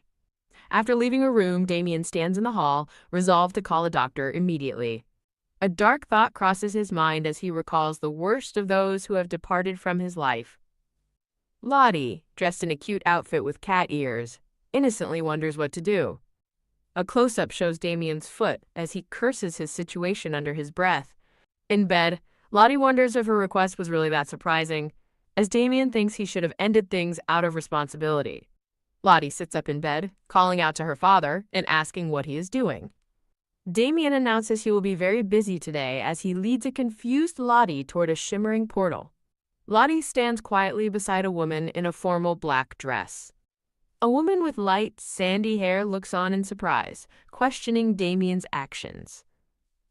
She reasons that Damien initially treated Lottie warmly because she works for the young lady. The woman expresses her desire to understand what happened, noting that Lottie is very worried. In a flashback, a young girl with pink hair asks Damien how many human deaths he's seen. An older woman replies she's seen many people close to her die. Damien reflects on his throne that a human's life of 100 years is far too short compared to his own. He considers that if he spends the rest of her short life with her, it will only be a few years for him. As a vision of an older Lottie appears, the woman tells Damien she understands his thinking but wouldn't make the same choice. Damien concludes that it's too late to solve his emotional attachment by keeping his distance. The woman advises him to create happy memories with Lottie to lessen the sadness of her eventual departure. She warns that one day, Damien will regret his choice as he sits alone in his grand, empty office. Lottie pouts with her arms crossed against a background of little yellow chicks. Two maids suggest that Lottie visit the glass house to lift her spirits, and she readily agrees. Walking through the glass house, Lottie asks if her bad mood was obvious, and the maids confirm it was very clear. She touches a red rose, remembering that the glass house was a gift from her father. The maids reassure her that everyone knows her father loves her and is just very busy lately. The maids discuss how to make Lottie happier, offering to get her anything she needs from outside. One of the maids kindly offers to buy things for Lottie since it's difficult for her to go out. Lottie beams happily, saying the thought is enough, and she realizes everyone cares for her more than she knew. A voice interrupts her thoughts, announcing that she is here. Lottie turns and happily calls out to her father as the maids formally greet Damien. She tells Damien she knows where to go with him, certain his recent moodiness is the cause of his behavior. Damien responds, informing a surprised Lottie that he's brought a guest who is waiting in the drawing room. A doctor with glasses greets the princess as Damien explains he's a highly skilled physician from the imperial palace. Lottie politely greets the man, feeling a sudden wave of fear. Damien tells the doctor that Lottie wanted a checkup. The doctor asks if she feels any discomfort before beginning the examination. Lottie internally worries that if the book's events are unfolding as written, signs of her illness will soon appear. After a moment of thought, she concludes her fear was justified, thinking as expected. The doctor asks if she's healthy, promising not to lie about her condition before mentioning a weakness, causing Lottie to gulp anxiously. He diagnoses her with cold energy that affects her circulation, and Lottie fears this means she will die in 5 years. As the doctor leaves, Lottie believes that with this diagnosis, she can finally forget what the book predicted. Lottie talks with her maids, wondering aloud if her father is acting strange lately. Sitting with her maids, Lottie agrees with their assessment that her father's odd behavior must be because he's too busy. She decides that simply worrying about the situation won't solve anything. With renewed determination, Lottie realizes she has to confront the problem directly. She abruptly stands and announces she's going to see her father, surprising the maids who urge her to wait. A voice calls out Lady Lottalucia as she runs off, determined to do what she wants. Elsewhere, Damien reflects that keeping his distance didn't work. He couldn't stand not seeing her. He stands outside his empty office, questioning his own feelings. Lottie's voice surprises him from inside the room, where she sits on his throne asking if he's there. A brief, painful memory of a tearful girl with pink hair pleading flashes by. Damien walks toward his throne, where Lottie waits for him. He asks why she's here, and Lottie replies that she came because she wanted to. Lottie thinks he must be confused by her visit after avoiding her, and she directly asks if he has something to say. Damien feigns ignorance, but Lottie angrily accuses him of avoiding her. He calmly asks if that's really what she thinks. Damien turns away, stating that she wouldn't understand even if he tried to explain. Lottie's confidence wavers as she worries he might actually confirm her fears. She reaffirms her resolve, deciding she doesn't want them to be like strangers. Lottie directly confronts Damien, asking why he's avoiding her if he doesn't hate her. Damien looks down, his expression pained and conflicted. Lottie bravely declares that if he's a coward, she will be brave enough for the both of them.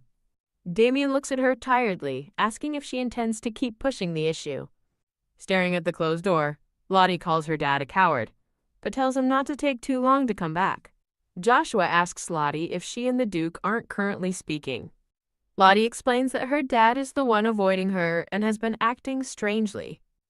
She brushes off Joshua's concern about a letter, saying she's more worried about her father.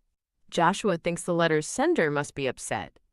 Joshua asks how long the Duke has been acting this way, and an annoyed Lottie says it's only been a few days. Their chibi forms argue. Lottie admits it has been longer, and Joshua calls them both stubborn for letting it go on for weeks. Joshua looks surprised, asking if that's what the Duke said. Lottie confirms, explaining that was his answer when she went to him for the truth.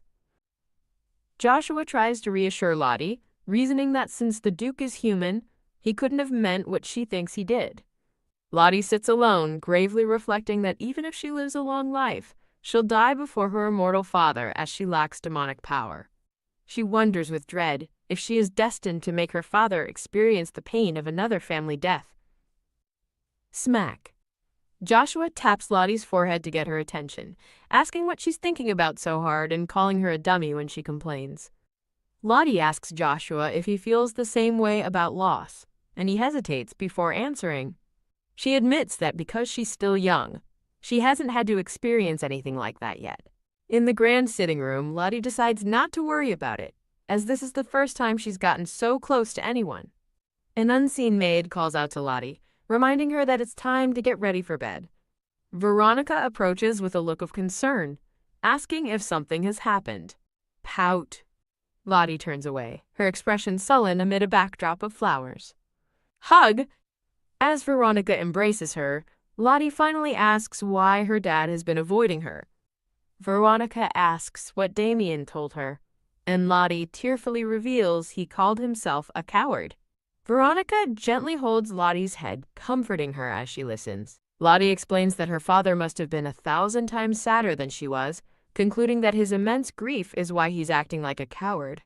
Burying her face in Veronica's shoulder, Lottie confesses she feels selfish for worrying more about her own sadness.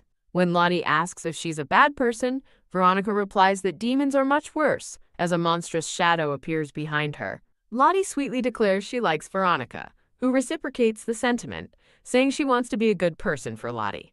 Veronica asks if Lottie is feeling better, and a smiling Lottie confirms that she is. Lottie privately thinks she'll still get angry when she sees her dad's face, then tells Veronica not to go to bed too late. Noticing a book Lottie hasn't used, Veronica offers to put it away, but Lottie quickly insists she'll use it again. Rep. Lottie curiously opens a letter that has just arrived. Done. Her eyes widen in shock as she reads. The letter is from Bihan, her dear beloved brother. In the letter, Bihan apologizes for the delay, explains he just finished exams, and promises to be home soon for vacation. Shine.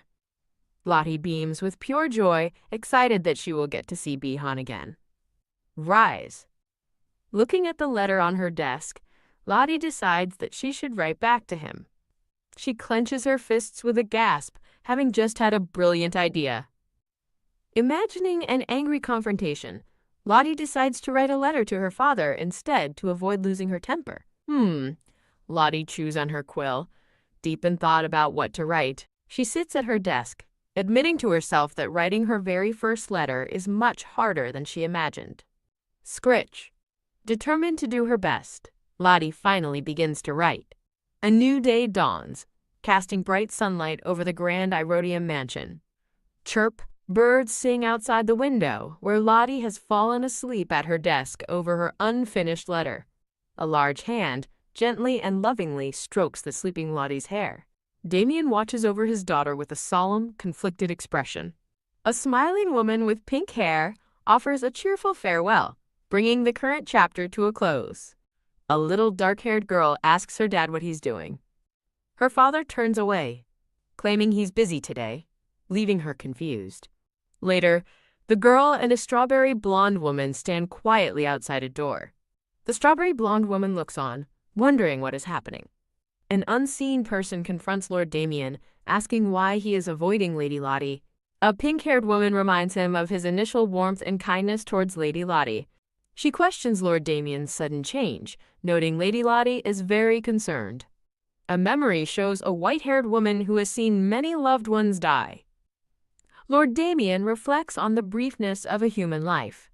He admits his growing attachment to Lottie despite their short time together. He imagines a beautiful, grown-up Lottie holding a bouquet of roses. The pink-haired woman understands his concern, but disagrees with his method. She tells him it's already too late for him to distance himself. She advises him to treasure Lottie for the time they have together. She warns Lord Damien that he will regret his decision to remain distant. Lottie pouts with her arms crossed. Two maids worry about Lottie's foul mood, wishing her usual attendant was present. Someone calls out to Milady, and Lottie turns to look. A moment of relief as a plan seems to work. The scene transitions to a beautiful garden filled with red tulips. In the garden, Lottie wonders if her sadness was obvious, and it was. She lifts a rose, remembering her father gifted her this garden. The maids reassure Lottie that her father is just busy but loves her. The maids try to think of a way to cheer Lottie up. A brown-haired maid shyly offers to buy Lottie a gift from the village. Touched, Lottie happily accepts, realizing how much everyone cares for her. A voice suddenly calls out Lottie's name, surprising her. Her father, Lord Damien, appears, and Lottie dashes towards him happily.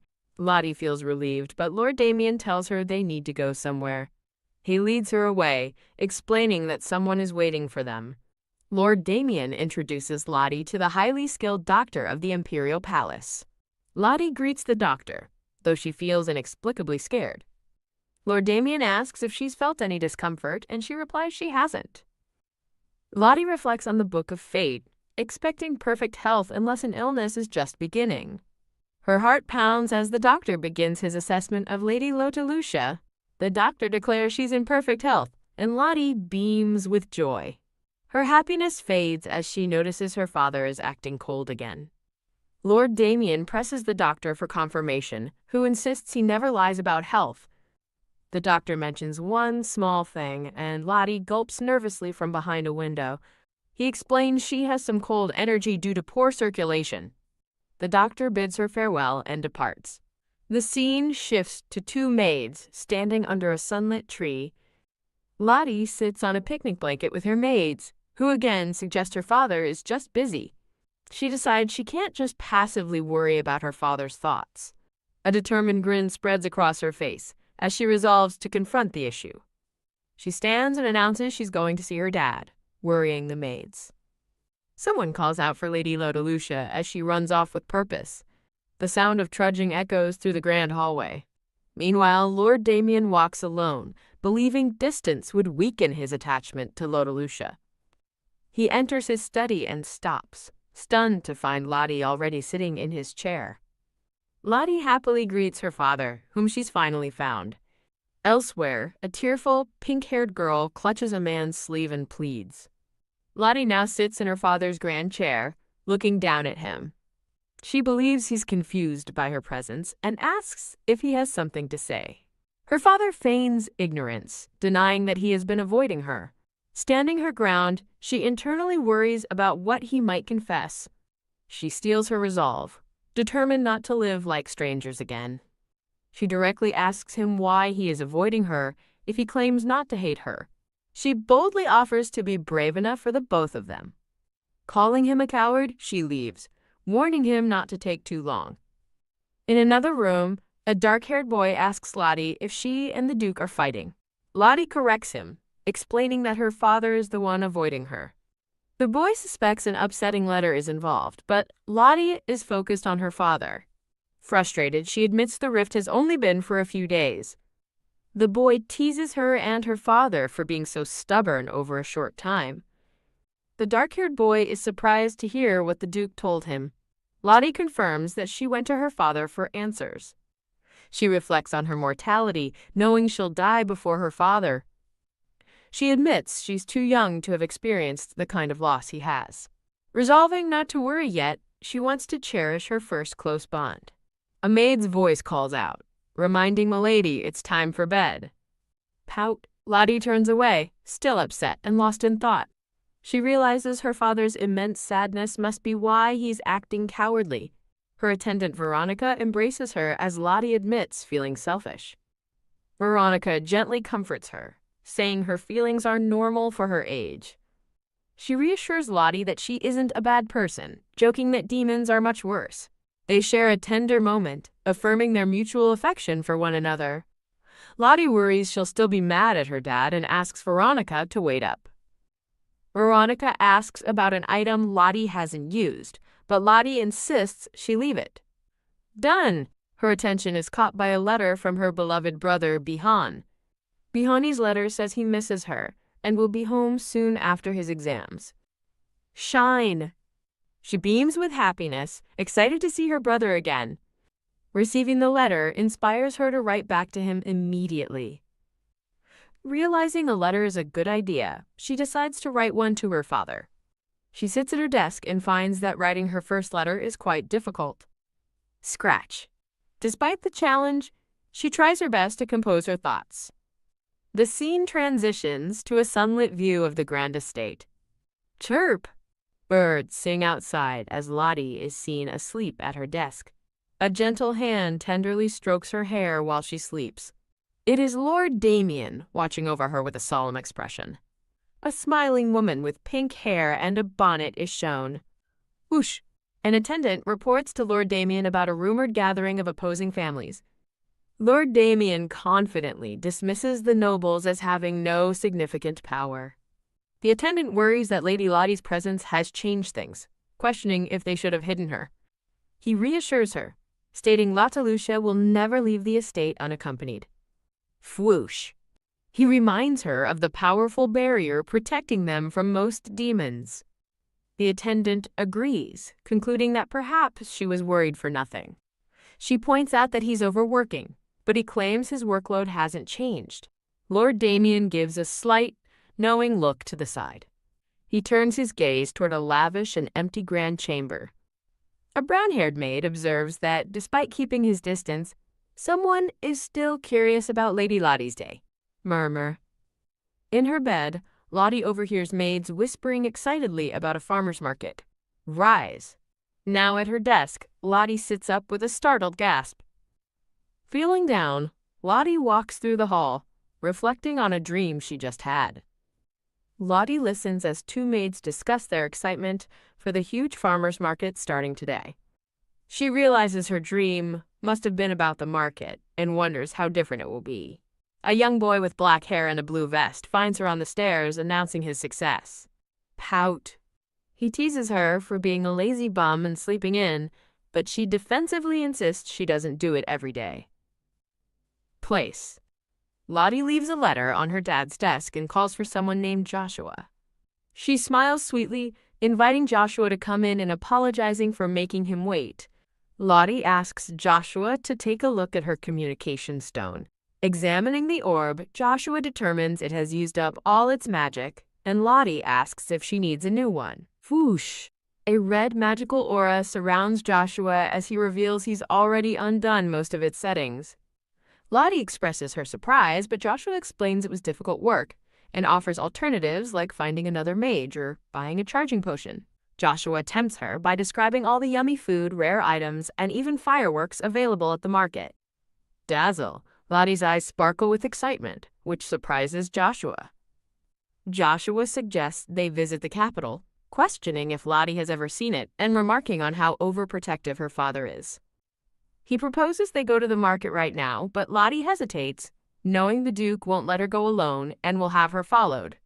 Lottie complains that being tailed is unfair, prompting the brown-haired maid to defend someone named Veronica. Joshua promises he'll make sure Lottie doesn't get caught, admitting he'd also be in trouble if they were discovered. He smiles confidently, boasting that he is much more talented than anyone who might follow them. Lottie worries about her dad finding out, but her fear of being left alone, like in her dream, convinces her to go. She is suddenly pulled forward, her hair flying behind her.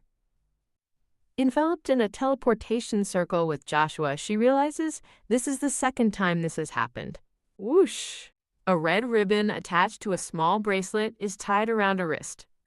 Ta-da! Joshua reveals the ribbon is tied to his own wrist as a precaution, noting she's wearing her bracelet as well. Ta-da! Arriving at the bustling market, Joshua asks if there's any place in particular she wants to see. Walking through the crowd, Lottie admits she can't think of anything specific she wants to visit. A man explains the market has a side for commoners and one for nobles. Lottie immediately chooses the commoner side. She notices that many people in the crowd seem to recognize Joshua. Murmur. The crowd begins to recognize Lady Laudalucia, prompting Joshua to comment on her fame. Da-doon! Joshua grows serious, deciding they must change her appearance to avoid being caught. Slash! Lottie's hair magically turns blonde, and she worries the color is too extravagant. He suggests an alternative disguise of white hair and blue eyes. Dazzle. Her final disguise is revealed, long pink pigtails and a traditional dress. Now fully disguised, Lottie excitedly agrees they should go explore the market. The festive sounds of the market fill the air as vendors advertise new products and cheap prices. Disguised with pink hair, Lottie eagerly points at the sights as Joshua watches beside her. Nom nom. The two sit together on a bench, quietly enjoying some food from a market stall. With a look of pure delight, the disguised Lottie savors her tasty snack. Joshua watches her with a warm, gentle smile as she eats.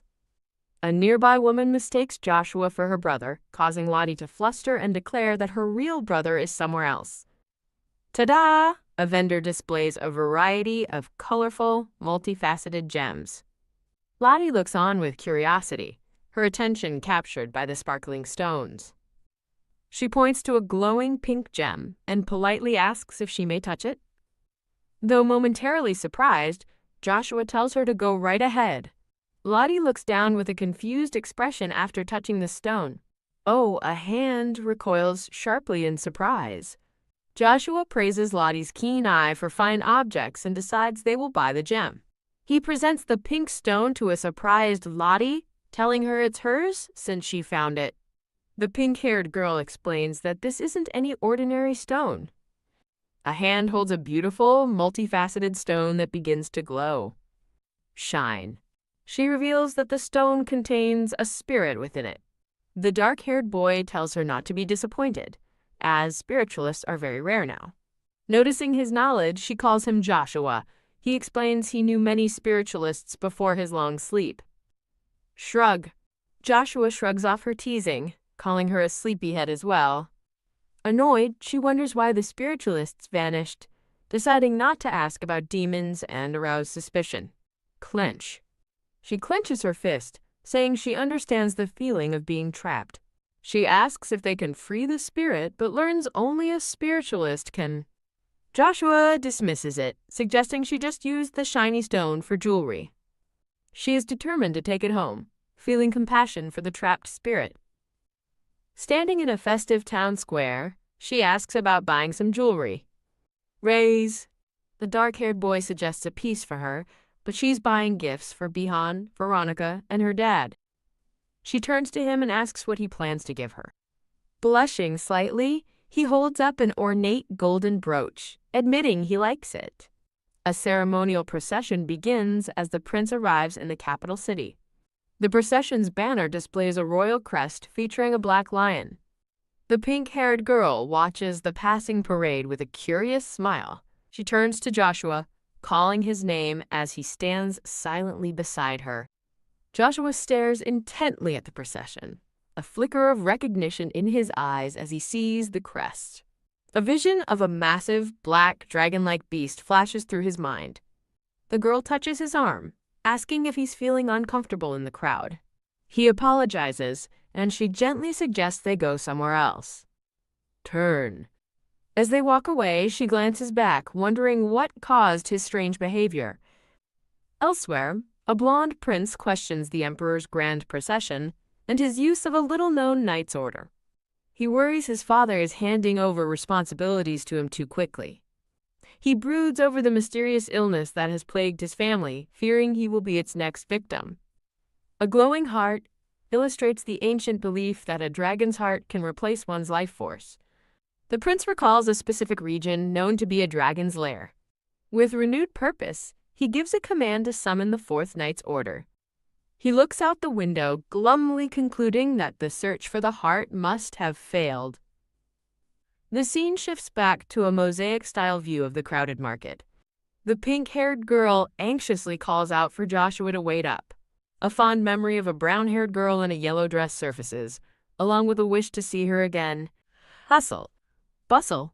The camera focuses on the frantic movement of feet in the crowd. Overwhelmed, the girl complains that she can't breathe in the crush of people. Slip.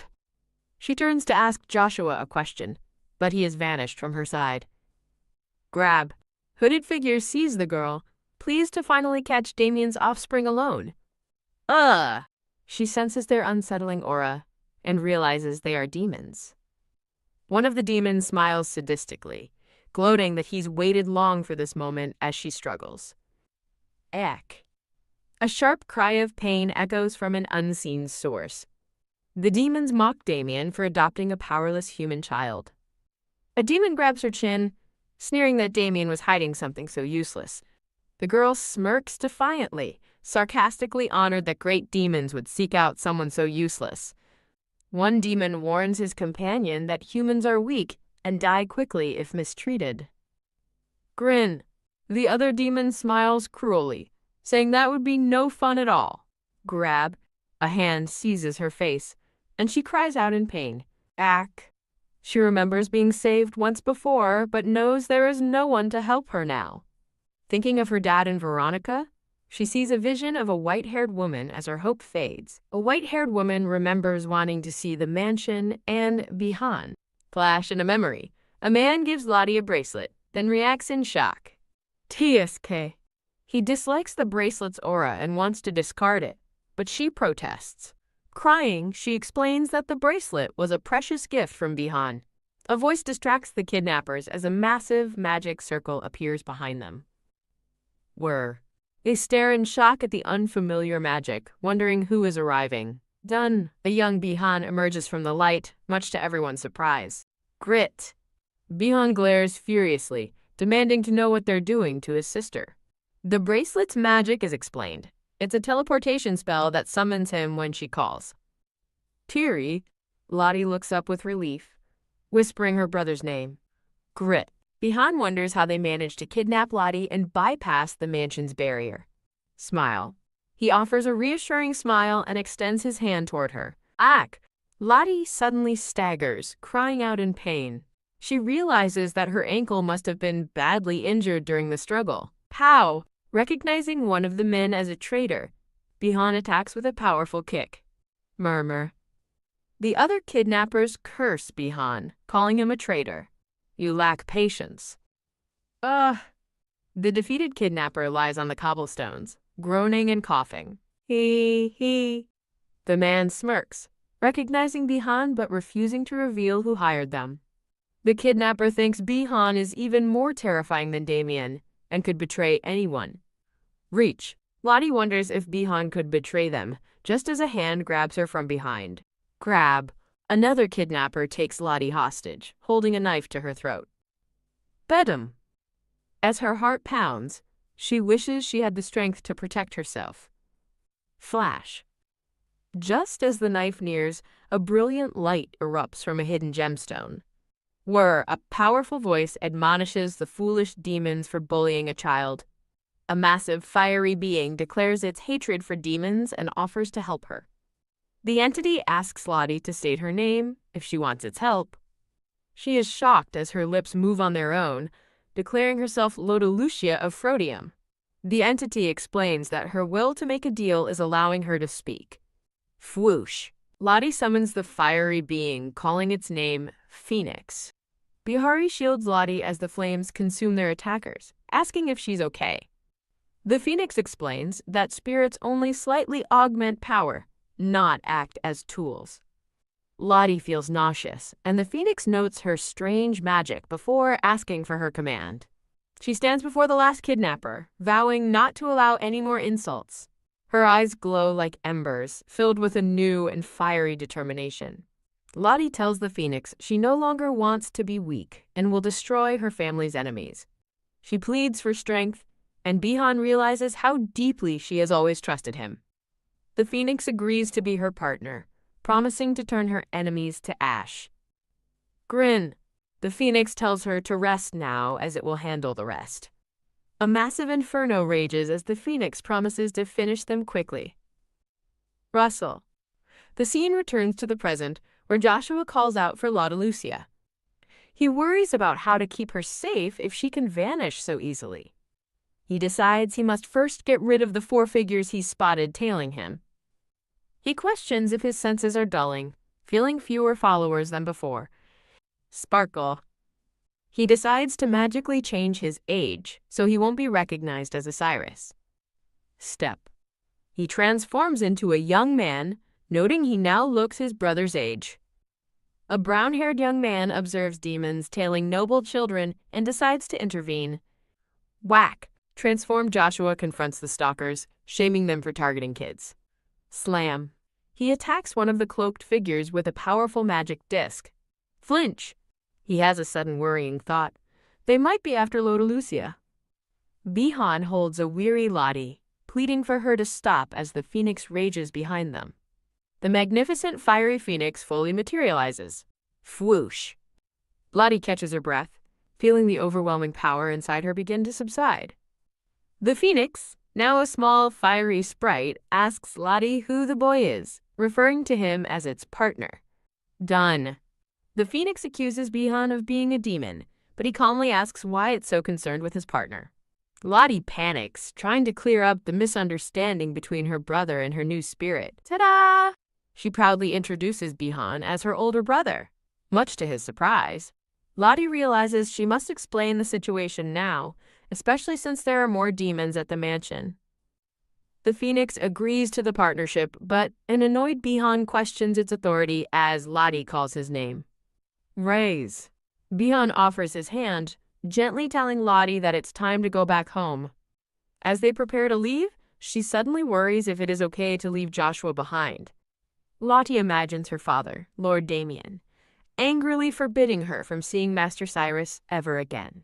She falls silent, contemplating the potential consequences of her actions. Lean. In his study, Lord Damien looks down at a letter, wondering what it is. He reads Lottie's heartfelt letter, where she admits her fear and loneliness and begs him to stay by her side. A beautiful memory of a smiling Lottie is tinged with her fear that she can't fill the void his death will leave.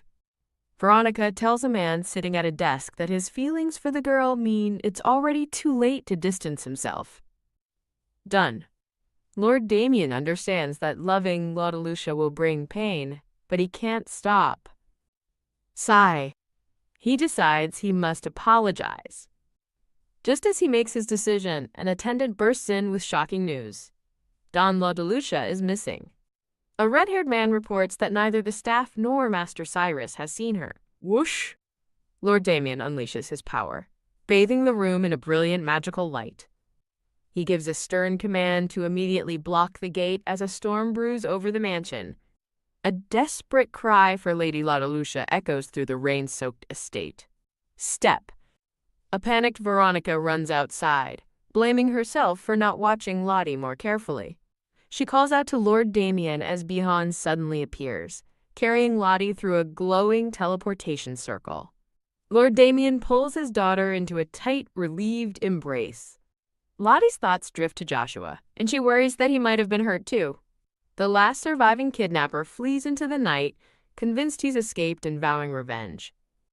A young man with dark hair and golden eyes suddenly appears, blocking his path and asking where he's going.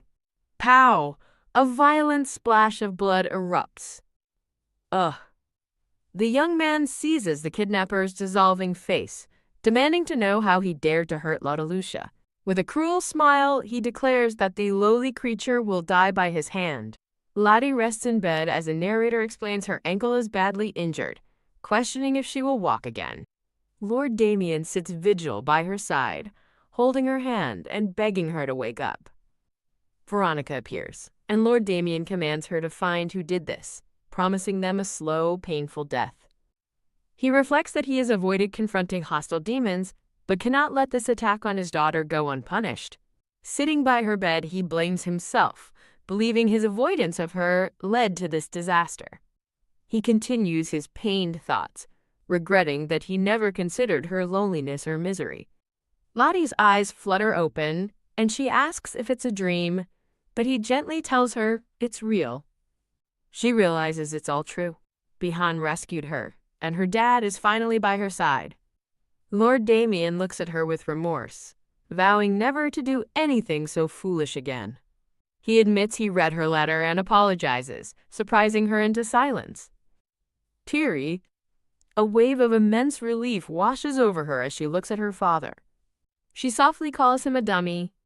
Lord Damien looks down, humbly agreeing that he is, indeed, a big dummy. He promises to wait patiently until she can truly forgive him. Lottie assures him it's not too late, readily offering her forgiveness. The scene softens, focusing on a bright bouquet of flowers in the room. He gently tells her to rest, promising to stay with her.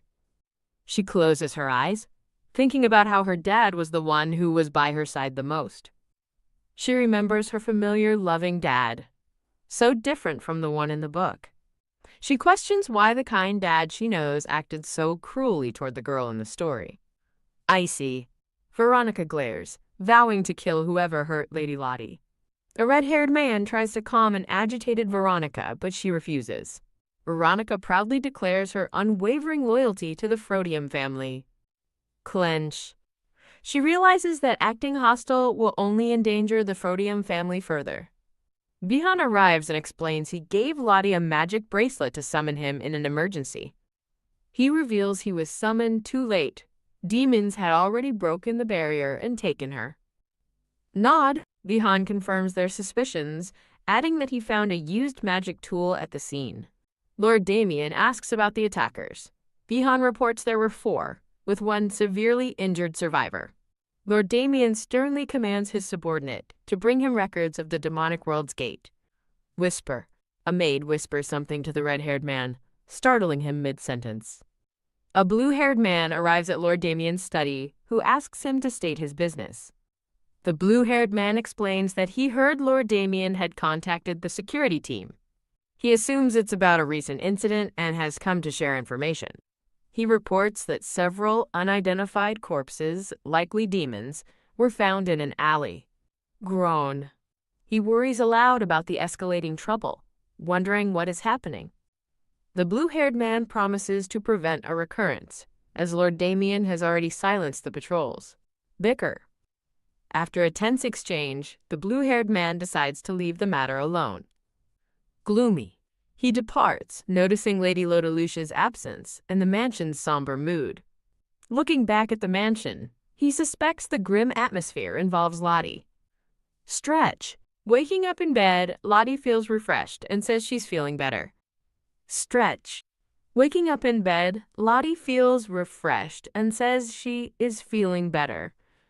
With determined eyes, she calls out for her new partner, Phoenix. Whoosh!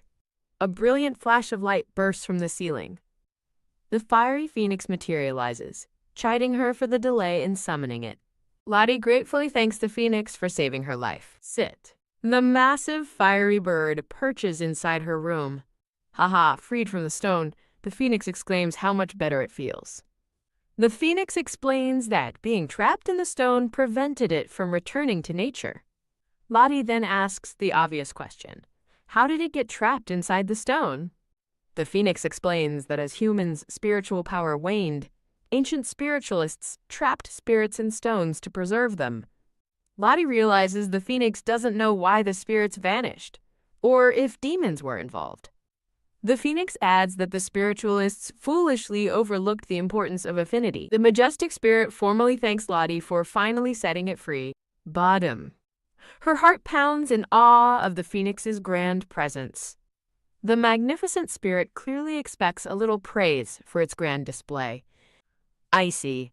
She dismisses the thought just as a knock sounds at her door. Knock, knock. Gasp. Recognizing Veronica's arrival, she frantically urges the phoenix to hide back in the stone. Veronica enters and asks a startled Lottie if she fell from the bed. Shalala. Now dressed, Lottie sips a refreshing drink, feeling much better. Veronica asks if she feels more awake now, and Lottie enthusiastically agrees. Clack. Veronica offers to brush her hair for her. Brush. While her hair is brushed, Lottie asks Veronica to punish the kidnappers, and she eagerly agrees. Veronica looks confused by Lottie's next statement and asks if there's a problem. Shake, shake. Lottie insists Veronica is too busy for such tasks, but admits she's worried the other maids will mess up. Lottie looks up seriously, telling her that's not the real reason. Veronica blames herself for the neglect, admitting the human maids would be helpless against another attack. Lottie reflects that things are different now. She has gained the power of the phoenix. Lottie promises a worried Veronica that she'll become stronger. Lean. She cheerfully tells Veronica not to make such a sad face. Hug. The two share a warm and reassuring embrace. Lottie feels safe and determined in Veronica's comforting arms.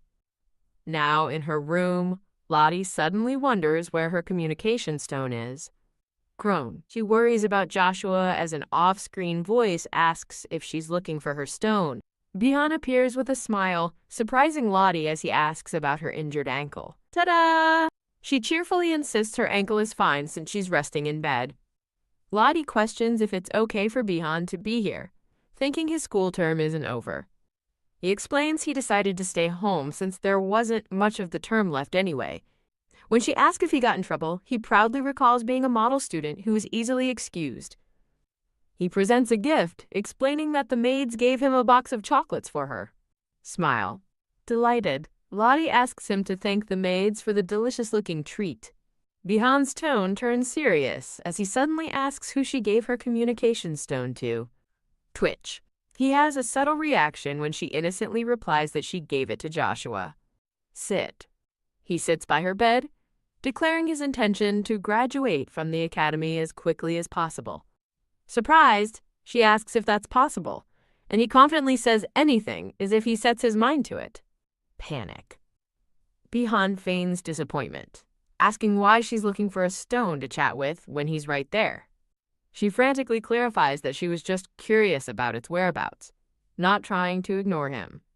A narrator explains that all magical items in the mansion, including her stone, have been collected for examination. A shocked Lottie asks why the items need to be examined. Bihana explains it's a precaution after the unthinkable event and reassures her she'll get it back. She understands but immediately worries that Joshua will blame her for the lack of contact. Her wide, worried eyes reveal her deep concern for her friend. Rise. Bihan stands to leave, telling her to get some rest. As he turns to go, she looks up and quietly calls his name. Done.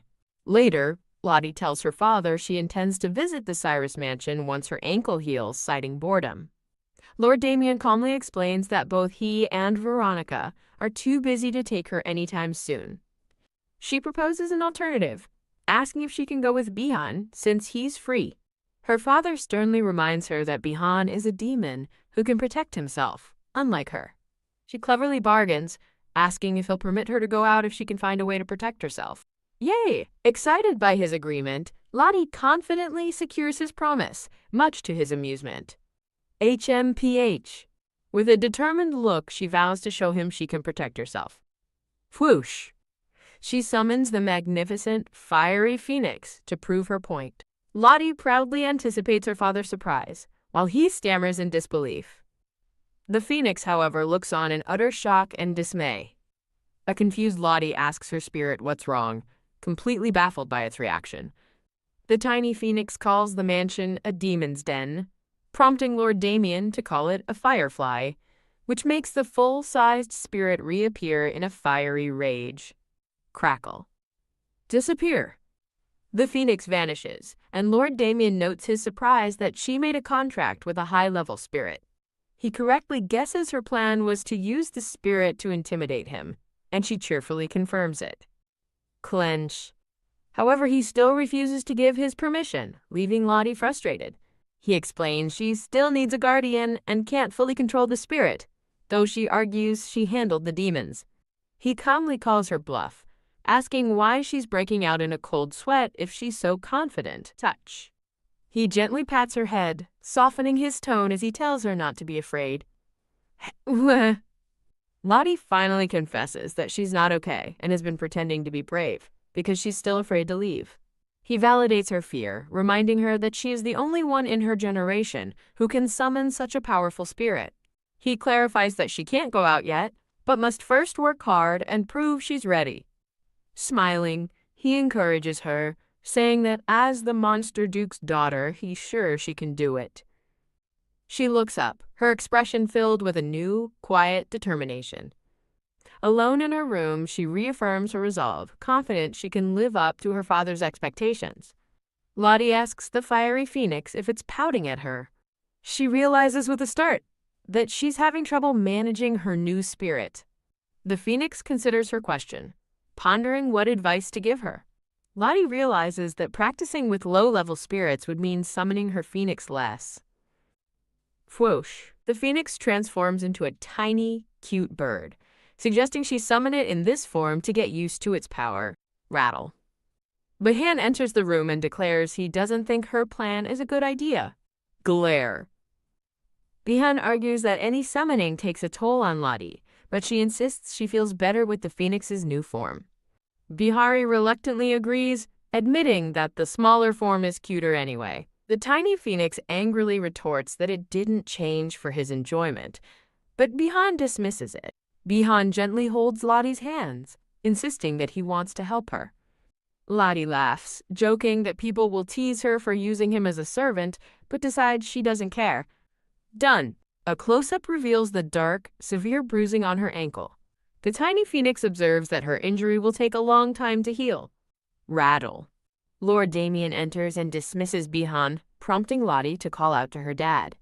Lottie points at the bowl her father brought, as the phoenix identifies the holy water and questions its use. Pop? Her father explains that of course he should be the one treating his own daughter. Poof. The phoenix vanishes as Lottie calls her dad doting, then wonders why her spirit left. Kneel. She wonders why holy water makes the phoenix react so strongly, as her father kneels to treat her. Schwa. Lottie's eyes widen in shock at the sight before her. Fizzle. Dark smoke rises as the holy water burns her father's hand where it touches her ankle. Badum. Her heart pounds in alarm as she sees his hand and cries out his name. He looks at his hand, calmly questioning her concern. He reassures a worried Lottie that holy water burns demons but heals quickly. She tearfully insists it must hurt and that she doesn't want him to be in pain. Lord Damien reflects that while others wouldn't worry, it's nice to have someone care for him. She gently takes his hand, her expression full of concern. Confused, she touches his healed hand while he tells her the burn is gone. Tap, tap. He gently taps his cheek, asking her to do what she did for him before. Lottie ponders what he means, and when he feigns disappointment, she eagerly agrees to do it. She carefully leans toward her father's face. Smooch! She gives him a heartfelt kiss on the cheek. Lottie is stunned when he reveals he meant for her to blow on his cheek to make the pain go away. He admits with a hint of a smile that a peck on the cheek wasn't bad either. A subtle, pleased smile touches his lips. Annoyed, Lottie asks if it wasn't bad, and he clarifies it was more than he deserved. Mortified by her mistake, Lottie decides she's going to make her dad do it too. She demands that she wants one from him in return. Smooch! He leans in and gives her a gentle kiss on the cheek. Flutter. A bird flies away as Lottie's fantasy concludes. Back in reality, she's flustered that her dad isn't embarrassed, and he calmly asks what's wrong. Seeing him completely unaffected, she gives up and says it's nothing. Creak. As he leaves, he tells her he sent Veronica away, but she'll return tomorrow. The scene shifts to a grand estate, as someone thinks that this outcome wasn't what they intended. A blonde-haired woman appears with a list of those who used the demonic gate. Her subordinate explains that Lord Damien's restrictions made the list of users small and easy to compile. The woman studies the document, asking if the alibis of everyone listed have been checked. Her subordinate confirms all alibis checked out, much to her disbelief. Clench. He reports that 8 individuals remained in the demonic world, as the woman clenches her fist, deep in thought. Lord Damien sits pensively, his expression serious and thoughtful. The blonde-haired woman reports her belief that someone was intentionally collecting the demon's lost passes. In his office, he asks if she found any correlations among the demons who lost their passes, but she confirms they had nothing in common. He realizes this will make finding the ringleader difficult, an icy realization that gives his subordinate chills. He tells the woman they still have some suspicions in mind, but dismisses her for now, and she departs with a respectful, "Yes, Your Grace." Step. Lord Damien walks toward a large, ornate set of double doors. Creak. He opens the door just a crack, letting a bright sliver of light into the dark hallway. Inside a lavish bedroom, he stands over Lottie's bed, watching her as she sleeps peacefully. He gazes down at his daughter, his expression a mixture of concern and affection. As he watches her, he vows to find another way to heal her and shorten her suffering. He muses that her earlier attempt to embarrass him failed because what she asked for is something he does for her every day. He gently brushes the hair from her forehead as she sleeps soundly. Leaning over her bed, he quietly promises his beloved daughter that he will be back soon. The scene shifts to a man with a mustache, who asks in disbelief if his underlings failed their mission. On a grand staircase, a purple-haired man laments the uselessness of his agents, while a silver-haired woman asks if their plan is a total failure. A woman with light pink hair and a fan approaches, innocently asking if something has happened. Bustle. Now gathered on a couch, a man with gray hair explains that their leader is upset about the failure of a scheme involving toys abandoned by their masters. The pink-haired woman coyly hides behind her fan, asking what exactly he was planning to do. The mustached man reveals he ordered them to kidnap a traitor's child and even gave them magic tools, furious that the idiots still failed. A hand gestures as someone asks how he procured magic tools usable in the Empire. He laughs, boasting that he has his sources. The pink-haired woman consoles the mustached man, noting he still succeeded in provoking their target, which he admits was his true goal.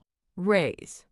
She raises her fan slightly, changing the subject with a curious look in her eye. She asks about a skilled minion seen fighting a large monster, and the gray-haired man proudly claims the impressive fighter as his own.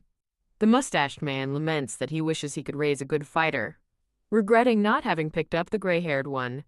The gray-haired man mentions that the boy in question, who now belongs to Frodium, has survived the longest. The mustached man admits he resented the traitor for stealing the boy, and the gray-haired man confesses he was also interested in him. Shatter. A sudden noise startles the pink-haired woman. She sternly orders a nearby attendant to go find out what is happening. A blonde, pointy-eared woman calls the others vulgar before spotting Lord Damien at the top of the stairs and shouting his name. Grit. She clenches her teeth, thinking that she's sure Damien outranks her. Damien smirks down at her, offering to fight her in the courtyard if she has a problem with him. The gray-haired man with a ponytail scoffs, accusing the great Duke of the Empire of acting rudely. Lord Damien coolly observes that he's clearly been treating them all too kindly for too long. Murmur. As others complain about his arrogance over controlling the gate, he mocks them for being desperate to possess it themselves. He reminds them of the demonic world's tradition. The weak have no choice but to obey the strong. Rumble. Crack. Dark energy radiates from him, cracking the floor as he questions why they are all trying so hard to provoke him. As the others look on in fear, Damien tells the blonde woman he knows they can contact the real ringleader and wants them to forward a message. Slam, a nearby mirror violently shatters and blood splatters across the floor. Chills. The blonde woman and the gray-haired man look on in silent terror. Splash. The gray-haired man lies bleeding on the floor at Damien's feet, who calls the attack a very small warning. Lord Damien issues a final command. Tell the ringleader he can no longer turn a blind eye to his blatant disrespect. The scene transitions to a peaceful view of a large estate under a bright blue sky. Schwa. In a different time, Lord Damien washes his hands intently under a running tap. He walks down a richly decorated hallway, his purpose clear. A toddler-aged Lottie, held by Veronica, asks her dad why he's washing his hands so long, while the tiny phoenix calls him an idiot demon. He hesitates, stopping in his tracks before reaching his daughter. Groan. He thinks that he doesn't want to hug her while his hands are still wet with blood, but she misinterprets his pause and asks if he's not going to give her a hug. Knock, knock. He quickly dismisses his thoughts and embraces Lottie as a knock sounds at the door. Creak. Bihan enters, announcing he has brought a requested item, and stops in surprise at the sight of the family together. A slightly older Lottie sits in a beautiful wheelchair, surrounded by a frame of blooming pink and white flowers. Bihari presents Lottie with a wheelchair, explaining it will help her move around the room. Lottie thinks with relief that now Veronica and her dad won't have to carry her. Lord Damien and a young blonde girl both state that they don't mind carrying Lottie. Lord Damien scowls, thinking that being carried took a toll on Lottie's body as the phoenix floats nearby. Lottie explains that since the phoenix is smaller now, it's not a burden, and the phoenix indignantly agrees. Lord Damien flatly tells the phoenix that it was, in fact, a burden, causing the spirit to angrily yell at him to shut up. Inspection of the communication stone is complete. The device is stable and ready for transport. A blonde woman hands the communication stone back to Lottie, confirming it has been inspected, and Lottie asks if she found anything suspicious. The woman, misinterpreting the situation, worries that Lottie is bothered by the intruder and promises they will find out what happened. Lottie, secretly relieved that Joshua left no evidence of breaking the barrier, simply thanks the woman for letting her know. Finally alone, Lottie sits in the silent room, feeling that everyone is too worried about her. Holding the communication stone, Lottie calls out, asking if Joshua is there. A voice from the stone identifies itself as Lady Lodelucia's contact, explaining there were some issues.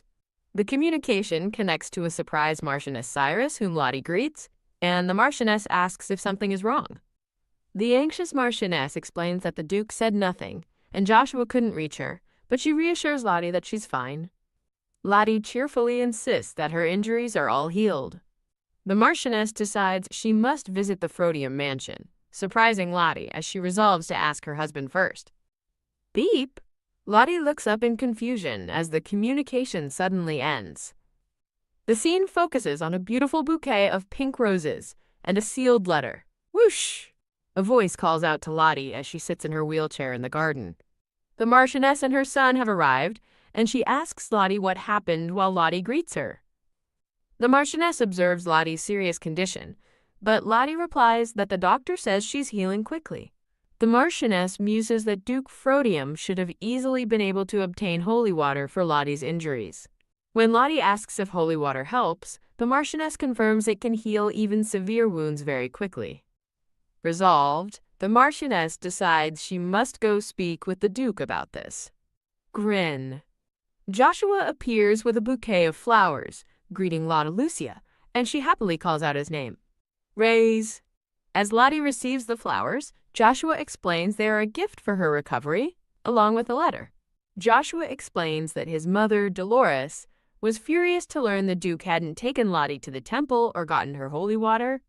Lottie recalls her father's hand burning from the holy water and wonders if he could even go to the temple.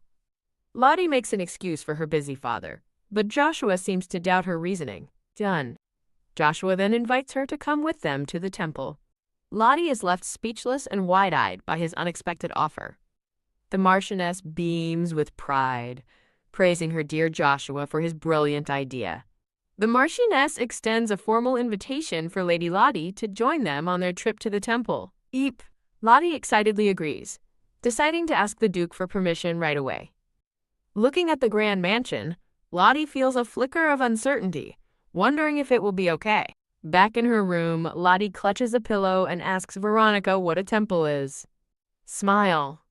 Veronica gently explains that it's a place where gods live and people go to pray. Rise. Lottie sits up, questioning the point of going to a temple when she can simply pray at home.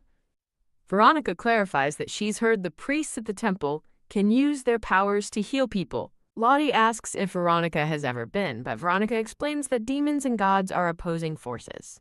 As an image of a grand temple appears, Veronica elaborates that divinity is like poison to demons, who cannot even get close. Lottie quietly listens, absorbing the new information. She sadly realizes that her dad can't take her to the temple because he is a demon.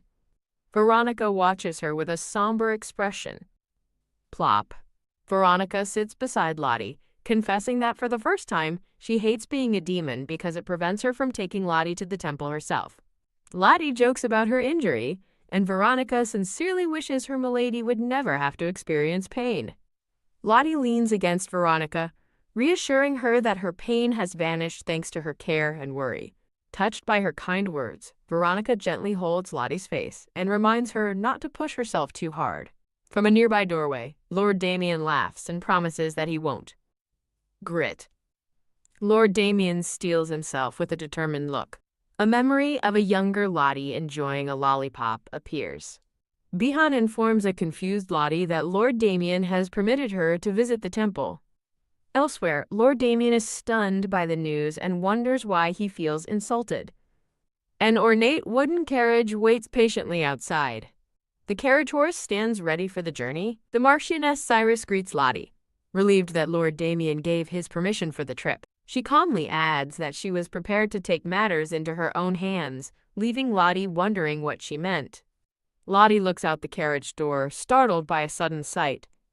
Inside, Joshua sits with a bright smile, asking if she's not happy to see him. The Marchioness explains that her good boy, Joshua, insisted on accompanying them. Lottie remains quiet, thinking she has a lot she needs to tell him. She despairs internally, realizing she can't speak freely with Marchioness Cyrus present, which confuses Joshua. Rattle. Joshua gazes pensively out the window as the carriage moves. The carriage makes its way across a stone bridge, surrounded by lush forest. A hand gently touches Lottie, trying to wake her from her nap. As she's urged to wake up, Lottie slowly opens her eyes. Her eyes widen in awe as she beholds the magnificent temple before them. The Marchioness tells the children to wait while she goes to speak with the priests. Now alone, Lottie quickly whispers to Joshua, reassuring him that his secret about breaking the barrier is still safe. Joshua looks at her, completely baffled by her statement. Lottie misinterprets his confusion, asking if he was worried about people discovering he's a dragon instead. Surrounded by question marks, A bewildered Lottie sighs. Joshua clarifies his only concern was for her safety. Lottie is stunned into silence by his sincere worry. He explains that after defeating the gang, he returned for her, but her protective bracelet had already activated. Done! The truth hits Lottie. He saw everything that happened. Joshua clarifies he only saw that her brother is a demon and she contracted a spirit, but Lottie thinks that's everything important. Lottie proposes a deal. Since she kept his secret, he must keep her family's. Joshua playfully asks if that is an order. After a moment of silence, Lottie reluctantly gives in, promising she won't tell anyone. His expression turning serious, Joshua changes the subject. He sincerely asks if she is truly okay with him having witnessed her ordeal. Lottie observes that he sounds as if he's hoping she'll be angry with him. She thinks to herself that she knows he feels guilty, but she isn't upset because she trusts he would have fought for her regardless of the phoenix. She looks at him and declares that because she trusts him, she's fine. The Marchioness returns, apologizing for the delay and explaining the temple's complicated procedures. The scene reveals the stunning, grand architecture of the temple under a rainbow. A high-angle shot shows a closer view of a temple archway topped with statues. Lottie is surprised by the number of people, and the Marchioness explains that many believers visit regularly. Creak. The carriage wheel turns, its spokes catching a rainbow shimmer. The Marchioness announces she's going inside to get holy water, and Lottie agrees to wait. Lottie quietly considers showing the place to her spirit, whispering Phoenix. Joshua panics at the thought of her summoning a spirit here, and Lottie concedes that there are too many people around. He adds that spirits are incredibly rare and would draw too much attention. Lottie feels a pang of disappointment, admitting she wanted to show him off but understands. Joshua stands behind her wheelchair, formally greeting his milady. A man in priest's attire approaches, saying he heard she needed holy water. Lottie confirms, explaining that she injured her ankle. The Marchioness states that she will check Lottie's foot herself. A priest is confident that the holy water will completely heal Lottie's wound. The young, brown-haired priest reacts with a confused, "Huh?" Marchioness Cyrus notes the wound isn't healing and decides to find a specialist healer priest. Lottie asks Joshua if it's strange she's not healing, and he admits it is, saying the priest must be surprised. Joshua suggests a healer priest will be more effective, leading Lottie to wonder about direct healing. Realization dawns on Lottie as Joshua explains. A priest's direct power is much stronger than blessed water. Bow. A blonde-haired healer priest formally introduces himself to Lady Frodium. The healer priest offers to use his own healing power on her ankle. Lottie looks up at him and asks if that's truly okay with him. Whoosh. The priest kneels and channels a golden light directly into her ankle. Lottie's face contorts in discomfort as she feels a strange sensation. Gasp. She covers her mouth in shock as Joshua calls her name worriedly. Wobble. Lottie slumps in her wheelchair as the Marchioness utters a concerned ooh. Look. The blonde priest leans in, asking if there's a problem. Lottie insists she is fine while privately questioning the wave of nausea she just felt. The priest is relieved, declaring the treatment a success and that she won't need the wheelchair home. Clench. Lottie steels herself to finish up the rest of the process. The Marchioness watches with concern, thinking that divine energy shouldn't be causing her any pain. Lottie rationalizes the strange feeling, telling herself she's fine now that she's used to it. She looks away, still thinking how strange the entire experience feels. The priest announces the healing is done and asks Lottie to try moving, but she seems hesitant. Tiptoe, she carefully places her foot on the stone ground. Done. Lottie stands, amazed she feels no pain, as the Marchioness celebrates the perfect healing. The Marchioness Cyrus begins to address the dear priest with gratitude. Lottie apologizes to the priest for her involuntary reaction earlier. Beam! The priest smiles warmly, finding her apology cute and telling her it's all right. Raise. The priest curiously remarks he didn't expect a Frodium to visit, leaving Lottie puzzled. He clarifies that while the family donates generously, Duke Frodium himself has never set foot in the temple. The Marchioness says she assumed the Duke was a non-believer, which the priest confirms. Lottie waves her hands frantically, laughing nervously, and insisting all the rumors are false. As her party prepares to leave, the priest offers a final blessing for their journey. Another priest asks the healer what's wrong as he watches Lottie's party leave, muttering about how odd it was. The healer priest clenches his fist as an aura of power and leaves swirl around it. Rummage. He searches through the temple's immense archives for an explanation. Raise. Finding nothing similar, he's approached by an older priest who asks what's wrong. The older priest considers a startling question. Can a human actually push away divine energy? He laughs, dismissing the idea as impossible, while the younger priest seeks confirmation. With a severe look, the older priest clarifies that he is talking about demons. He gestures to ancient texts, stating again that what the younger priest described is impossible.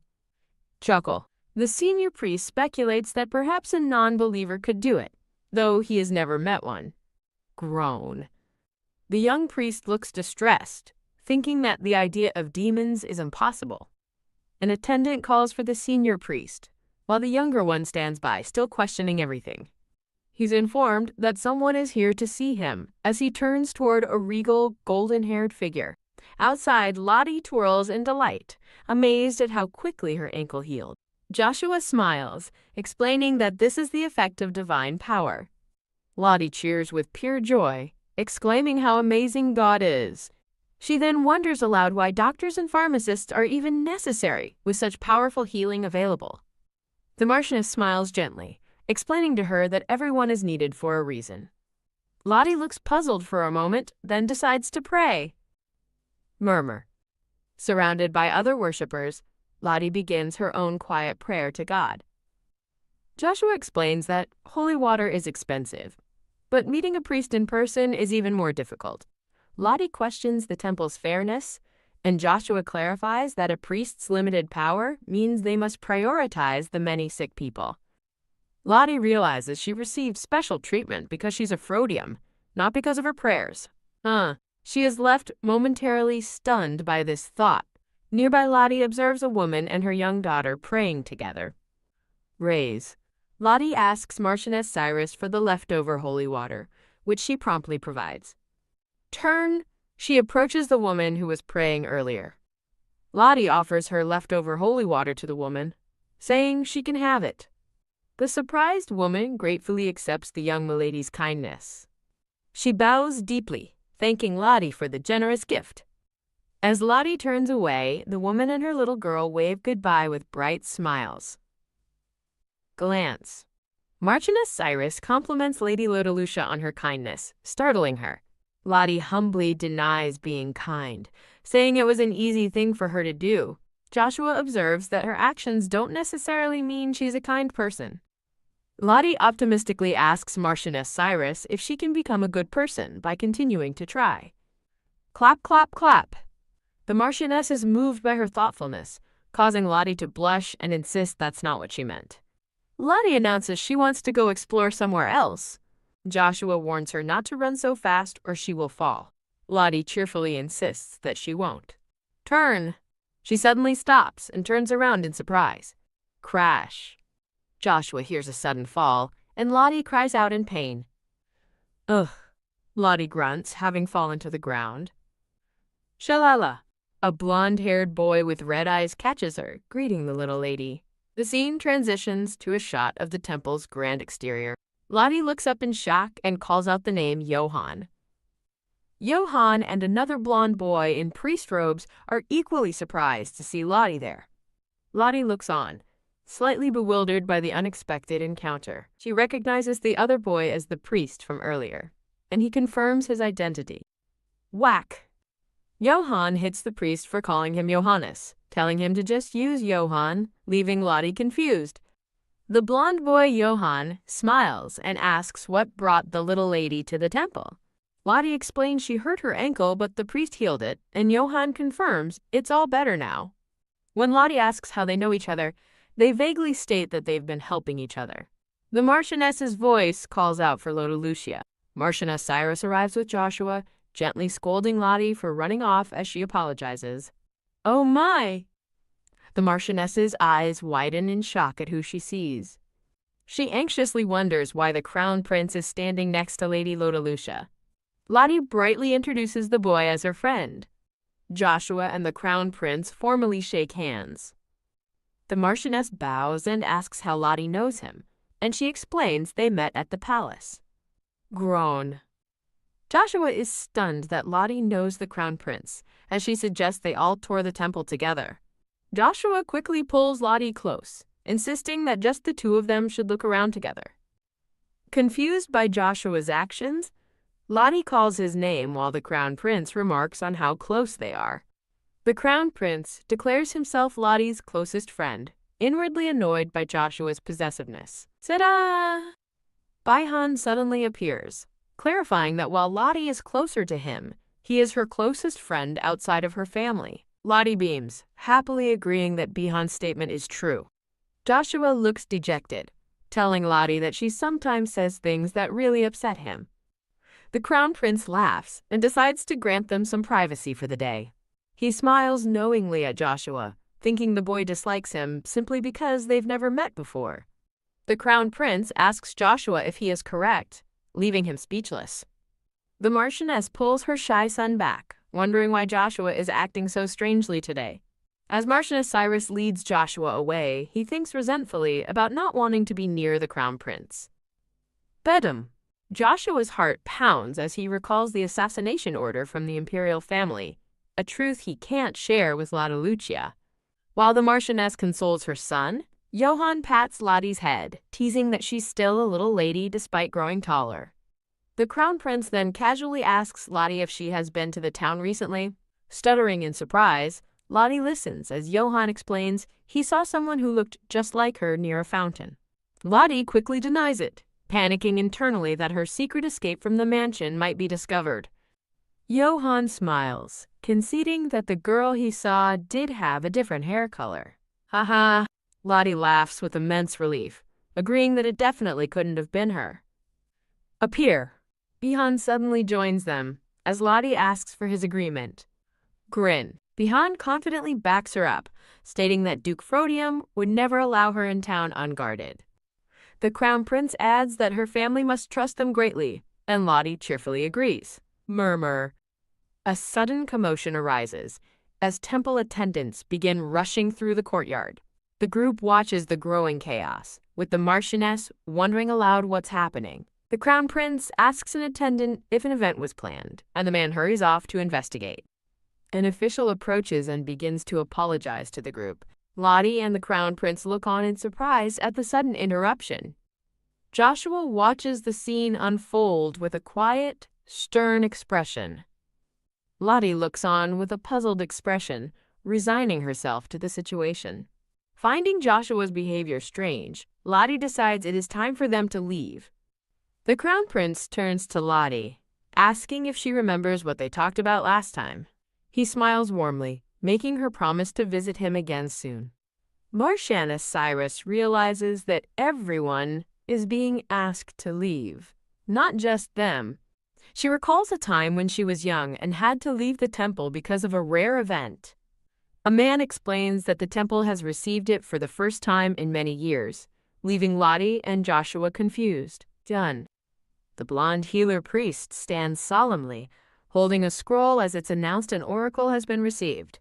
Grab? A hand reaches for the scroll, demanding it, but the priest protests that they can't have it. The Crown Prince insists on seeing the oracle, but the priest warns him that he shouldn't know its contents. Flutter. The Crown Prince takes the scroll anyway and is visibly shocked by what he reads, as the priest sighs in defeat. The Crown Prince firmly grips the priest's arm.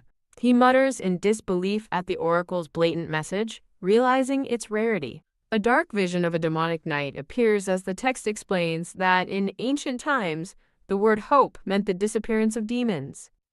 The Crown Prince reads the dire prophecy. Demons and demonic beasts will invade the empire once more. Press. The priest agonizes over revealing the oracle, but the Crown Prince calmly states that the imperial family will believe it. The priest looks up, startled by his response. The Crown Prince looks down at the priest, stating that he already knew. The priest accuses the crown prince of hiding this knowledge, but the prince points out the temple's own hesitation.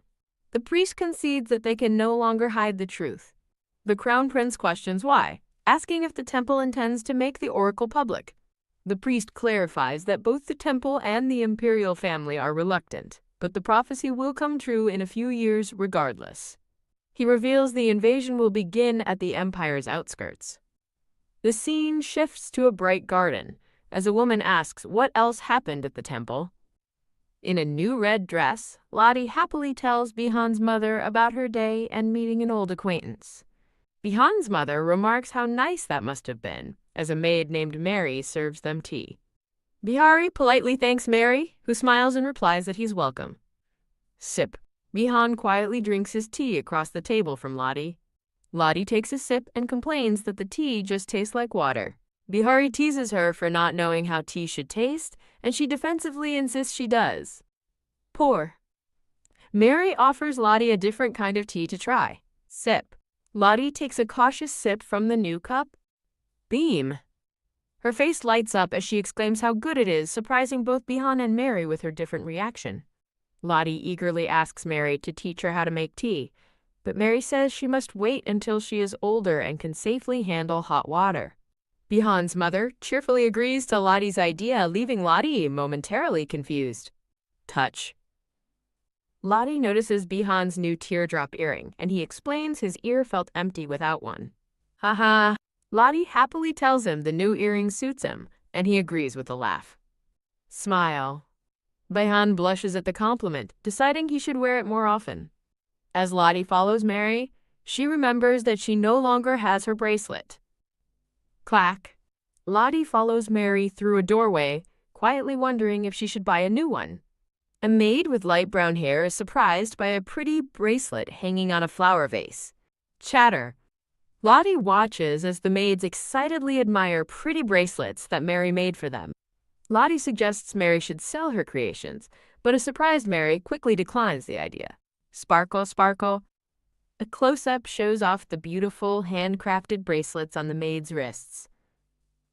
Gasp. Lottie excitedly asks Mary if she could make a bracelet for her too. Mary becomes flustered, insisting her humble creations aren't good enough for a lady of Lottie's status. Lottie's eyes well up as she pleads with Mary, asking if she's really going to refuse her. Unable to resist her sad face, Mary agrees to make one but asks for a cheap stone to use, making Lottie cheer. Rummage, rummage. Lottie searches through a drawer for something she put away, finally finding it.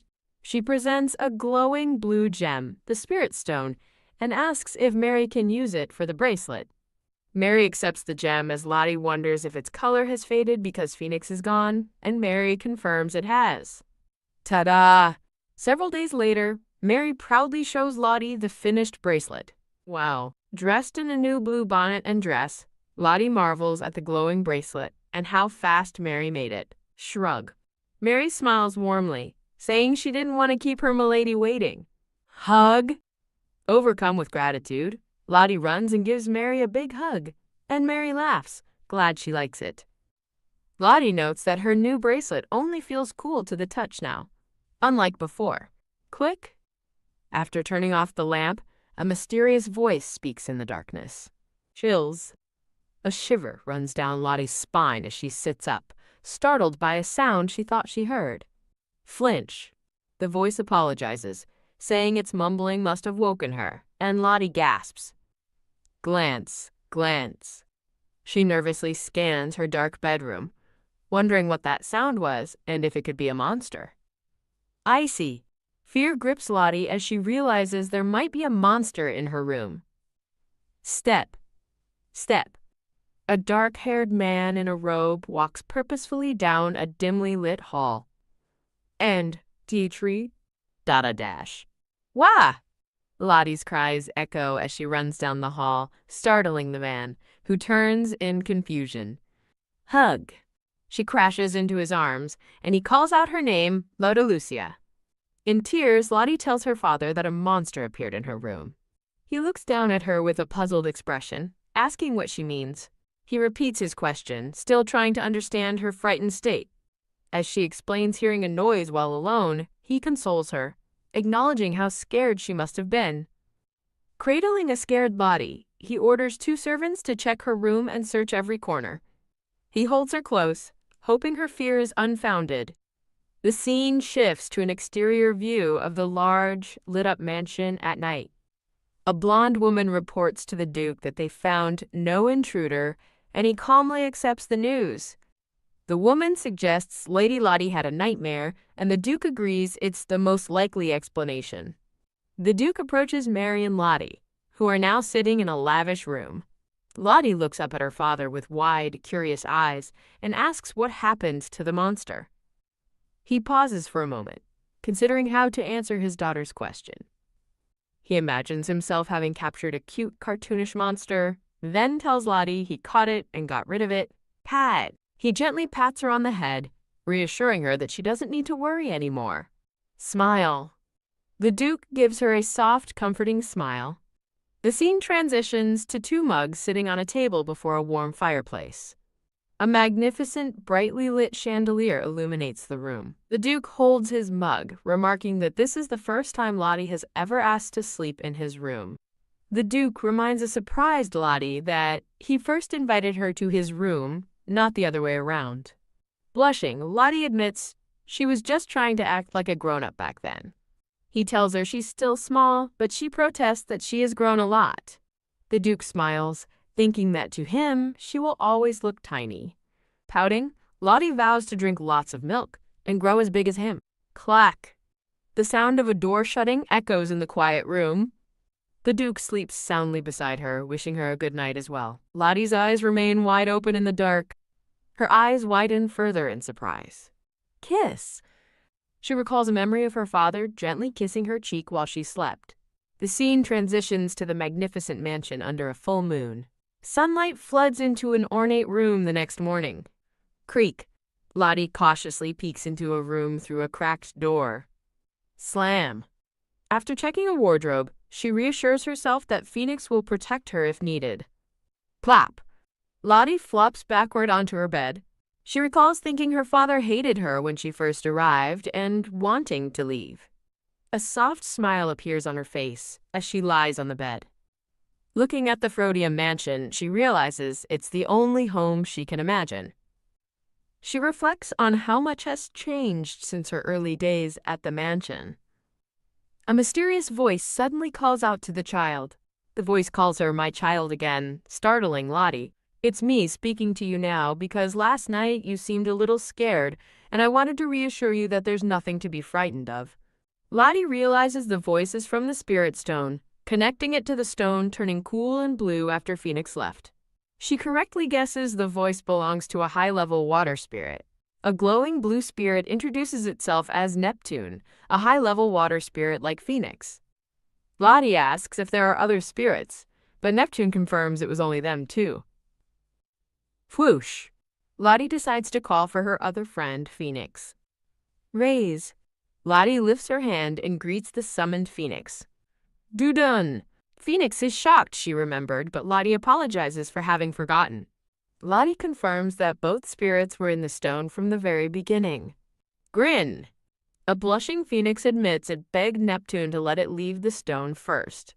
Realizing Neptune has been alone, Lottie listens as the spirit says it was endurable. Lottie looks down with a sad, thoughtful expression. Phoenix tells her to give up, explaining that freeing Neptune is impossible for her. A golden light surrounds Lottie as she looks up with renewed determination. Phoenix is stunned, stammering that her wish is not possible.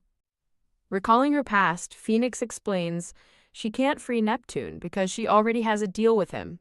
Her hope fading, Lottie asks if Neptune must be trapped forever. She remains silent, her expression filled with sorrow. Phoenix clarifies that while spiritualists can have multiple partners, her situation is different. It explains that low-level spiritualists can handle multiple contracts because the spirit's energy is weak. Phoenix explains that its own high-level fire energy cannot coexist with a high-level water spirit, a feat no spiritualist has ever achieved. Neptune calls her partner thoughtful and kind, and Phoenix quietly agrees. Lottie sadly states that her kindness alone isn't enough to free Neptune. Neptune tells her that she can still prevent it from being lonely. The spirit says just talking is enough and asks her not to be shocked anymore. The Grand Frodium mansion stands brightly under the sun. Rummage. The scene shifts to someone searching through a vast library. In the vast library, Lottie tells Bihan she's sure she'll find her answer among the many books, and he tells her to take her time. Surrounded by towering stacks of books, Lottie sits on the floor, looking overwhelmed by the task ahead. She thinks about Phoenix and Neptune being trapped, which makes her feel frustrated. A voice calls out her name, interrupting her thoughts. It's Bihan, who asks if she is looking for something specific. Lottie asks Bihan for help finding books about spirits, realizing he knows the library better than her. Bihan looks thoughtful, repeating the word spirits as he considers her request. He tells a stunned Lottie that she has likely already found all the books they have on the subject. I am sorry, but I cannot fulfill that request. I do not have information about specific old textbooks used by spiritualists. Bihan explains that information on spirits is no longer necessary, especially for demons. Lottie passionately insists that someone should have preserved the books for future generations who might need them, like her. She realizes that no one in the past would have ever expected a demon lord's daughter to partner with a spirit. Bihan asks why she needs books when she can just ask Phoenix, but Lottie explains that he didn't have the answers she sought. Bihari reasons that if a high-level spirit doesn't know, then any books they find would probably be useless anyway. Dejected, Lottie feels there's nothing she can do, but Bihan comforts her with a pat on the head. Later, Lottie sits on a sofa in a pink dress as a maid asks if she wants more tea. She declines and asks Mary to leave her alone for a moment, which the maid does without question. Once the room is empty, Lottie calls out for Neptune. Neptune's voice asks if she's still worried, reassuring her that her kindness is enough. Lottie says it's not enough for her, and wonders if her magic is entirely fire-based because of her partnership with Phoenix. Neptune explains that while possible, a spiritualist's magic property is usually inherited from their ancestors. Lottie questions if her own property is fire. Looking unsure, she recalls her mother, a woman with white hair, who frequently used ice magic, which is more aligned with water than fire. A small orb of water forms in her hands as she wonders if this means she might have the power to free Neptune after all. She remembers being told that she wasn't providing enough magic to Phoenix. She theorizes that increasing her overall magic might also increase her latent water-related powers. Lottie calls for Phoenix, who appears as a small bird, surprised to be summoned again so soon. She states her determination to get used to her power as quickly as possible. Whoosh! In a burst of flame, Phoenix transforms into its massive, true form.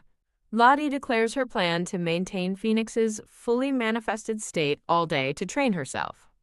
Startled, Phoenix protests that keeping it summoned like this all day will be too much for her to handle. Neptune agrees with Phoenix's concern, but Lottie insists it's necessary to speed up her training. Swirl! Lottie's determined face is reflected in a teacup as she declares her partnership pointless if she can't use her spirit's full strength. Phoenix silently hovers in the grand room, observing its determined partner. The Great Spirit asks if Lottie cares that it is worried about her. Phoenix's fiery eyes narrow with concern. Relenting, Phoenix offers a compromise, practice by summoning a lower-level spirit instead. It explains that because she's partnered with a high-level spirit, she can summon low-level ones without a contract, which will help her learn finer control. Phoenix asks to return to its smaller, less draining form, reiterating its worry for its little partner. The fiery spirit waits for her response. Lottie looks down, her eyes filled with guilt, and apologizes for making Phoenix worry. Whoosh! A bright flash fills the room as Phoenix presumably changes back. The scene transitions, showing a close-up of the ornate ceiling and chandelier. Lottie looks on with quiet determination. Whoosh! In a different location, a young man with blue hair swings a sword with intense speed. Clack! A much younger boy with dark hair and yellow eyes parries the blow with his own sword. Clench! Clang! The boy struggles for a moment before his sword is knocked from his grasp. The blue-haired man holds his sword to the kneeling boy's neck and declares him the winner.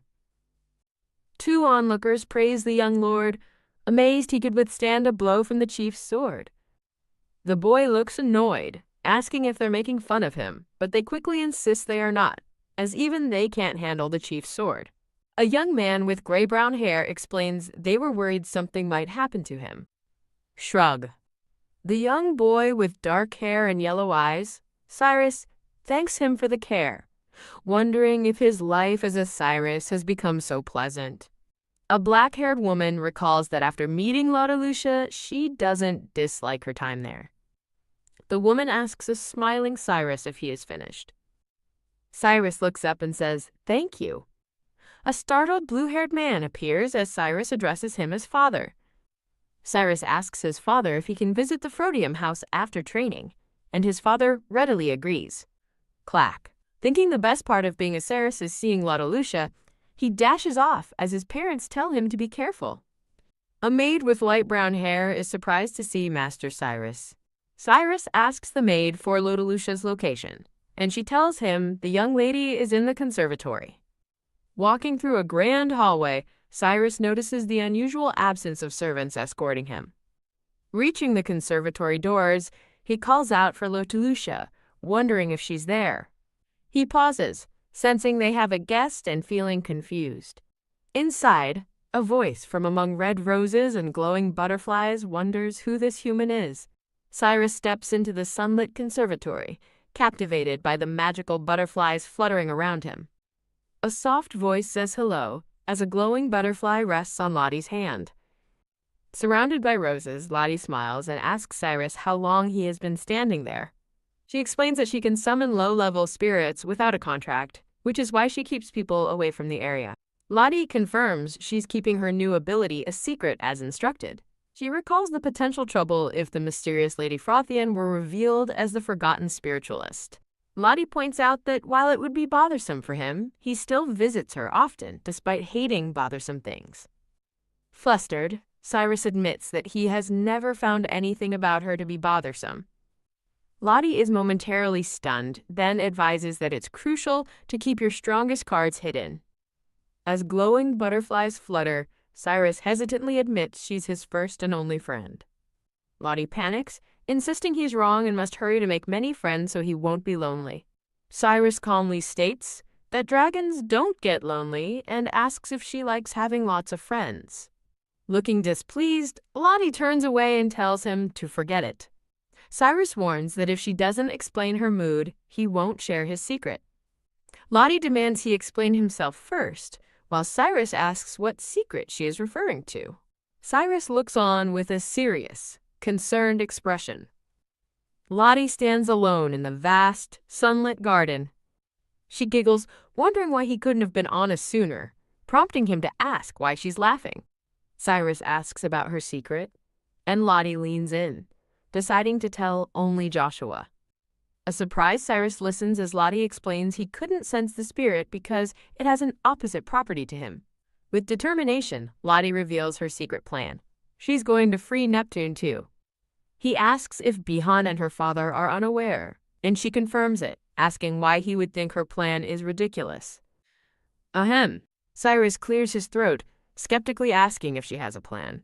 Lottie inwardly debates telling him her plan is to just do it before confidently telling him she does. Sitting on an ornate chair, Cyrus immediately realizes she doesn't have a plan at all. "Be quiet," Lottie fumes, then mockingly sing-songs that her name is Lottie, and she has no plan. TSK. She insists her training is working, as the number of spirits she can summon has increased. A gray-haired boy gently asks Lottie why she's upset, guessing it's because her brother left the household.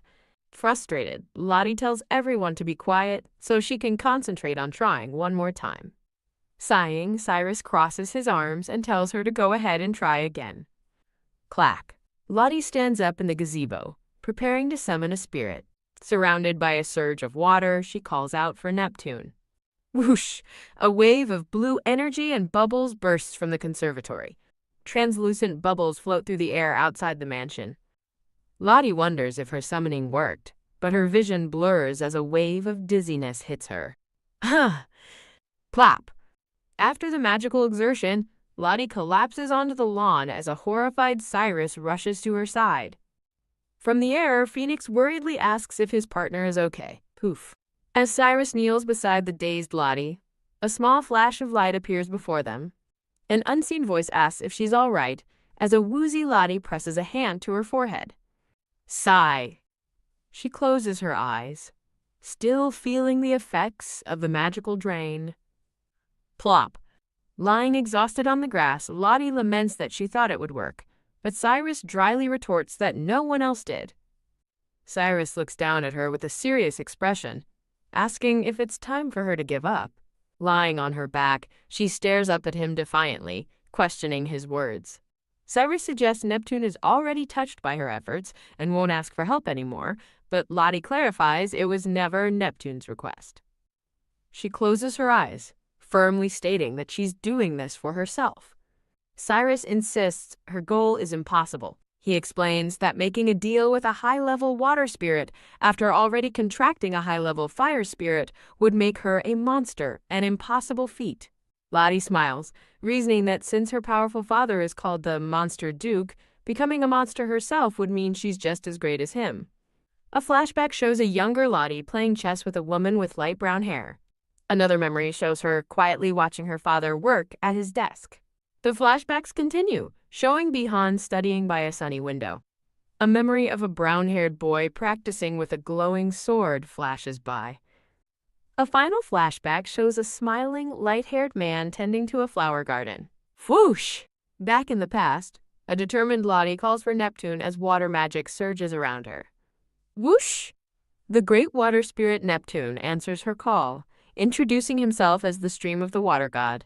A massive, translucent water wolf materializes, calling her summoning impressive. Lottie beams with pride as Phoenix praises her, and she thanks him. The water spirit gently greets her as its new little partner. The scene transitions to the grand exterior of the Frodia mansion. Sigh. Lottie flops onto her bed, exhausted, noting how draining it is to summon both Phoenix and Neptune, even in their small forms. Neptune, as a cat, tells a reluctant Phoenix it's time to return. With a poof of light, they vanish as Lottie laughs softly. She sits up, effortlessly summoning tiny, glowing, low-level spirits, proud that she can now do so freely. While sipping tea in bed, she reflects on the many changes, trying to recall a dream before noting the biggest change of all. Clack! A close-up shows her hand on the fabric of an elegant green dress. Dressed for an outing, a cheerful Lottie tells her dad she'll be back soon. Her father asks if she's packed everything she needs, and she eagerly confirms she has. He muses internally, amazed that she managed to make deals with two high-level spirits so young when he thought she'd be an adult before mastering even one. Hee hee! She playfully teases her father, pointing out his worried expression. Kiss. He kisses her forehead, admitting he'd worry about her even if she contracted the Spirit King, making her laugh. She waves goodbye and dashes out the door as her father watches her go. He looks on with a serious, contemplative expression after she leaves. Walking through town with her attendants, Lottie feels that even with an escort, this freedom is a huge improvement. She points to a shop, deciding she wants to go inside and buy a gift for her father. Her attendant agrees to help, and a delighted Lottie cheers. Burst. She throws open the door to a study, enthusiastically announcing her return to her dad. She presents a gift to a woman named Veronica as her father. Sitting at his desk, coolly notes that she's late. Lottie explains her tardiness, blaming a lost chauffeur and Mary's slow shopping. Her father listens with a flat expression, simply saying, "I see." Veronica watches him, thoughtfully wondering if he's perhaps jealous. He dismisses it, but then quietly adds that it seems she now prefers going out with Mary instead of him. Done. Lottie freezes in shock at his words. Panic. She rushes to his desk, frantically explaining that she only goes with Mary because he and Veronica are so busy. Done. With a serious gaze, her father confirms, "I think I am." Lottie looks up at him, utterly confused by his response. Her expression softens into a look of bright, dawning realization. Lottie's father, surrounded by a dark aura, admits that he's upset about this. As her father laments that they haven't been going out, a panicked Lottie insists it's only because he and Veronica are busy. He looks down at her and asks about her plans to visit the palace tomorrow. A brilliant idea strikes Lottie as she enthusiastically asks to go with him. Arriving at the palace with her father, Lottie excitedly remarks that it's been years since her last visit. Her father reminds her to stay in one place so she won't get lost, and she promises to wait patiently. Pondering her options, Lottie wonders where she can find an empty spot to wait. Her father suggests a restricted area, though he notes it's usually off-limits. Lottie questions if she's allowed, but her father confidently declares that no one would ever dare stop his daughter, leaving her amazed. Finding a quiet bench in the palace garden, Lottie feels certain she won't be disturbed and prepares to summon her spirits. Raise. She lifts her hand, and glowing, ethereal butterflies materialize around her. She happily calls out to the spirits, deciding to show them the beautiful garden. The spirits wonder why they're in a new place, and she explains she summoned them to the palace to share the view. Impressed, the spirits vow to brag about the lovely human palace, but Lottie asks them to keep it a secret.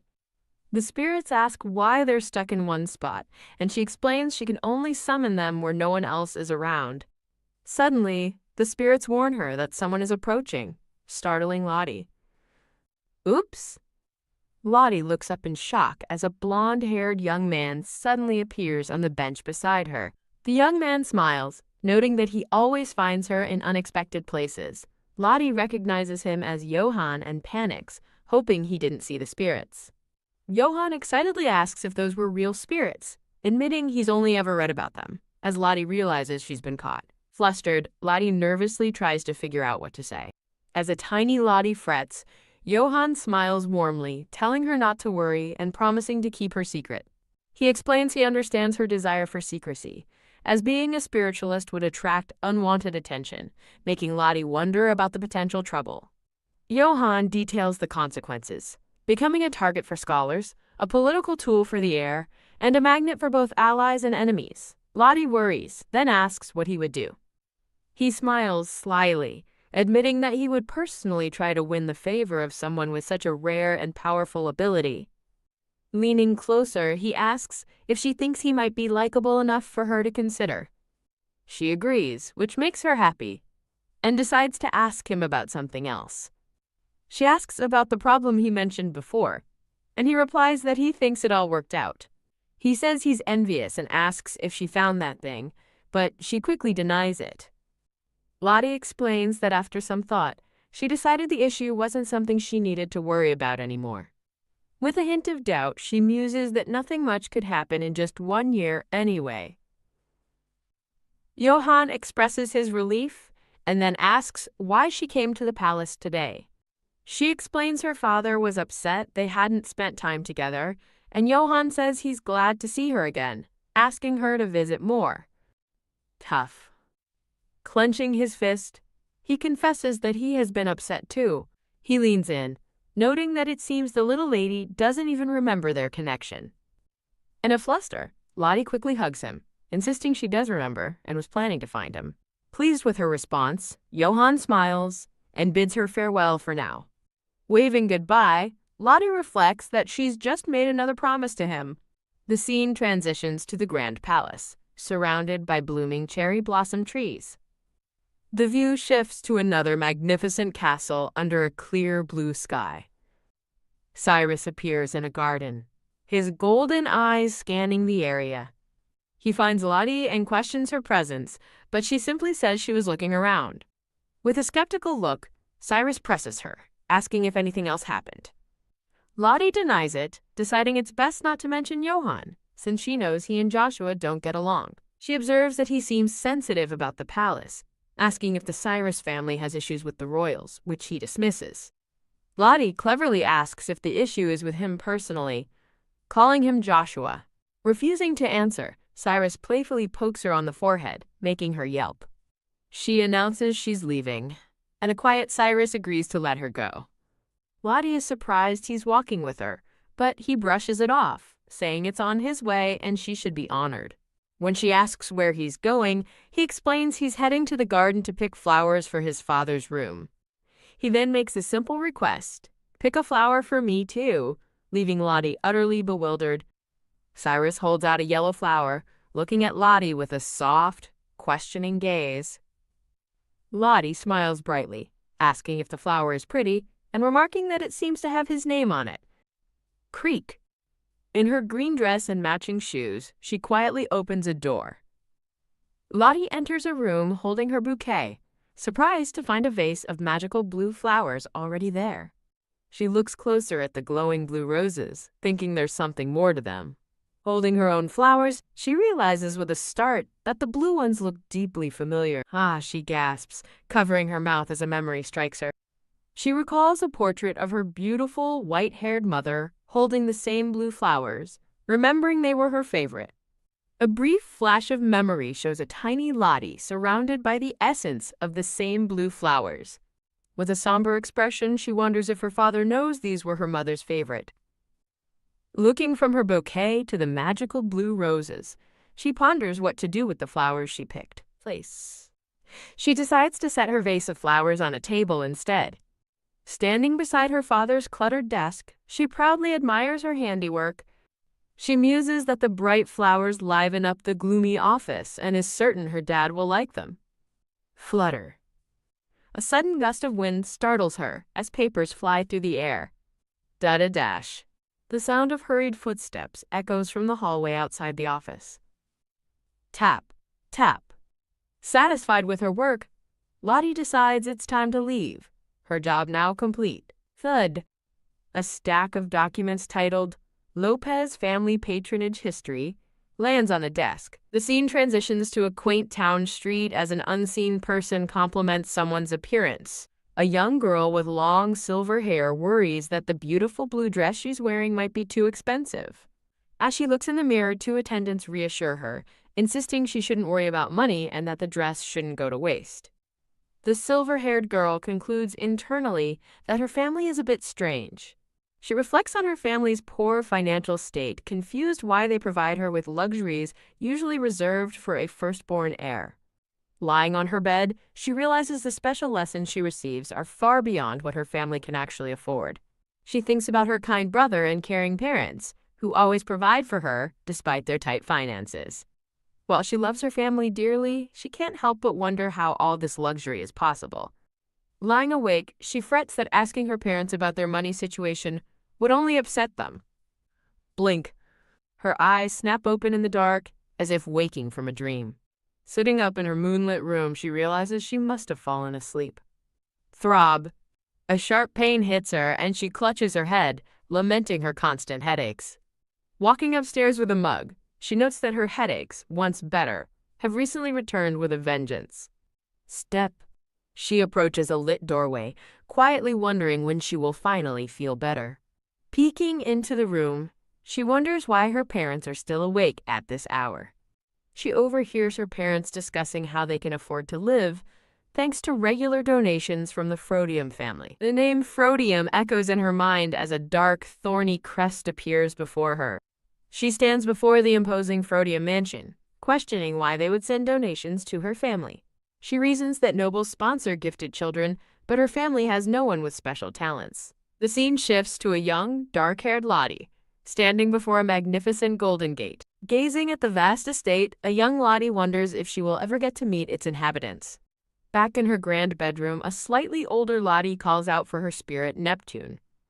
Bubble. Lottie happily snuggles Neptune's giant water fox form, who tells his little partner he's flattered by her affection. Neptune gently warns her that summoning him so frequently might make the fire spirit, Phoenix, upset. Sigh. She leans against him, explaining that keeping Phoenix summoned for long is too draining for her. Rise. As she sits up, she asks if this means Neptune is easier to summon, and he confirms it. Lottie explains that while it took time to get used to Phoenix, keeping Neptune out doesn't drain her nearly as much. To prove her point, she effortlessly summons a school of lesser water spirits, amazed at how easy it is. Reflecting on her affinity for water, she realizes she's compatible with it, not fire, confirming she truly is a monster of a spiritualist. Neptune affirms her compatibility with water, explaining that's why summoning the opposing element of Phoenix was so difficult for her. Lottie smiles brightly, concluding that although it was hard, it was worth it because she now has both of them. A sealed letter lies on a stone bench, finally found. In a courtyard, a girl with white hair realizes her modest dress makes her stand out. She stands inside, thinking all her clothes are plain and considers a disguise for next time. Reading a reply, she's shocked to receive it after deciding to stop writing. Flap. The girl's bright blue eyes widen slightly as she examines the letter. A brown-haired woman writes back, finding the letters entertaining and asking for more stories from the boring Freudian household. Reading the letter, the white-haired girl finds their lives similar and admits her curiosity has shifted from the family to her mysterious pen pal. A woman with brown hair smiles, telling someone to be careful. The woman notes to a young man that Dahlia seems more energetic lately, with fewer headaches. Dash? Disguised as a boy, a delighted white-haired child runs along a grand fence. Peek? The child peeks through the gate, confident in their disguise as they hope for another reply. A hand reaches down to pick up a pink, sealed envelope from the bench.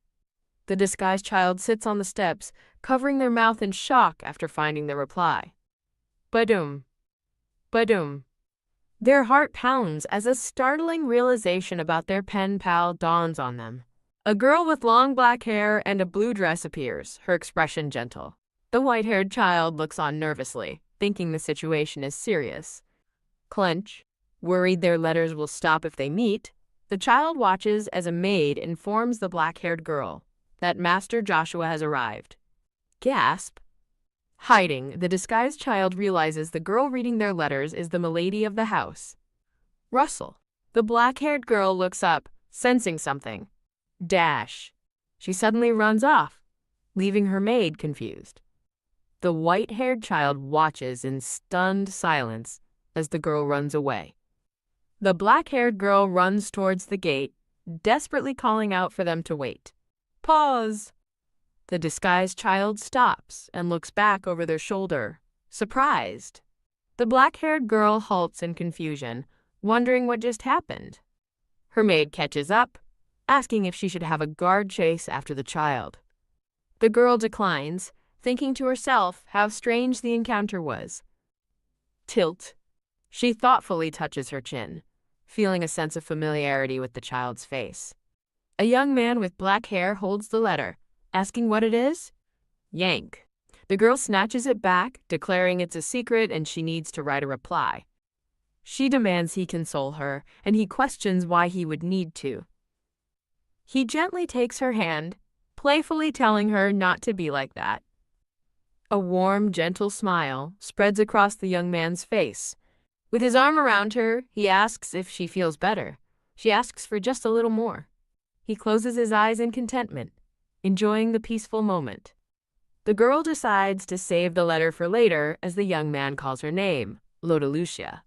He leans in close, their faces just inches apart. He asks Lodalucia to please focus on him while he's there. The young man waves goodbye, and Lodalucia cheerfully waves back. Lodalucia instructs a red-haired maid named Mary to reduce the security near the fence. The sun sets over the grand estate, bathing it in a warm glow. Back in their room, the white-haired child can't believe they've been corresponding with Lady Lodalucia. Elsewhere, a girl in a yellow dress exclaims, "Yes," in response to a question, leaving her maid confused. Pop. The girl appears between two maids who have a question for their milady. The maids explain they're discussing the two princes competing for the throne. An explanation reveals the powerful imperial concubine comes from a wealthy Marquis family. Despite this, most of the nobility supported the second prince. Lodalucia denies ever having seen the princes, despite visiting the palace. She reasons that palace visits don't guarantee a meeting, which her maid accepts. Lodalucia decides she'll simply support whichever candidate her father supports. Peek. She peeks out from behind a doorway, listening intently. A knight with a scar thinks about training, wondering if Veronica is also present. A small girl with dark hair appears in the doorway, offering a shy hello. The knights are immediately smitten, calling her cute and adorable as the scarred knight asks what brings her here. The girl recalls a woman named Veronica saying she's only interested in humans for work, prompting her to wonder about the knights. With hopeful eyes, she announces she has a question for the knights. The knights eagerly promise to answer anything, so she asks if they know her dad well. They proudly confirm their respect for him, stating they believe they know him very well. She then asks the critical question, who does her dad support?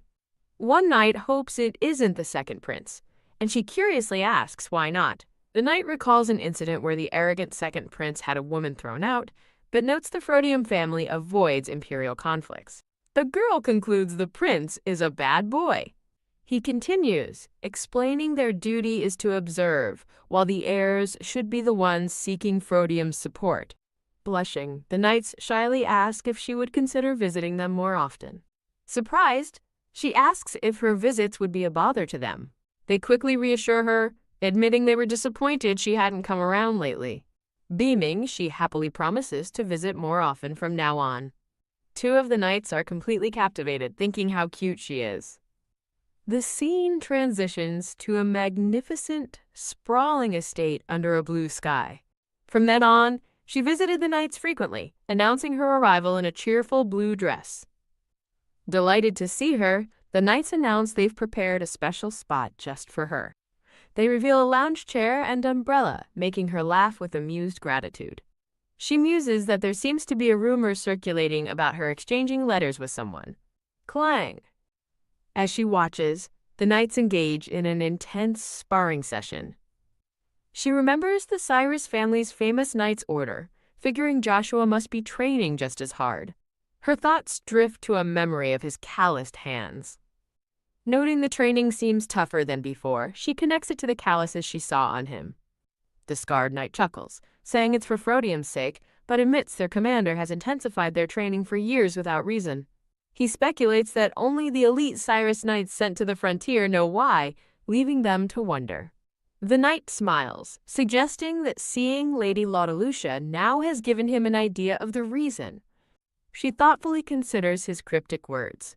Feeling like she's a burden, she voices her concern, but the knight quickly denies it. Shake, shake. He asks if she is the reason, and she defensively says she can't even wield a sword, but he clarifies that's not what he meant. He reveals he knows her true power, asking, "Aren't you a spiritualist, milady?" Whack! Another knight smacks the speaker on the head, calling him an idiot for his carelessness. A different knight quickly reassures her, vowing they'll take her secret to their graves. Taking his promise a bit too literally, the knights suggest increasingly drastic measures like magic contracts and cutting out their tongues, until they are told to stop. She smiles warmly, declaring her complete trust in the people of the Frodium estate. Touched her faith in them leaves the knights speechless and moved. A hand is surrounded by glowing orange butterfly-shaped spirits. As a crowd of knights gathers, she asks if it's possible to fight spirits with swords, and the scarred knight explains they must be prepared for any opponent. He clarifies they could face anything from thugs and mages to other knights. He reveals her father's greatest fear, that one day, the knights will have to fight demonic creatures. Understanding, she suggests it's a good idea for her to spar with them, and the knight agrees. Step. She walks forward with a determined smile, saying she's looking forward to it. Whoosh! With a wave of her hand, she summons her glowing butterfly spirits. The knights note that an average sword can't harm a spirit, but assume she has blind spots, since she's never sparred. One knight confidently thinks his opponent should be able to defeat her easily. Done! He realizes with a shock that she is using the spirits to flawlessly cover all of her blind spots. Whoosh! A tiny red creature pops onto her shoulder as she focuses on the match. Her eyes glint with sharp focus and determination. Boom. A butterfly spirit explodes, catching the scarred knight completely by surprise. Lottie offers a hand to the fallen knight, who says he's fine but seems troubled. Puzzled, she asks why more spirits appeared, explaining she summoned them to cover her blind spots. The scarred knight observes that she only defended, and she confesses she feared she might burn them if she attacked. He sits up in frustration, exclaiming he's angry with himself as a startled Lottie looks on. He has a shocking realization. The powerful young lady doesn't need his protection at all. Rise. As he stands to face her, she looks up at him with surprise. He admits that he was initially confused and resentful of her power. With a bright, determined smile, he asks for the chance to prove his worth to her. His sudden, passionate request leaves her momentarily speechless. The other knights gather around, having witnessed the entire exchange. With newfound resolve, Lottie makes a request of her own, to be taught how to use a sword. The scarred knight enthusiastically accepts, but another young knight quickly volunteers as well. The knights erupt into a comical argument, all vying to be her instructor. The scene shifts to the sprawling Frodium estate, where her training is about to begin. Clang. The sounds of sword training echo through the hall. Now in a training uniform, a weary Lottie laments how difficult the practice is.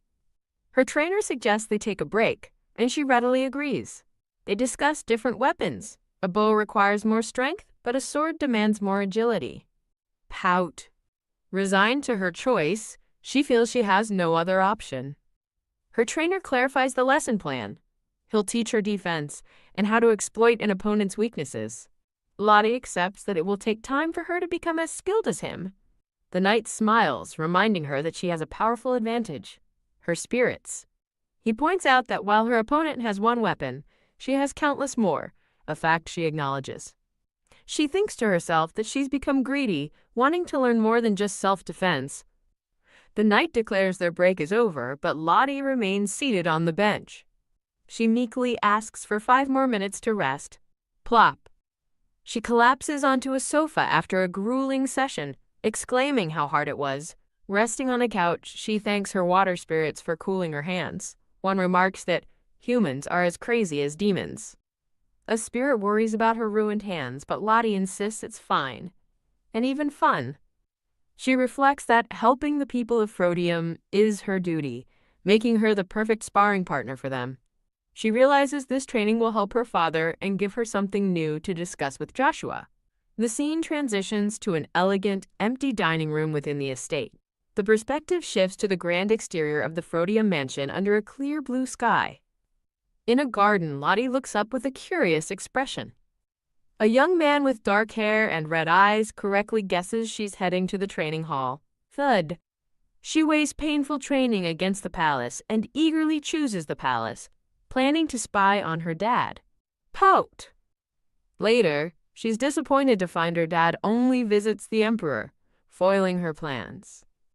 Sitting alone on a bench, she sighs, complaining of boredom. She suddenly remembers that a boy named Johann invited her to visit him at the palace. She informs a nearby guard of her plans, who notes with surprise that she's heading toward the prince's wing. The guards identify her as Lady Lotalucia Frodium and agree to relay her message to her father. She walks along a sunlit bridge in the palace gardens, surrounded by blossoming trees. Admiring the beautiful flowers, she happily greets them as she passes. A group of ladies stops her, with one asking if she is Lady Lotalucia. I see a red-haired woman in a green gown gives her a cold, disdainful look. Gulp. Lottie nervously realizes that only one person could be so condescending to a member of the Frodium family. She elegantly curtsies, formally greeting the queen. The scene reveals that the red-haired woman is indeed the current queen, the second prince's mother. It's explained that she was rejected as empress because the emperor fell in love with someone else. It's explained that after the empress passed away, she became the emperor's wife, but was never granted the title of empress. Lottie recalls her teacher's words and realizes the queen's ambition, to make the second prince the emperor so she can become the empress dowager. The queen greets Lottie with a smile, complimenting her appearance and noting she's heading toward the first prince's wing. When Lottie mentions seeing a pretty garden, the queen offers to show her an even more beautiful one. The queen smiles, telling Lottie that she likes her and wants to show her a special place.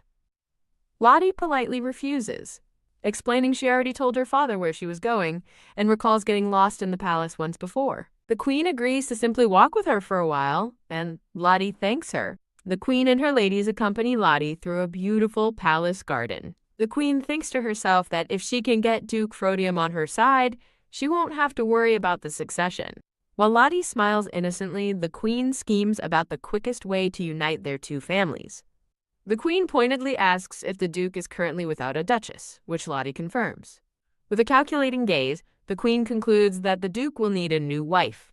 Lottie is confused as the queen suggests that, being so young, she will need a mother. Lottie smiles, gently rejecting the idea by stating that her father gives her plenty of love and she doesn't need a new mother. Remembering her parents' loving embrace, she thinks that she doesn't want her father to love anyone other than her mother. The queen's expression hardens as she calls Lottie selfish, insisting the young duke should find a new partner.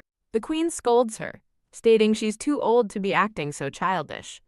Lottie falls silent, her face cast in shadow as she processes the queen's harsh words. With a firm gaze, Lottie declares the queen is overstepping her boundaries and that her father's affairs are Frodium family business.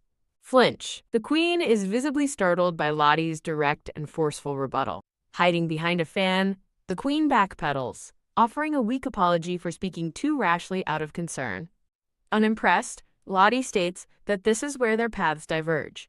Lottie decides not to accept the disingenuous apology, instead thanking the queen for her company before turning to leave. Step. She walks away, leaving the queen watching her departure from behind her fan. The queen watches her go, a glint in her eye suggesting the matter is far from over. The scene transitions to a grand view of the palace. Stomp, stomp. A young blonde-haired boy in a formal uniform furiously stomps through a garden. Lottie suddenly grabs the boy's arm, stopping him in his tracks. The boy turns, annoyed, and arrogantly asks if she even knows who he is. He offers to be lenient if she apologizes, but she defiantly asks what makes him think he can punish her. Stab. He angrily calls her a little twerp for her insolence. As the word twerp echoes in his mind, his anger builds, and he declares he won't be lenient any longer. He proudly proclaims himself the future Emperor of Grandis, a claim Lottie finds bold for a boy his age. She correctly deduces he is the second prince and warns him that such a claim could be considered treason. Shocked, the prince yells back while Lottie calmly points out that no heir has been officially named.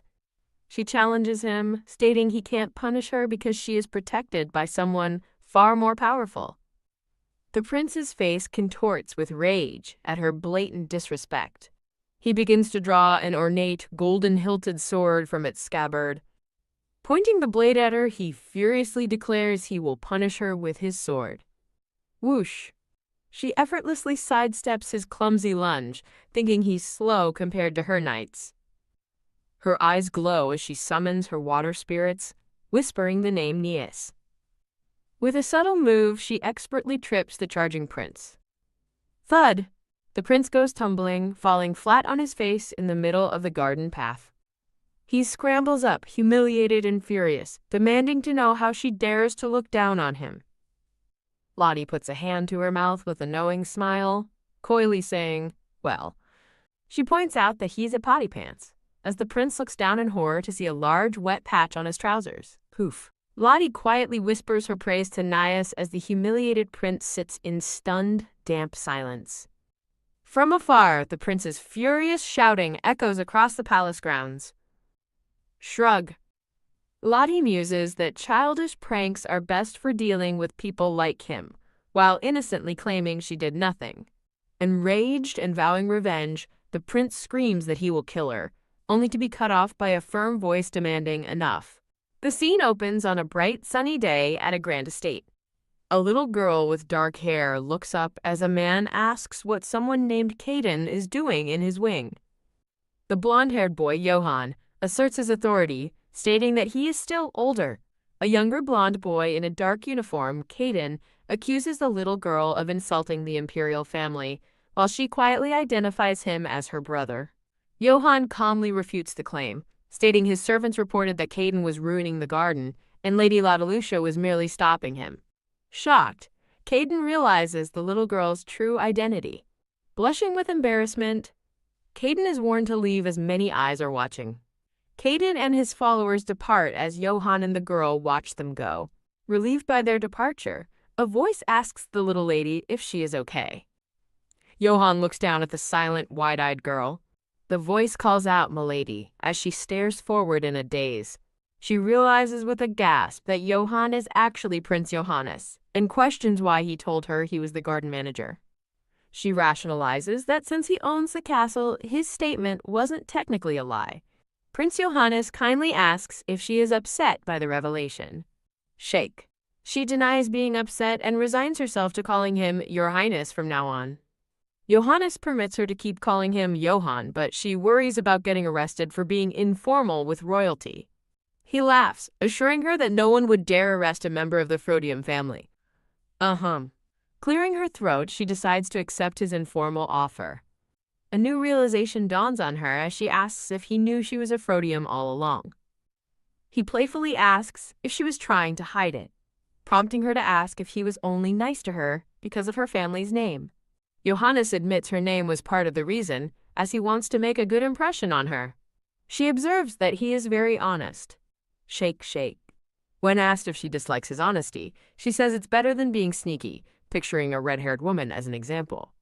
Lottie asks what the other reason for his kindness is. Russell. He leans in and tells her it's because she's very cute, much to her surprise.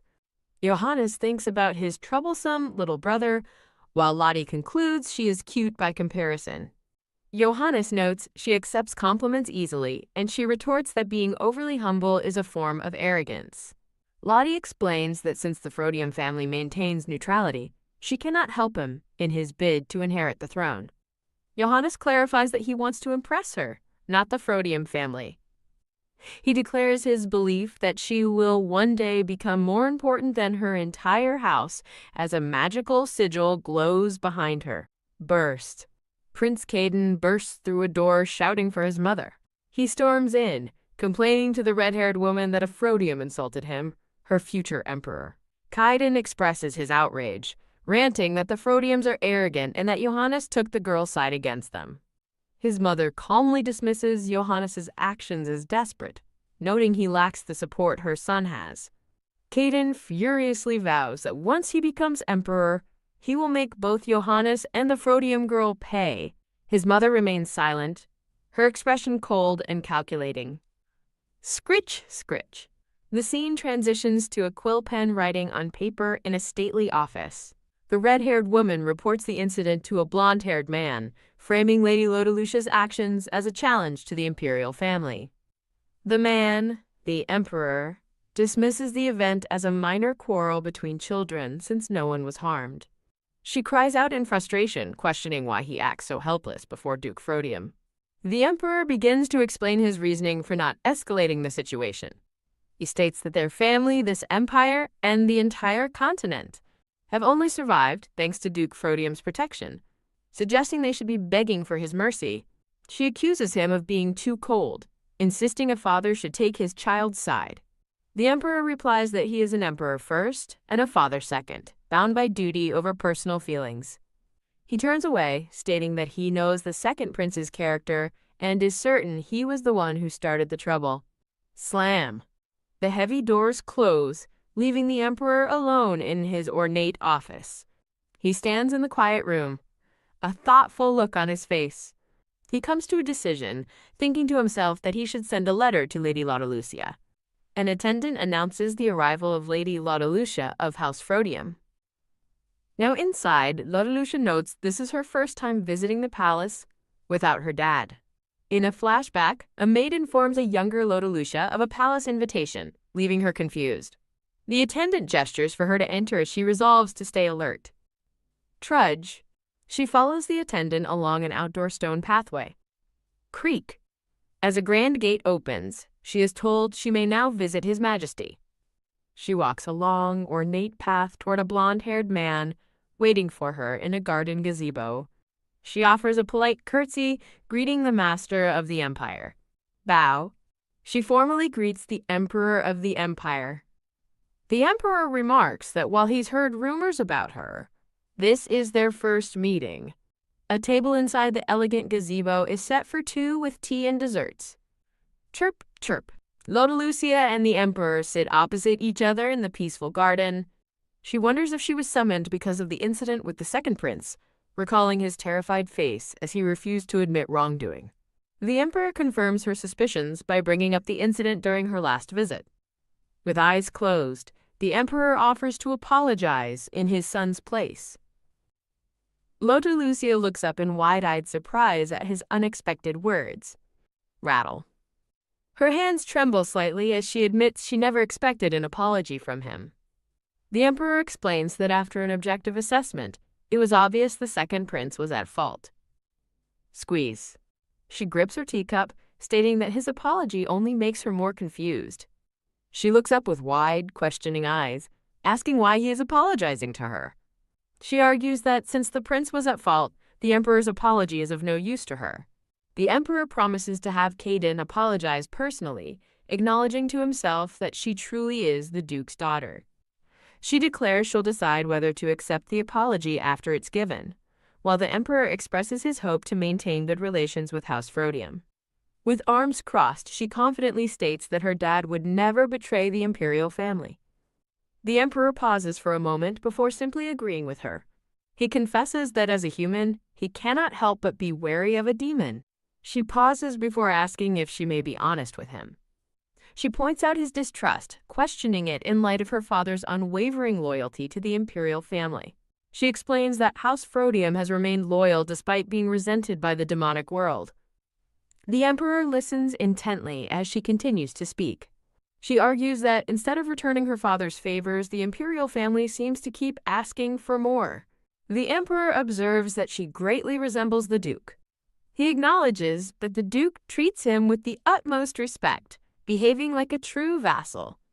However, he reveals that the Duke's discerning favors make him feel nervous picturing the formidable man. Lotta Lucia counters by asking if he doesn't think her dad has earned the right to act that way, adding she's sure he thinks so. She stands by her family's loyalty, which has been constant since the former Duke's time, and insists that he must trust them. A pink rose blooms in the garden as the Emperor quietly says, "Indeed." He concedes that perhaps he hasn't thought things through properly. He concludes there's no reason to be anxious, believing the Duke will never betray them as long as she is in the Empire. He compliments her, saying the Duke must be proud of his adorable and smart daughter. She cleverly deflects, stating he should be even prouder to have her amazing father as his vassal, which makes him laugh. Amused by their talk, the Emperor says he wishes she would visit more often. She replies that she'll think about it, though she privately considers it a cumbersome idea. An attendant announces the second prince's arrival, explaining that he insisted on seeing the Emperor. Glare. She shoots an icy look toward the entrance. Prince Kaden smiles smugly, certain he's here to receive an apology from her, and tells his attendant to escort him. He fantasizes about seeing her crying on the floor, begging for his forgiveness. He proudly leads his followers, eager to show them Lady Lotta Lucia sobbing before him. Flinch. The Emperor welcomes his son and immediately orders him to apologize to Lady Lotta Lucia, shocking the boy. Livid, the prince erupts in anger, questioning why he should apologize, but the Emperor coldly asks if a prince can disobey his order. An unseen person clenches their fist, telling the prince, "No, Your Majesty." The blonde prince wonders in shock how she managed to convince the Emperor. Turn. He offers Lottie a reluctant apology, asking if she's satisfied. Thinking him stupid and proud, Lottie coldly refuses to accept his apology. The prince demands to know who she thinks she is, then pleads with his father, who saw him apologize, while Lottie internally notes his insincere attitude. Lottie challenges him, asking if he shouldn't look more apologetic. After she questions if he ever learned to apologize, the frustrated prince can only grunt in anger. Yell. A man with white hair furiously shouts the prince's name. Kaden. Flinch. Kaden looks toward his father, wondering why he isn't taking his side. In Kaden's eyes, he is separated from the imposing figures of his father and Lottie. Humbled, Kaden admits that he ruined the garden. Lottie informs him that his apology for the garden should be for the first prince, not her. She takes a step forward, offering to explain his true wrongdoings. She recounts his crimes, drawing his sword on a weaponless girl and threatening her life. Groan. The emperor listens with a pained expression, realizing how bad the situation was. Having explained everything, Lottie again asks Caden if he is going to apologize. Speechless and cornered, Caden can only stammer. Stare. He feels the weight of many unseen eyes watching him in the darkness. Bottom. His heart races as he panics, desperately searching for a way out. Lottie calls out his name, demanding an answer. With tears in his eyes, Caden finally apologizes for threatening to kill her. Lottie watches him silently, arms crossed as she considers his tearful plea. Seeing his tears, she formally accepts his apology. A cry of frustration echoes from the distant palace. Shatter. Back in his room, Caden furiously smashes a glass, calling her a wench. Panting with rage, he seethes over the embarrassment, vowing she won't get away with it forever. He swears that when he becomes the emperor, he will utterly ruin her. Clip-clop. A carriage departs from the palace grounds. Gazing out the carriage window, Lottie resolves not to forget the day's events. In a new green dress, Lottie thoughtfully considers her situation. Now in a grand room with two men, she wonders why she was summoned. The blonde young man admits he has an ulterior motive toward her, as she is Lady Laudalucia. He explains he needs to impress her to gain her father's favor, which reminds Lottie of Johann. A small light flashes over her head as she understands his intentions. The blonde young man changes the subject, asking if she plays chess. Lottie confidently states she plays well, which piques his curiosity. Clack. Lottie recalls that since that day, she has been regularly summoned to play chess. During a game, the first prince admits she's better than he expected. She reminds him she's always available since she's not attending the academy. Clack. With a smile, he asks if she is annoyed by the frequent visits. Clack. She replies that she has no choice but to come to ensure he doesn't distrust her family again. He observes that she holds a grudge, while his aide remarks that children often do. The aide reflects on the emperor's mastery of strategy, viewing chess as more than a game. The prince proposes another game with a reward, but Lottie declines. He then clarifies his unique challenge. He proposes she play against both him and his aide at the same time, leaving her stunned. She readily accepts the challenge, and the prince notes her competitive spirit. Stretching triumphantly, Lottie declares checkmate against both of her opponents. Impressed, the prince offers her a reward for her victory, a small territory. He suggests it would be good practice for ruling, and though she thinks of someone named Bihan, she gratefully accepts. He agrees to prepare the territory for her, and then inquires about her father's schedule. Lottie states that her father is busy thanks to him, and the prince laughs, assuming she hates him for it. The first prince's aide reflects that while the duke relies on absolute power, Lady Laudalucia shows talent for strategy, though real life isn't a game. Lottie is depicted as a grand strategist controlling a miniature battlefield with a glowing light. During a later meeting, Lottie overhears someone ask if House Frodium will skip the competition again, which piques her curiosity. The first prince offers Lottie one wish if she and her house win the competition. Lottie recalls telling her father she wouldn't participate, finding the idea tiresome. While sipping tea, Lottie learns from the prince that House Cyrus has been winning every year, which surprises her. The prince slyly provokes her, questioning if the Frodium Knights are less skilled than those of House Cyrus. Defiantly, Lottie declares that House Frodium will participate this year to prevent any misunderstandings. In a sunny garden, the prince expresses his excitement, and Lottie confidently tells him to look forward to her performance. Lottie stands before her knights, explaining what has just transpired with the prince. As the knights listen intently, she wonders if they will be shocked by her decision to enter the competition. To her surprise, a knight with a scarred eye enthusiastically clenches his fist and accepts the challenge on their behalf. A fellow knight explains they are grateful for the chance to finally showcase their skills, an opportunity their master never pursues. He admits their pride was wounded by rumors of House Cyrus's superiority, and Lottie agrees they will compete. Considering the individual competition, Lottie realizes she will have to participate and resolves to start practicing. In her training uniform, she struggles under the weight of a heavy sword. After a training session, Lottie sighs in exhaustion while her knight looks on. Lying defeated on the ground, Lottie despairs that she couldn't even beat her blindfolded instructor and will lose the competition. Teary, her fellow knights gather around, looking down at her with worried expressions. Lottie explains her poor performance by stating she was trained in self-defense, not offense. The three knights react with a silent, collective gasp of understanding. Standing before all her knights, Lottie raises a hand and asks if they will bring her victory. In a grand hall, the entire knighthood roars their affirmation in unison. Of course, pout. Lottie's father, the Duke, crosses his arms with a concerned expression.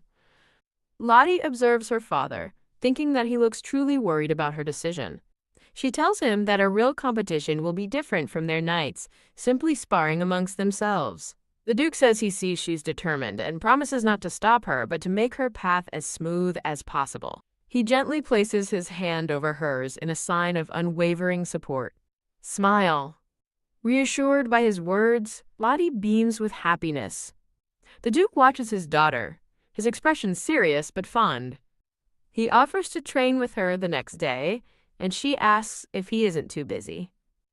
Showing her a massive stack of paperwork, the Duke admits he is busy but wants to skip work to help her. While training, Lottie asks her father where he learned swordsmanship, and he tells her it was from his mother. Lottie asks if his mother is the woman in a particular portrait, and he confirms it is.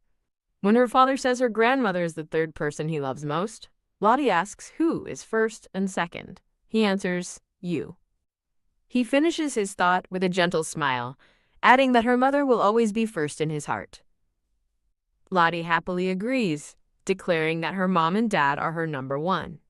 Her father smiles, remarking that his grandmother must have been a talented swordswoman to have been an instructor. A powerful image shows a blonde swordswoman standing triumphantly over a slain beast.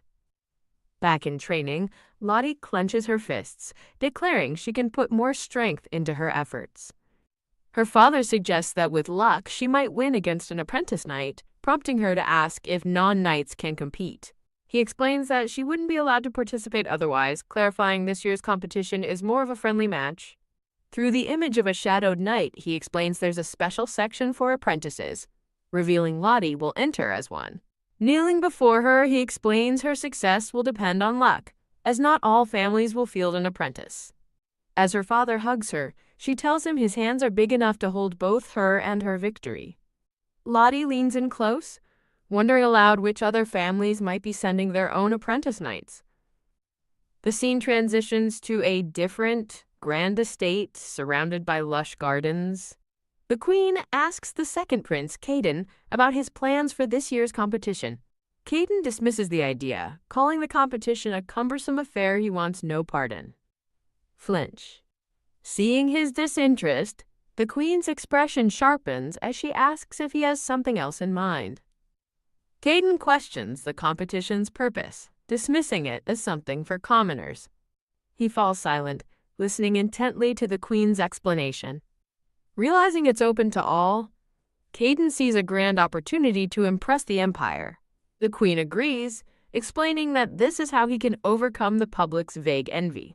She tells him that adding a heroic story to his royal name will make him a true legend. Convinced, Caden wonders how he will achieve this victory. With a confident smirk, the Queen reveals she has already made all the necessary arrangements. Elsewhere, Lottie explains that people are likely making good luck sachets for the knights. A woman with Lottie clarifies the maids give them to their favorite knights, and Lottie giggles in agreement.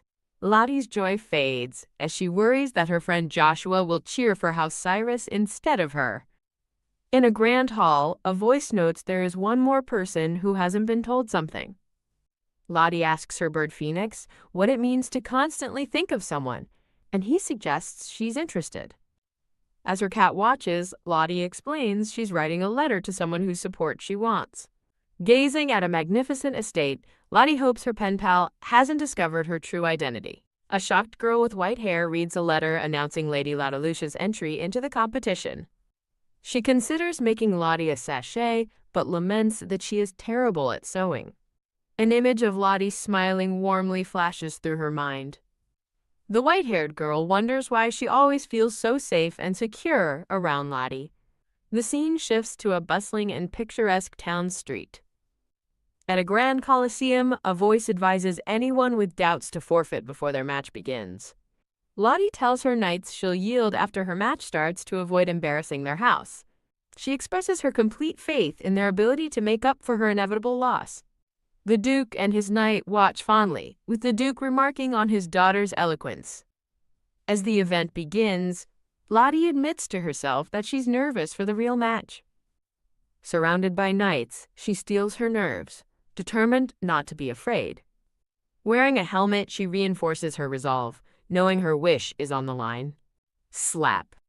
She gives herself a quick slap to focus her mind. A boy with black hair and yellow eyes suddenly appears, asking why she is there. The boy seems utterly baffled by her presence, questioning if she is serious. He asks the helmeted Lottie when her match is and which family she represents. Pointing directly at her, the boy realizes his opponent is her. He expresses relief, glad he doesn't have to face House Cyrus because she is so skilled, then quietly admits he's relieved he doesn't have to fight her. The boy, Joshua, gives a warm and gentle smile. A narrator explains the competition's rules. 10 families will each fight 9 opponents. Joshua and Lottie find seats in the stands, happy to have a place to watch. Lottie suddenly looks up in wide-eyed shock, questioning what she sees. Spotting Caden in the arena, she angrily wonders why the jerk is participating. Joshua asks if she knows the second prince, but Lottie claims she just taught him a lesson. Joshua marvels at Lottie's connections and asks if an imperial family member can even compete. Joshua deduces that Caden must have entered under his mother's family name, Device. Down in the sandy arena, Caden raises his arms to a cheering crowd. Lottie scoffs, predicting he will only embarrass himself as a terrible swordsman. Joshua asks how she knows, and Lottie reveals Caden once swung his sword at her before shushing him as the match begins.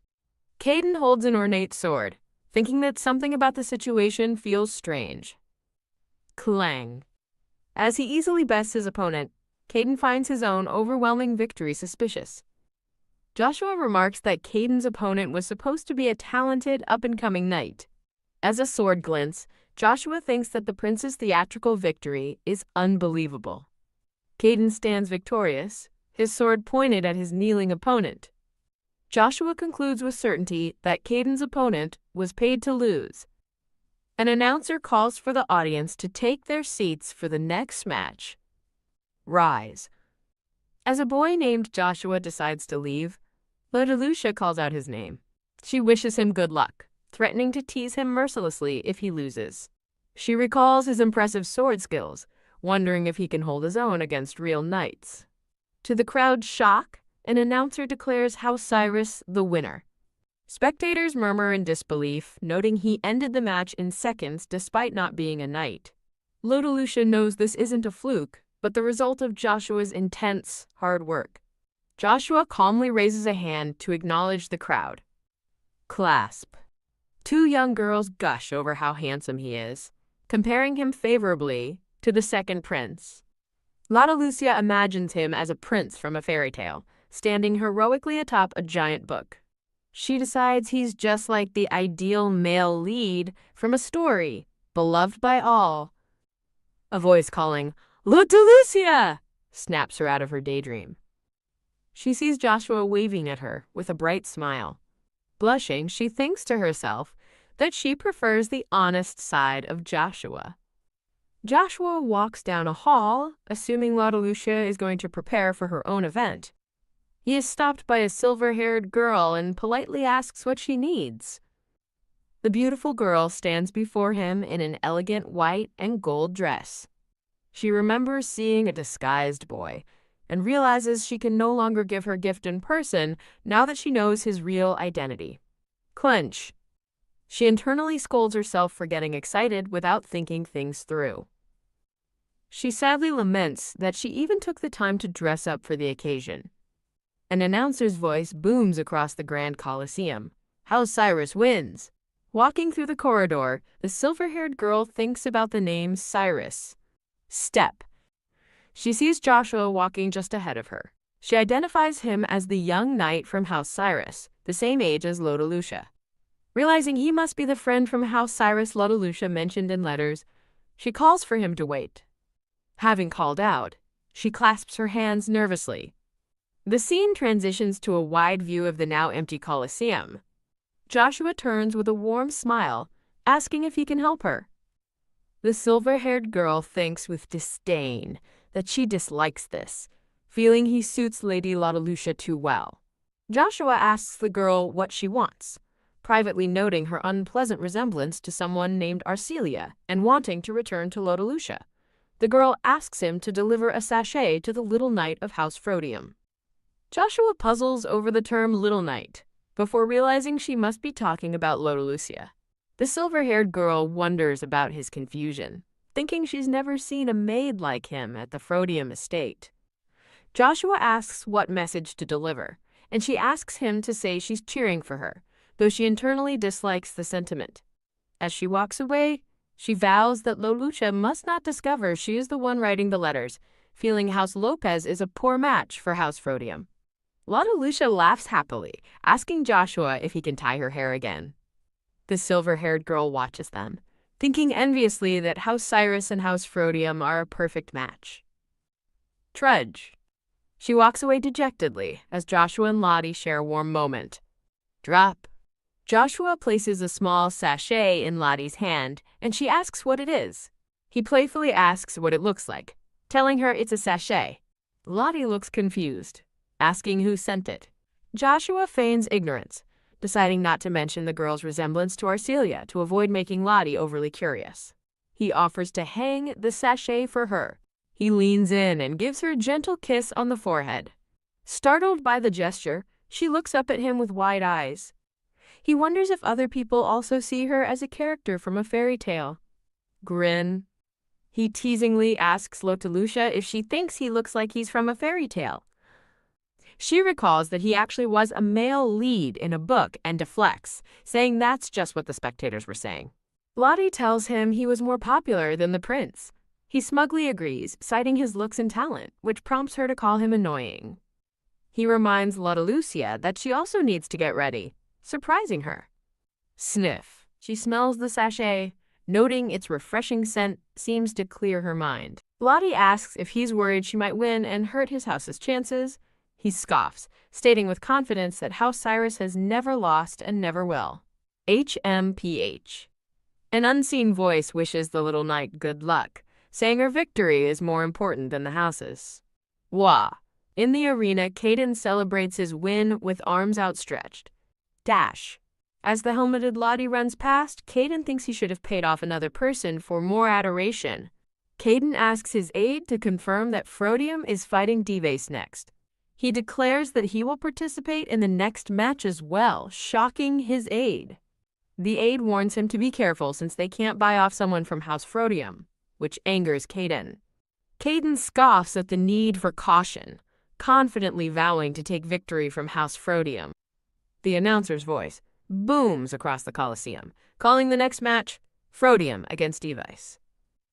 In her helmet, Lottie freezes in shock, realizing she is fighting the second prince. Caden taunts his small, helmeted opponent, mocking House Frodium and assuming she is speechless with fear. He arrogantly promises a quick defeat, calling it an honor for her to lose to him. With her arms crossed, Lottie thinks that the prince is forcing her to embarrass him. A flag waves to signal the start of the match. Her face now visible, Lottie gives a small smile, thinking this is for the best. In the center of the arena, the helmeted Lottie faces off against Caden. From the stands, a red-haired woman tells a blonde man that Caden is participating, wondering what his plan is since he can't have bought off House Frodium. The blonde man smiles, confidently predicting that Caden will win this match easily. The red-haired woman silently considers this, admitting to herself that Caden has a high chance of winning. Leaning forward with a smirk, the blonde man declares the situation amusing. He realizes the helmeted knight is obviously Lady Lodalucia. He muses that he didn't expect her to enter the first round, only the mock battle. As her sword glows, Lottie wonders how this match is going to go. Clang! Watching intently from the stands, Joshua smiles with intrigue. Slide! The helmeted Lottie firmly holds her position. Their swords lock in an awkward stalemate as an inner thought notes they are at the same skill level. Spectators murmur in confusion, questioning why the match is so terrible and noting the prince is fighting differently than before. As someone wonders if the previous fights were fixed, Joshua thinks to himself, bingo!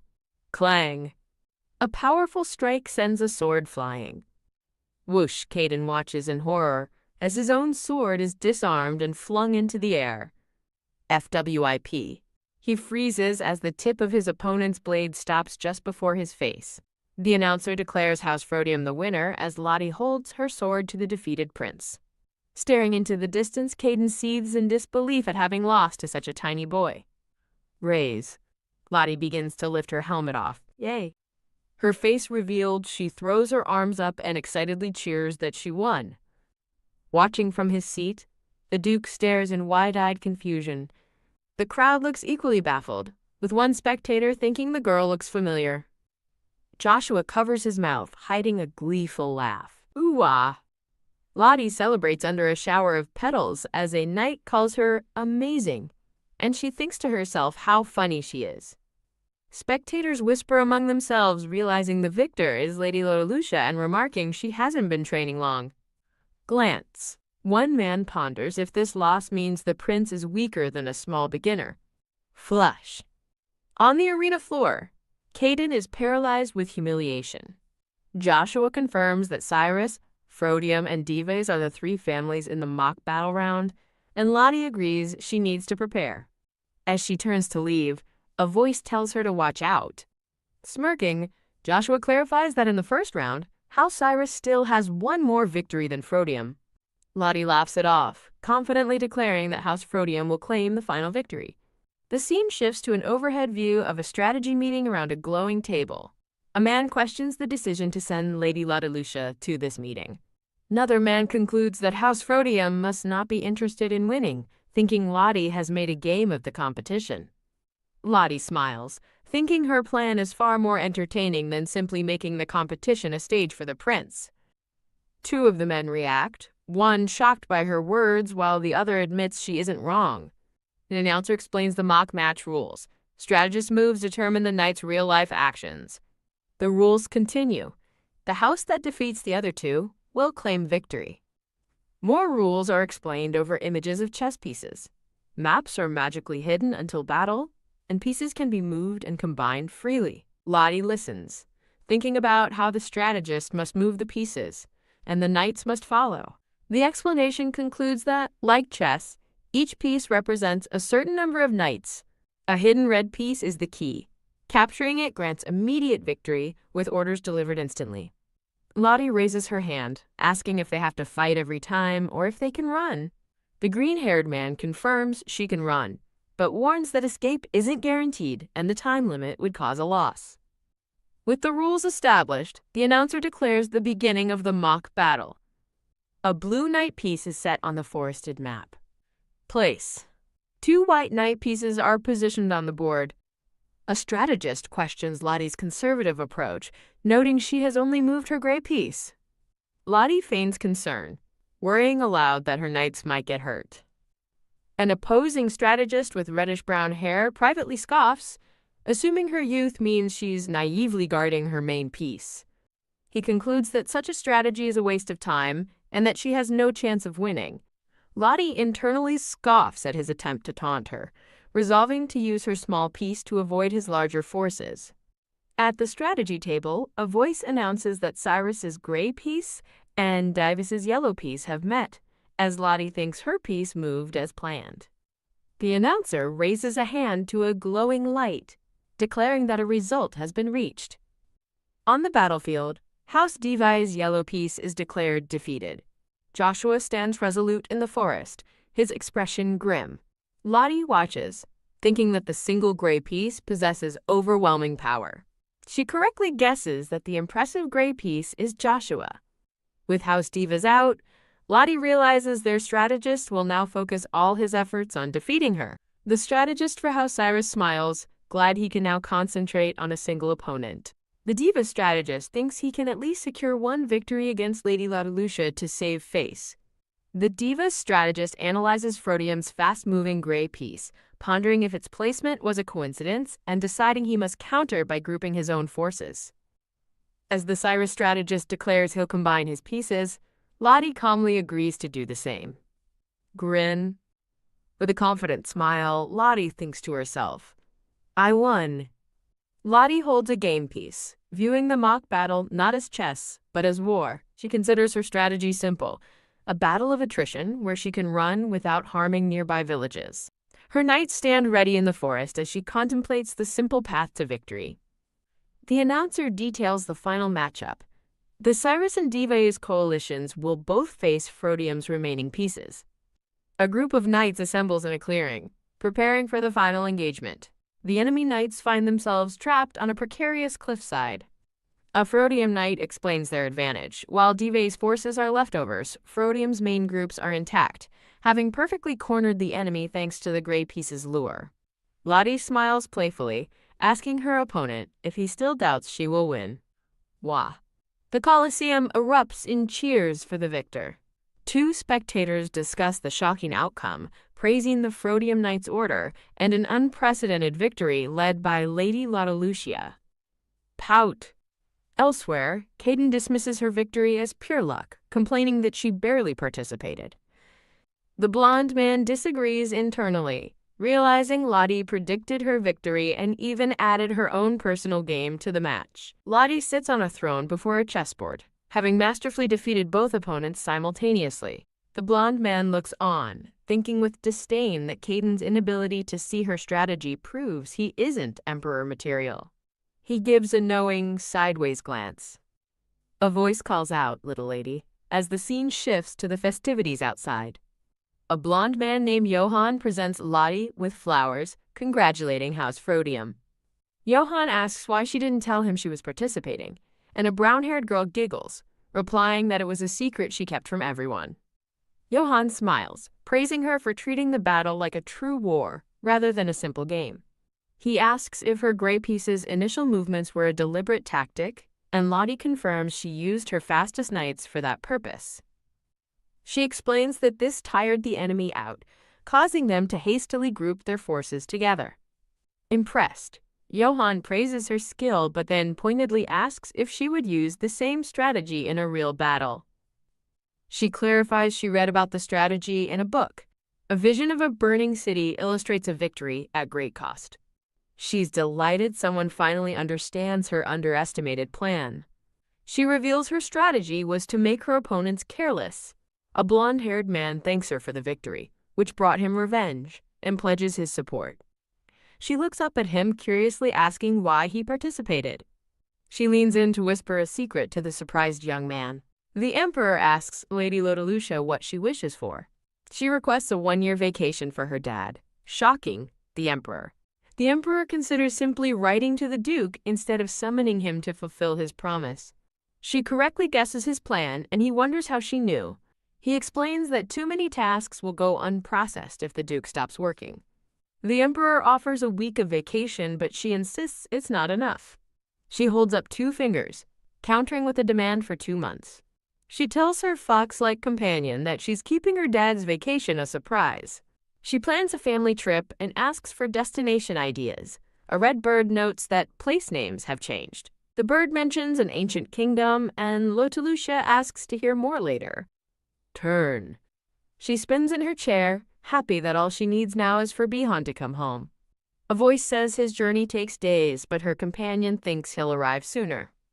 She looks up, surprised to hear that news of her accomplishments has reached the academy. A voice expresses regret for not witnessing her victory in person. A silver-haired boy named Bihan appears, warmly telling Lottie he missed her. She gasps, overjoyed and surprised to see him in the garden. He explains he used magic to travel faster, and she playfully teases him about it. He lovingly calls her Lottie. Bihana smiles sweetly at her, surrounded by a warm glow. She looks up at him with an adoring gaze. Hug. She joyfully leaps into his arms, returning his sentiment. Annoyed, the red bird angrily tells the demon brother to leave. The bird claims he was talking to his partner, but Bihan teases Lottie for asking when he'd return. He knows she missed him, but the bird angrily denies missing a demon. She happily announces their plan to go on a trip soon. Tilt. Bihan questions the trip, believing his father's too busy. She confidently assures him she's already taken care of everything. He looks at her with a puzzled expression. Ta-da! She proudly reveals she asked the emperor to give his father a vacation. Two of her companions realize her plan and praise her for being amazing. Her father reflects that it's been a long time since he visited the demon world. He recalls returning home to her 2 years ago, forgetting an important task. He decides to visit the demon world, shocking Laudalucia. She questions his decision, asking if things aren't okay with his underlings there. Her father calmly explains that it's a personal matter he must handle himself. She clasps her hands together, looking up with worried eyes. As she quietly considers going, her red-haired attendant insists she must. She protests when her father says he must stay a few days. The red-haired man asks Lottie to accompany them, and she eagerly agrees. Standing before a foreboding gate, she admits it looks really scary. Caw. They approach the imposing dark architecture as crows fly overhead. Raise. A hand reaches out. Bihan offers Lottie his hand as they stand before the massive, eerie doors. Creak. An ornate dark gate opens onto a swirling red abyss. A silver-haired boy asks if she's scared, and a voice replies that she's all right. A black-haired man with red eyes smiles, saying he's with her and her dad. As her family stands before the gate, a young girl announces it's time to go inside. Her elegant shoe touches the ground. A man directs them to a waiting carriage. Rattle. A dark horse pulls the carriage forward. In the carriage, the girl remarks that the place feels like the capital, and the black-haired man explains it was built using features from the empire to make it livable. A voice notes that there aren't many demons in the town. The silver-haired boy looks on in silence. He listens as a voice explains the demons' tendency to kill each other makes it a poor place to live. The girl silently observes that the place certainly resembles the empire. Their glowing carriage arrives at a tall, dark mansion at twilight. The silver-haired boy thinks to himself that this must be where Bihan grew up. The girl hums thoughtfully, a question in her mind. Bihan explains that for demons, daily killing is normal and very different from the peaceful empire. A man in shadow recalls how some demons grew so bored they wished only to watch others be slaughtered. In a bleak memory, a young boy with a sword stands alone in a fighting ring. Bihan smiles faintly, revealing he was looking for the person who saved him from that place. The black-haired man asks if Bihan remembers the demon who saved him, but Bihan only recalls their clear red eyes. A memory shows a hand gently treating a wound, the person's touch seeming very experienced. The girl feels a pang of guilt, thinking that while Bihan helped her, she couldn't do the same for him. Bihan smiles at her sad expression, admitting this is why he was hesitant to tell her. Teary. The little girl is rendered speechless and sad. Ha ha ha! Bihan suddenly laughs, explaining to a confused Lottie that he is simply feeling thankful. He looks at Lottie, reassuring her that he's fine now. He admits there were times his past memories were hard to endure, flashing back to his younger self alone in a vast, dark room. In a sunlit memory, he tells a younger Lottie that she made him forget his nightmares, calling her his only family. Back in the present, Bihan tells Lottie that, because of her, he is now okay, and he thanks her. Elsewhere, a man in a vest slams his desk, shocked to hear that Damien is returning to the demon world. A portrait of Damien appears as narration explains that most demon nobles, including a certain he, resented him. An order was given for Frodium to give up his gate. The man recalls how after a failed kidnapping, his backer abandoned him and Damien eliminated his followers. He fumes, wondering why Damien, who he thought had lost interest, is suddenly returning. Leaning over his desk, he decides he must first inform him of Damien's return. Two young women greet a silver-haired boy, welcoming their master back. The family is greeted by a small crowd of underlings who confirm they've been well. Lottie is surprised, realizing how much the underlings like her father. Appear. Damien formally introduces Lottie, his daughter, to two shocked young women. The two women stare intently at Lottie. Lottie politely asks them to take care of her, and one of the women introduces them as the master's underlings. The woman bows, promising they will try their best to serve Lottie despite their inexperience. Bihan admonishes the woman, insisting she must do well, not just try. The woman smiles, welcoming Bihan back and asking about his time in the empire. She calls Bihan cold for not wanting to chat after being away for years, as Lottie notes how close everyone seems to be with him. Bihani looks on with a reserved expression. Clench. Lottie balls her hand into a fist. She turns away, deciding to change the subject from herself. Bihani says he must show his sister to her room, but the woman tells him to let someone else handle it. A small, black-haired girl looks on with wide, curious eyes. Holding Lottie protectively, Bihan insists he will escort her himself. A blonde woman questions his decision, suggesting Bihan should get some rest. Bihari carries Lottie up the mansion stairs as three other children watch from below. The blonde woman is surprised, realizing she didn't sense any demonic magic from the girl. The silver-haired boy and blonde girl discuss Lottie, concluding she must be an adopted human. A silver-haired girl with shadowed eyes asks why their master would adopt a human when he has them. The three children complain among themselves, scoffing that a weak human could never inherit the Frodium title in the demon world. The blonde woman confesses she hates that thing, and the silver-haired girl agrees they all feel that way. The silver-haired girl sighs, stating they must be patient for now. The scene shifts to an exterior view of the imposing, dark mansion. Lottie, now in a lovely white and blue dress, reflects on something she noticed upon arriving. She remembers Bihan telling her about her dad's preferences, noticing his underlings all have light-colored hair or blue eyes. Observing two girls, Lottie sadly realizes the underlings don't want to be her friends. She notes that even the maids are like dolls, never speaking unless she initiates conversation. Grit. Lottie steels herself, deciding not to try with people who dislike her, as she's used to being hated. A cheerful voice suddenly calls out, "Hello!" from nearby. A friendly blonde girl in a pink dress introduces herself as Emily, asking permission to call her Lady Lottalucia. Surprised that someone approached her, Lottie agrees to call the girl Emily. Murmur. From a distance, the other three children watch the two girls and whisper. Lottie decides to be nice only to those who approach her first, as she takes Emily's hand. Emily smiles reassuringly, telling Lottie that the other children are simply jealous. Deciding to be the bigger person, Lottie stands proudly and asks if everyone likes her dad. Emily says no demon in Frodium dislikes their kind master, prompting Lottie to ask what other masters are like. With a somber look, Emily reveals that other masters see them as nothing more than chess pieces. Lottie recalls Bihan telling her something similar, and asks why anyone would stay with such a cruel master. An image of a lone, desperate boy illustrates the grim reality. A demon without a master is even more defenseless.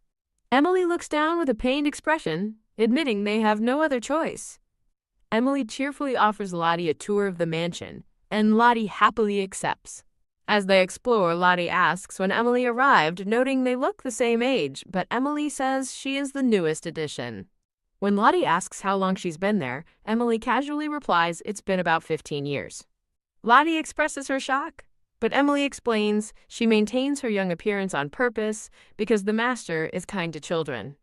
Lottie argues her father is kind because it's the right thing to do, but Emily believes being young just means being weak and useless, highlighting their clashing views. Walking ahead, Lottie quietly wonders if all demons are so pragmatic. Grab. A hand reaches for a sword, and Lottie flinches in alarm at what Emily is saying. Whoosh! The girl in the pink dress, her hair now lavender, lunges at Lottie with a sword. The lavender-haired girl smirks, surprised that a mere human could dodge her strike. Lottie taunts her attacker for being too slow, while internally admitting she's actually very fast. Hesitate. Lottie stands her ground, nervously wondering what to do next. Raise. The lavender-haired girl raises her sword, declaring this is not Lottie's home. In a sudden move, she shoves Lottie over the railing. Crash! The lavender-haired girl taunts the falling Lottie, reminding the little human girl to watch her back. Elsewhere, the blonde woman crosses her arms, wondering what Emily is trying to pull off. The silver-haired boy reveals Emily disguised herself, warning that if she fails, she will face Lord Damien's wrath. Ah! A distant scream makes the silver-haired boy jump, fearing something has gone wrong. The scene pans out, showing the grand mansion where the attack is taking place. Plop! As Lottie falls, she screams for Neptune, who appears as a giant water cat to cushion her fall. Place. The spirit, now a translucent wolf, gently sets Lottie down, asking if her little partner is okay. Lottie watches the blonde Emily walk away up the stairs, bitterly thinking, this is what she gets for trusting someone. The lavender-haired girl hesitates in complete shock, realizing with disbelief that Lottie is a spiritualist. Lottie stands silently, a scratch on her cheek. She concludes this is just how things are done here. Done! With a tiny flame spirit, Lottie vows to teach the girl a lesson. The lavender-haired girl scoffs, doubting a human and a salamander can defeat her in the demonic world. Melt! The girl's demonic fire sword dissolves in her hand. Lottie explains that the fire of spirits is the hottest flame in existence, which stuns her opponent. Blaze! The lavender-haired girl is engulfed in flames, demanding to know what's happening. Ah! As a scream echoes, Lottie simply scoffs. Ack! The attacker, now a blonde girl again, collapses in flames. Schwa! A torrent of water suddenly douses the fire. The defeated girl stands dripping wet in a puddle. The silver-haired boy and blonde girl arrive, asking Emily if she hurt Lottie. Chills. Seeing Lottie unharmed, the blonde girl realizes she must have defeated Emily herself. Smirk. A pink-haired girl observes that Lottie could be deadly if underestimated. Haha! The other children mock the defeated Emily for her weakness, but she insists she can still kill a mere human. Halt. A hand firmly stops the enraged Emily. Damien appears and Emily calls out, Master, in shock. His frosty glare freezes the tense atmosphere. Gasp. Emily begins to stammer an excuse to Lord Damien. Lottie watches the confrontation silently. Rattle. As Damien coldly asks how he should accept this, Emily trembles with fear. Damien gently touches Lottie's cheek, asking if it hurts. He asks with a slight smirk if he got it right. Smiling, Lottie confirms that the pain is gone. In a new purple dress, Lottie is surprised that she looks more natural. Back in her room, Lottie thanks a worried Bihan, reassuring him that she won and asking about Emily's fate. Bihari explains Emily was discharged, adding she's lucky she wasn't killed. They discuss how her father showed mercy, a kindness other masters wouldn't have offered. Flinch. Bihan suddenly calls out Lottie's name in alarm. Drip. He points out that her nose is bleeding. While Bihan panics about getting a doctor, Lottie tries to calm him down. He presses a cloth to her nose, frantically asking if she's hurt elsewhere. Lottie realizes summoning Neptune left her unusually tired, which is why she summoned the weaker salamander. A small red bird spirit appears, pointing out that her voice is getting smaller when she summons them. Lottie wonders if the demonic world is weakening her connection, as the spirit worries it might not hear her call. Pat. Her fluffy cat spirit notes that everyone is staring at her. Surrounded, the other underling children gather around Lottie in the garden. The silver-haired boy and a blonde girl offer her a tour or something to eat. Murmur. As the children nervously approach her, Lottie notices they are treating her differently now. They realize she is not weak and has the power to control spirits. Lottie remains silent, observing their sudden change in demeanor. With arms crossed, she states she's trying to figure out their scheme. The silver-haired boy smiles, insisting they have no scheme and simply admire her strength. The boy confirms that her display of power has earned their respect, second only to Lord Damien's. Lottie admits their honesty is better than the previous day's backstabbing. The silver-haired boy expresses relief, but a voice from off-screen tells him he shouldn't be. Bihan appears, sternly banning the other children from approaching Lottie. The silver-haired boy accuses Bihan of trying to monopolize her, but Bihan criticizes his fickle attitude. The boy reminds Bihan that he's just an underling like the rest of them. The silver-haired boy looks down as he is asked if he ever liked Lady Lottie from the start. Lottie firmly states that she and Bihan are a real family, not just pretending, and he is different from the others. The silver-haired boy bows, thinking he's just like the rest, but Lottie defends him, while the blonde girl thinks it's funny to see him act this way. Lottie points out her black hair and pink eyes, asking if they're surprised she doesn't have the preferred white hair and blue eyes. Snap! The blonde girl admits they knew about the preference, but says meeting Lottie has made it all meaningless. Whoosh! The other two children magically change their appearances, shocking Lottie.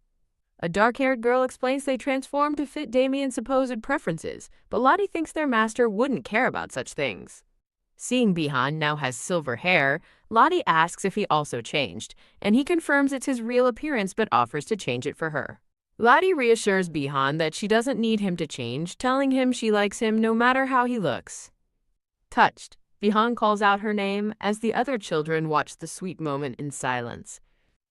Lottie smiles brightly, playfully calling the watching children annoying. The scene transitions to an exterior view of the grand mansion at dusk. Later, Lottie asks Bihan if he only ever saw her as a lady he was meant to serve. She recalls her old anxieties, wondering if Bihan's kindness was genuine or just part of his duty. Bihan looks away, cryptically replying that he doesn't know and doesn't feel the need to deny it. Confused, Lottie asks if he's admitting he once saw her only as someone to serve.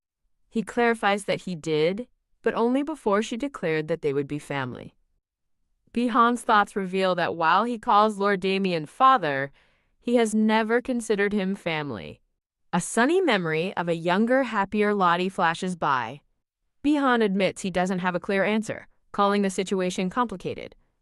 When Lottie asks why he stayed, Bihan explains it was because she chose him.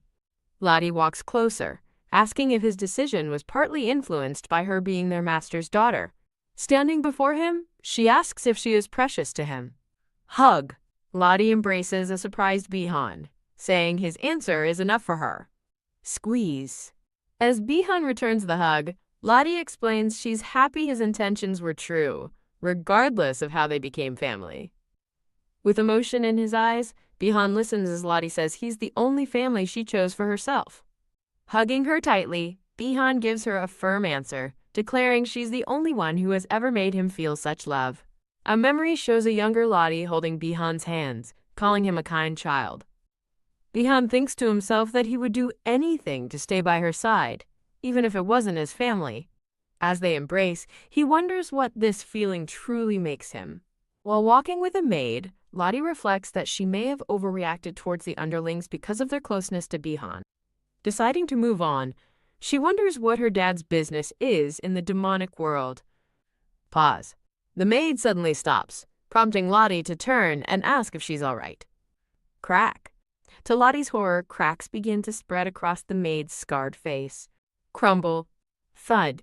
Lottie watches in shock as the maid's body disintegrates into a pile of rubble on the floor. A terrified scream echoes throughout the mansion. Back in her room, Lottie clutches her hands to her chest, admitting she was incredibly scared. Bihan comforts her with a warm drink, saying her fear is understandable. Lottie confirms the crumbling maid was a golem and asks if most of the staff are the same. An explanation details that golems are magical, short-lived, artificial servants common in noble demon households. Bihan explains the golem crumbled because their father hasn't resupplied its magic, prompting Lottie to wonder if all golems are so lifelike.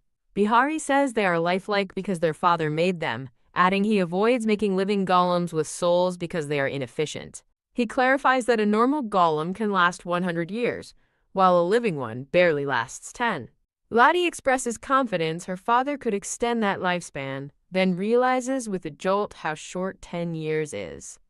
A glowing book appears as Lottie remembers that she is fated to die at around that same age. Bah dum, a horrifying thought strikes her. Could she be a golem? Lottie looks up nervously, asking Bihan if there's any chance she's a living golem. She bursts into panicked laughter, telling a confused Bihan not to laugh at her absurd question. Bihan apologizes with a smile, reassuring her that it's impossible and that one can tell if someone is a golem. Lottie argues she couldn't tell the difference, but Bihan explains that's because she's human, while powerful demons could easily discern the truth. Lean. Bihan leans in close, explaining that by looking into a golem's eyes, he can see the master's magic within. Stare. Lottie thinks about how close he is, remembering that his eyes seemed so cold when they first met. A memory flashes of a younger Bihan, his blue eyes distant and unreadable. Jolt. Lottie suddenly tells Bihan his eyes are pretty, like the reflection of a night sky, startling him. Confused by his reaction, Lottie stares at him with a questioning look. Lottie simply says, "Okay," privately noting that Bihan seems flustered in a way she's never seen before. A faint blush dusts Bihan's cheeks as he looks away, momentarily speechless.